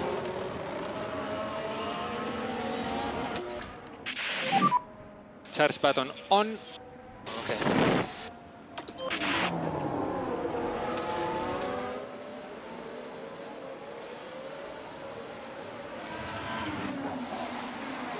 Right, we've got a little bit of breathing room. Not much, but a little bit, and we had a tiny bit of battery left to start the lap as well. Whew. Okay, 2-second gap. If Stroll decides to do something very Stroll-like, or if Pato has a moment, we should be clear of that. But, George is on a tear, look.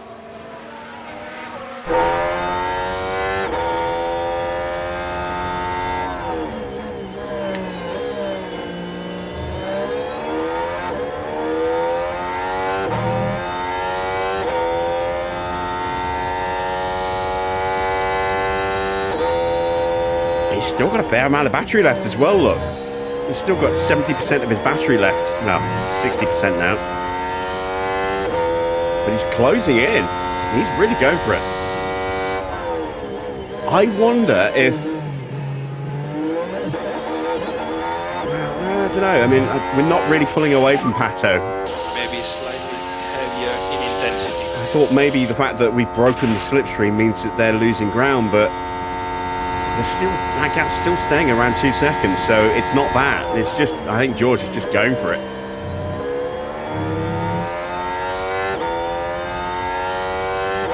Down to 30% battery, but he's into slipstream range on Valtteri, who is at risk of becoming a little isolated here.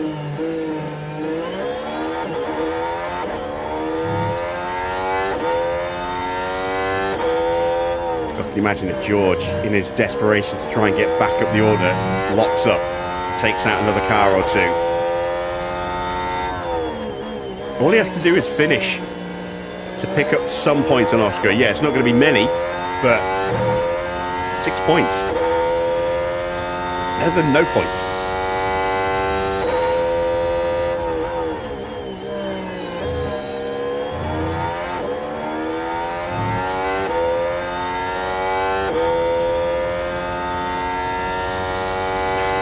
Closing back in again. Look, gap's coming down by a couple of tenths.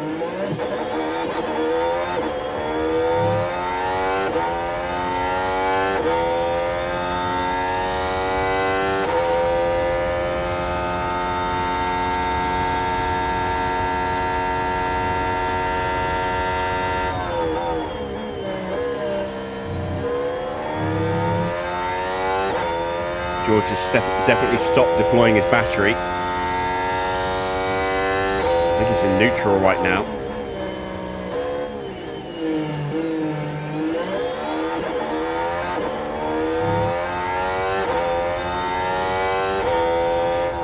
Pato's got the gap down to about 1.5 seconds. Oh, Valtteri cut the corner.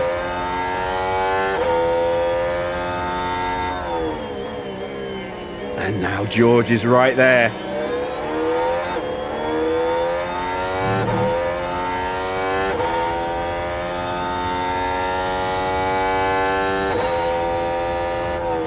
Come on, Stroll.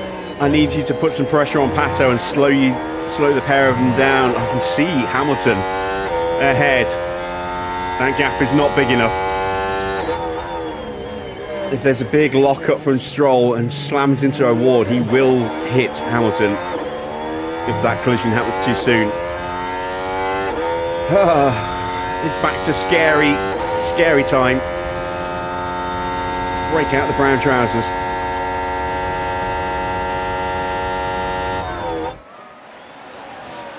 Gap's 1.3 seconds. We just don't have the pace to stay clear. Pato's almost in range again. I'm going to have to harvest again, because I'm going to need the battery to defend in the closing laps.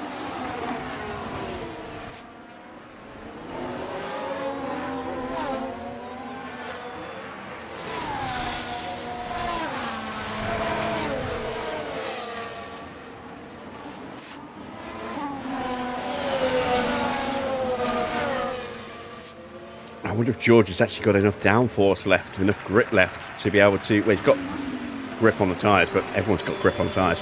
Has he got enough downforce to be able to affect an overtake on Valtteri? He's within range, but I don't know if he can actually make the move.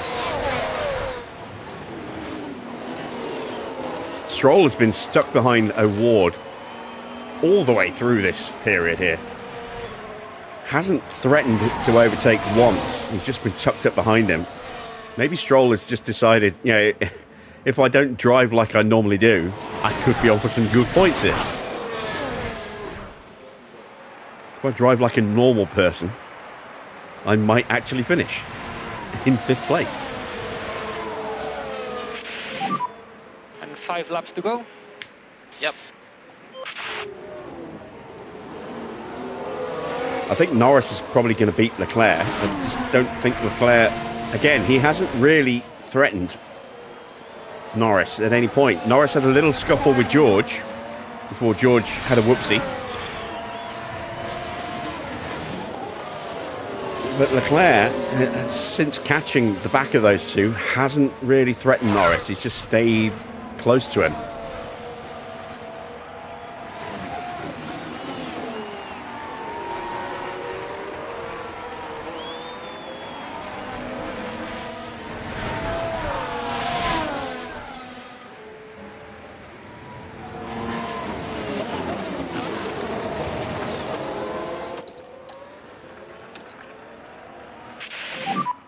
Try to stay in front. Am I taking a huge risk by going into defensive mode?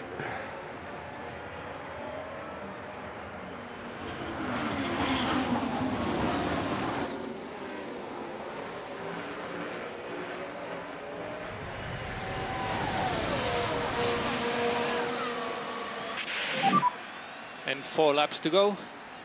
Understood. We'll have a full battery at the end of this lap. This is going to be stream of the year. This has been the most nerve-wracking race of the year. Simply because of who's behind us. Award isn't the main scary factor, it's Stroll. How many times have we seen Stroll do Stroll things just in the last couple of races? And here he is, half a second behind us, and set to do a domino, go 10-pin bowling and take us out. Ugh.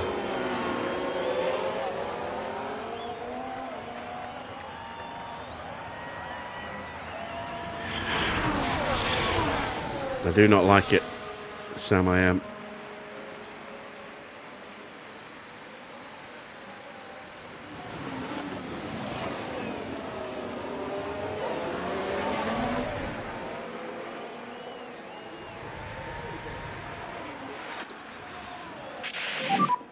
And 3 laps to go. Right, let's try and break away one final time.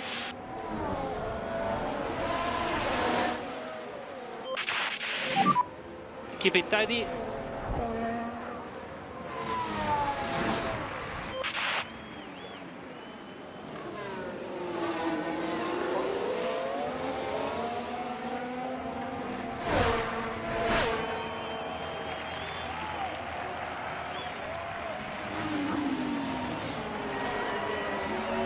All right, we've got the 1 second again.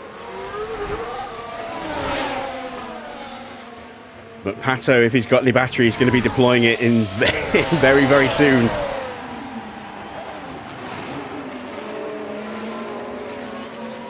This is another reason why I wanted to try and break away a lap earlier than they're likely to attack, because Stroll might do a Stroll thing as he starts to push.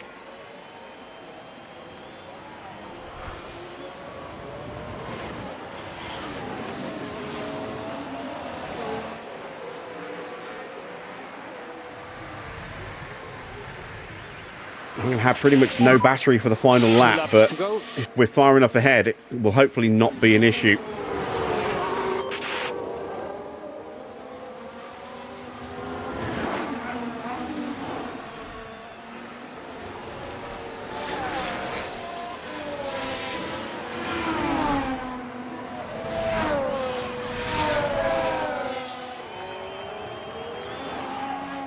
This is the closest Stroll's been for a while. Is he going to try and make a move?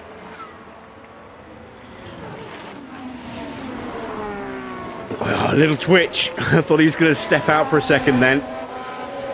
Oh, he's got a fault. But the car's definitely not happy. Surely some kind of fault.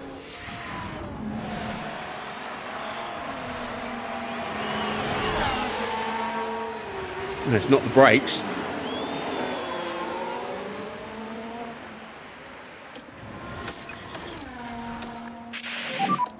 Charge on.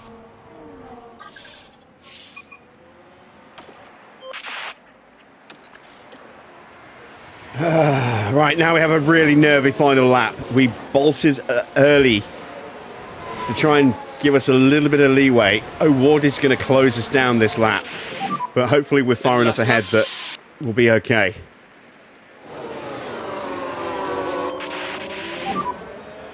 And just a reminder on your eyes.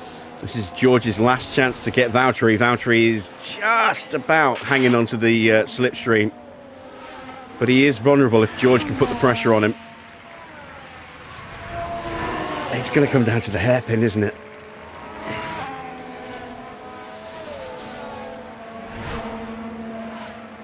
Here comes Pato.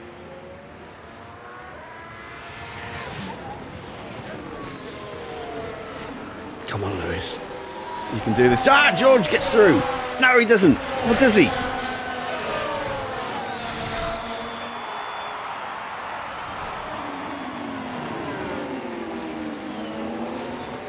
George gets him. Pato's really close.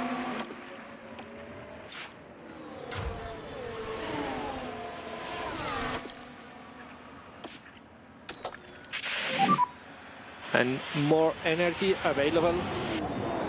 Norris wins the race that nobody wanted to finish. And Lando Norris picks up the win. Second place for Charles Leclerc. Hamilton's going to hang on for third. There's no doubt that they deserve their spot at the top of the podium.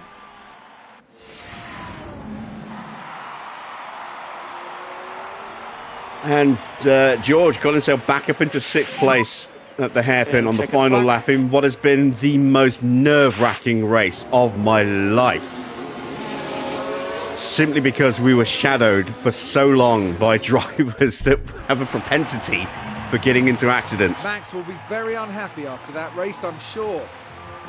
That was a bitterly disappointing retirement. The team certainly wouldn't have wanted their race to end this way. And Lewis Hamilton takes to the podium once more, adding yet another trophy to his legacy. And that's a trio of podiums to their name this season. They're racking up the points too. Plenty of smiles for the cameras as the drivers can let off some steam here in Montreal.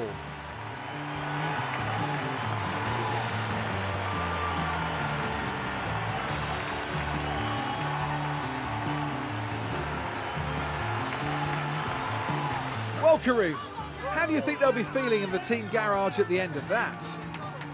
They'll certainly be pleased to have made the podium. The job well done for sure. And that's it for this weekend's F1 action here in Montreal. The next round of the season will see Formula One return to the States as the glitz and the glamour of Las Vegas awaits. My nerves are shot. My nerves are absolutely shot. Confirmation of the final result. Lando takes the win ahead of Charles Leclerc. Hamilton takes third for his third podium of the season. Up 11 places. Pato up 12. I mean, 11. How many cars threw themselves out? 15 cars retired. 15 retirements. That's insane. Stroll finished in 5th place. George got himself back into 6th place after, leading the Grand Prix. Valtteri finished in 7th by dint of not really doing anything at all. Look at this retirement list. It's crazy. So, a run-through of the retirements. Yuki Tsunoda crashed on turn 4, brought out a VSC. And just as we got going again, 2 corners later, after the green flag came out, Perez crashed at turn 4.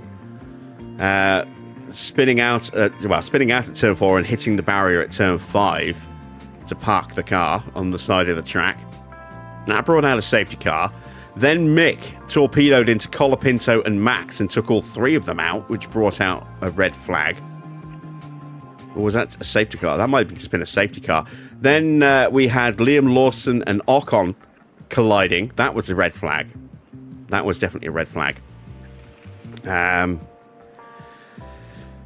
Lawson at fault for that one, taking out Ocon. And that was at turn 6. Then we had Lindblad, Gasly, and Sainz. No, Lindblad, I think, just crashed on his own. Maybe took out Lindblad and Gasly. Sainz, Bortoletto, Piastri, and Bearman were all taken out in a main collision. And then Albon and Antonelli were taken out as well. Every single one of those retirements was a crash, and bar the first 2, they all came at the hairpin. They all came at the hairpin, apart from those first 2 retirements. We also had a moment for Pato when he locked up at the chicane for the Wall of Champions, avoided the barrier, rejoined the track, and immediately drove straight into the barrier and crashed and broke his front wing. And then George had a moment where he spun and broke his front wing as well. As well as actually, no, he crashed, didn't he? He had a collision with, I think, Norris. Norris came away unscathed, and George damaged his car. So that killed his chances of winning. This has been the most bonkers race. Valtteri got 6 points for finishing last. 6. Driver standings then. So, Oscar, no points this weekend. He stays on 287. George picks up 12 points across race and sprint, so he does close the gap a bit. He's still 72 points behind, but the gap has definitely come down. Antonelli scored 12 points. How did he score 12 points? Because he didn't finish the Grand Prix. You can't get that many points in... Something's very wrong with the scoring here. Antonelli can't have scored 12 points. Oh, wait, no. Yeah, Antonelli was classified as finishing with 4 points. So Ferrari get a point. Ferrari get a point today. No, I was like going crazy. How could Antonelli get 12 points when he didn't finish the race? Of course, he was one of the last to retire, so he's still classified in the points, amazingly. Yeah, 12 points for Antonelli, sees him up to 209 points. He's just 6 points behind George still. Leclerc gets 23 points this weekend. He's up to 195 now, so he's bringing himself into the fight for second place. Norris's win sees him trying to keep pace with Charles Leclerc. Gains 2 on him. He's now 19 points behind him. Tsunoda overtakes Ocon. Those two still joined at the hip, separated by just 1 point. Hamilton gained 15 points for his third place. He's now on 112. Max just the 1 for the 8th place in the sprint. Colapinto's now just 4 points behind him after picking up 6 this weekend. Bearman picks up 8 points for Ferrari. The only point for Ferrari, I think. Because Sainz didn't score any in the sprint and didn't finish the Grand Prix in the top 10.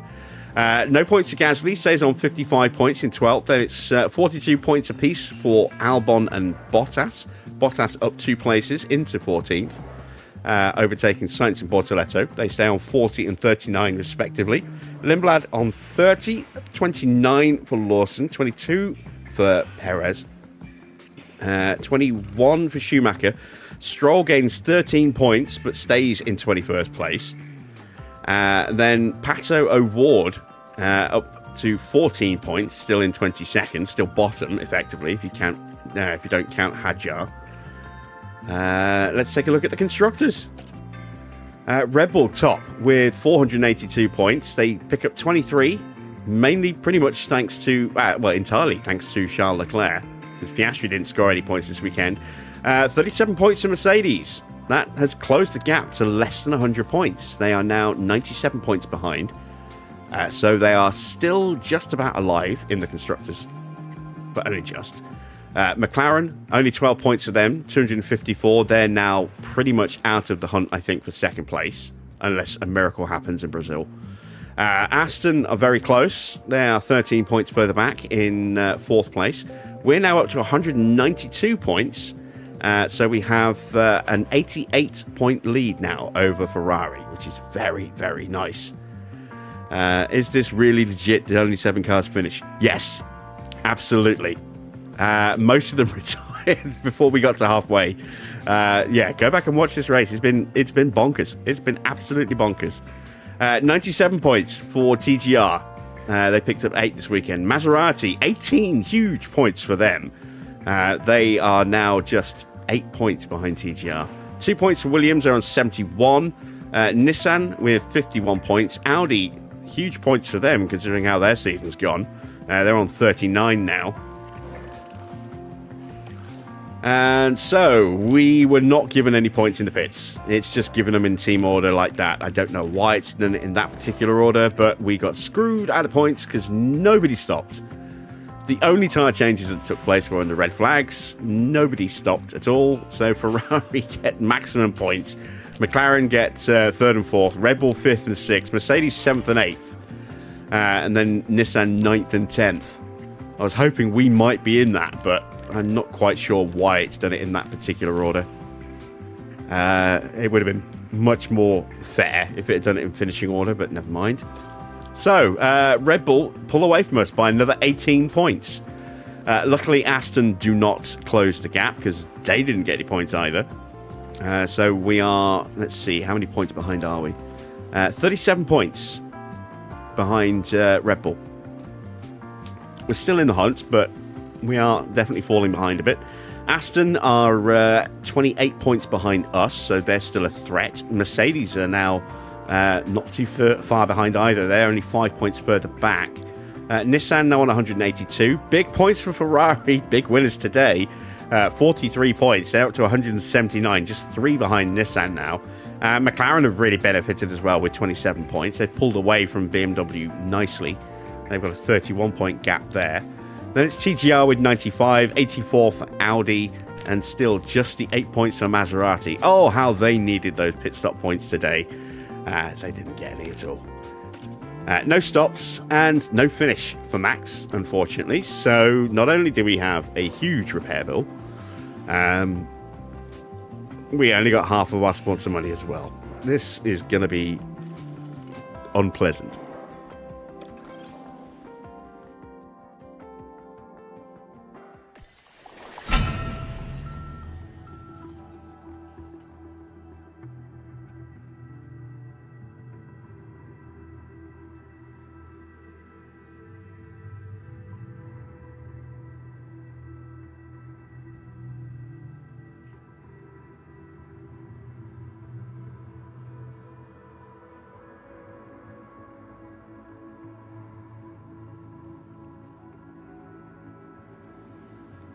Okay, our design center refurb is done, ready for next season.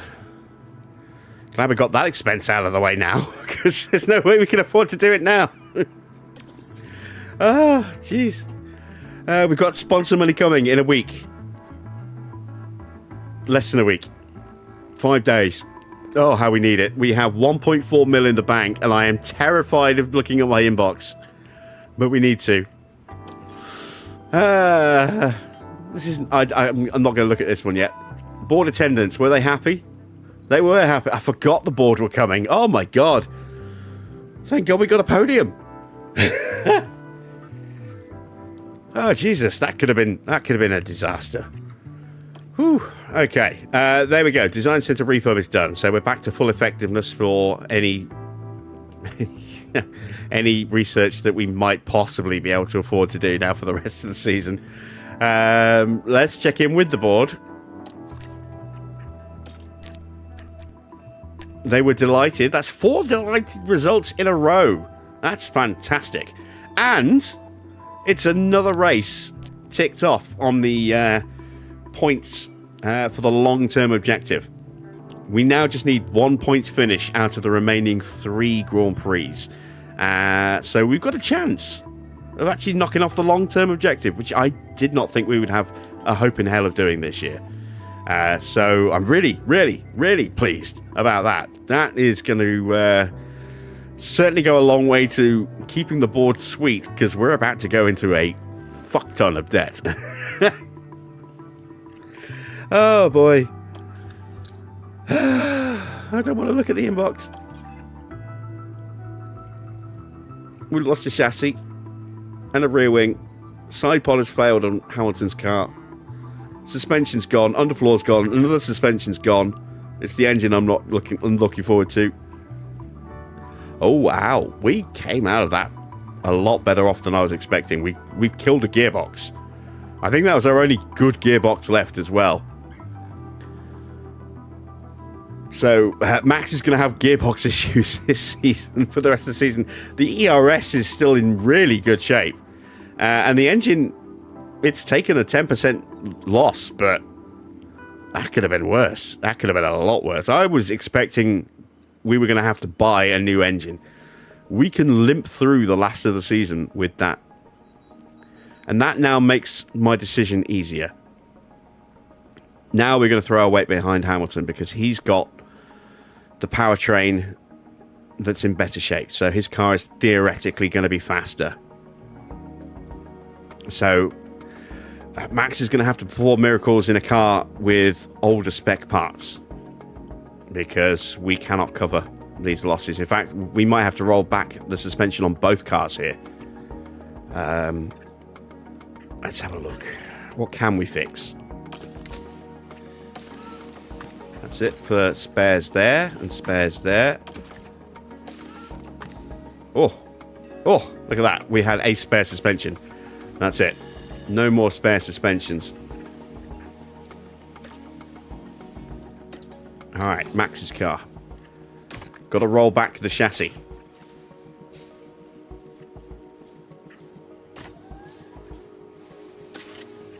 So, that's how much he's losing.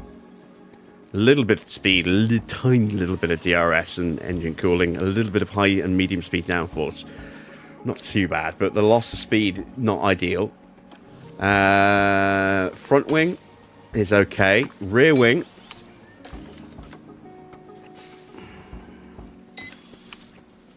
I do have a spare rear wing. Suspension. I don't have a spare. So how much is he losing here? 2% tyre wear. A little bit of speed, a little bit of downforce.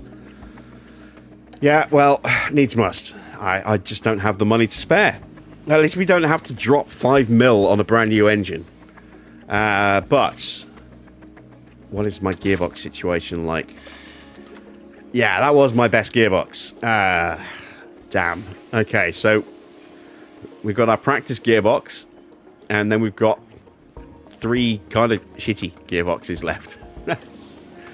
Oh dear. Engine. Yeah, we don't really have any other options with the engine. That is it. ERS, it's the only ERS we've got left, I think, because that one's not really viable. But that will easily survive just normal wear and tear for the last 3 Grand Prix. Hamilton still has another gearbox. It'd be so nice to just palm that over. ERS, yeah, we're down to just that one, but it'll be fine. Engine, that's it. It's the only engine we've got, effectively. Right, 1.4 mil. And we're about to get more money in 5 days. It's the middle of November, so I can't really get a project started and then have enough engineers left. How many engineers do I actually have? I'm using 9. I can only have a maximum of 10. So I can't start a part now and then get another one done afterwards. I just don't have the time. So I'm going to wait 5 days until we get that money from the sponsors through and reassess exactly what funds we've got available. Right, I've got nearly 8 million. Whew, that's nice. So we got our engagement money. We must have had some money from a hot lap. Yep, there we go. 2.5 mil. Front wing project is done. So we need to get another front wing project done because we've only just got time for that. We've used up all the hours now.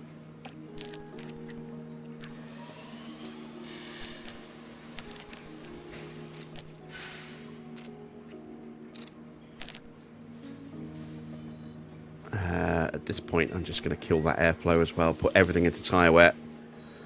It's not much of a benefit boost. It's only, well, less than 2%, but it will add up. That will take us through to the 24th of December. One engineer. There we go. When that rear wing's done, we'll just have time to get another one done. So, what else do we work on? Chassis, side pods, or underfloor? It's got to be the side pods. It's got to be. We've done 3 projects on the chassis. We've only done 1 on the side pods. So, yeah, we need to throw as much into engine cooling as we can. Airflow be damned.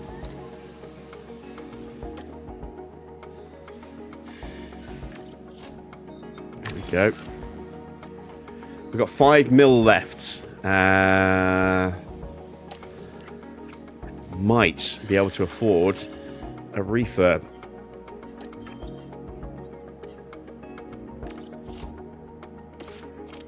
That's a bigger gain, a more important gain for us than refurbing that one, and we can't afford to do both.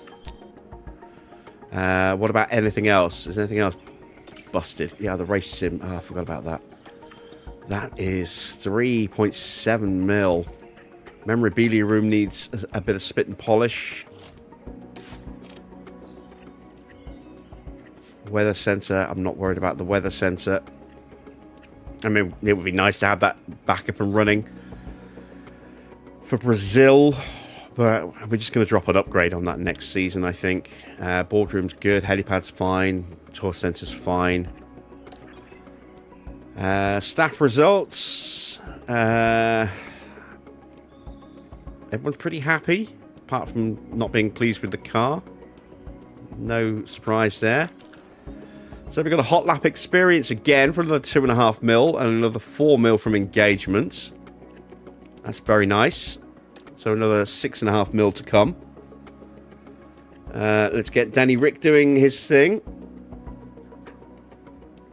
Last engagement from him before he leaves the team at the end of the year.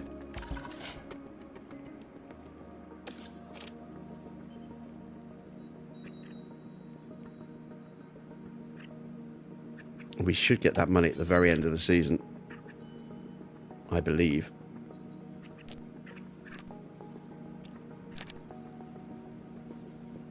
It doesn't show it on here, but we should get that money here, I think.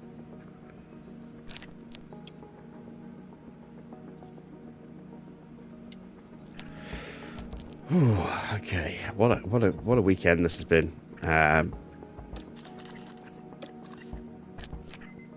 Yeah, absolutely crazy. Absolutely crazy. Let's just take another look, shall we? So that's where we are, Montreal. There we go. So look at this. We had 3 cars finishing in the points that didn't even get close to finishing the Grand Prix. What lap did Antonelli actually retire on, I wonder? I can't see a lap-by-lap breakdown now, unfortunately. Yeah, that was absolutely crazy. Absolutely crazy. But, yeah, look at that. The sprint was pretty calm, by comparison. 1 retirement, Carlos Sainz. I don't know why it says plus 47 laps. It was a sprint. But, yeah, this... I have never... ever had a race with that many retirements. I don't think I've even seen a screenshot of anyone with more retirements now. That may be potentially a new record. It's certainly a new record for me. I've never ever had that few cars finish a Grand Prix before, ever. On 22, 23, 24, over thousands and thousands of hours of gameplay. Never had just 7 cars finish like that. That's bonkers. Absolutely bonkers. 15 retirements. 15. Insane. Right. Well, lap 44 for Antonelli, was it? So, yeah. 26 laps left. And he's still finished in the points. That's bonkers. We are going to end it here. There's nothing more we can say, is there? This has been the most chaotic race we've ever had.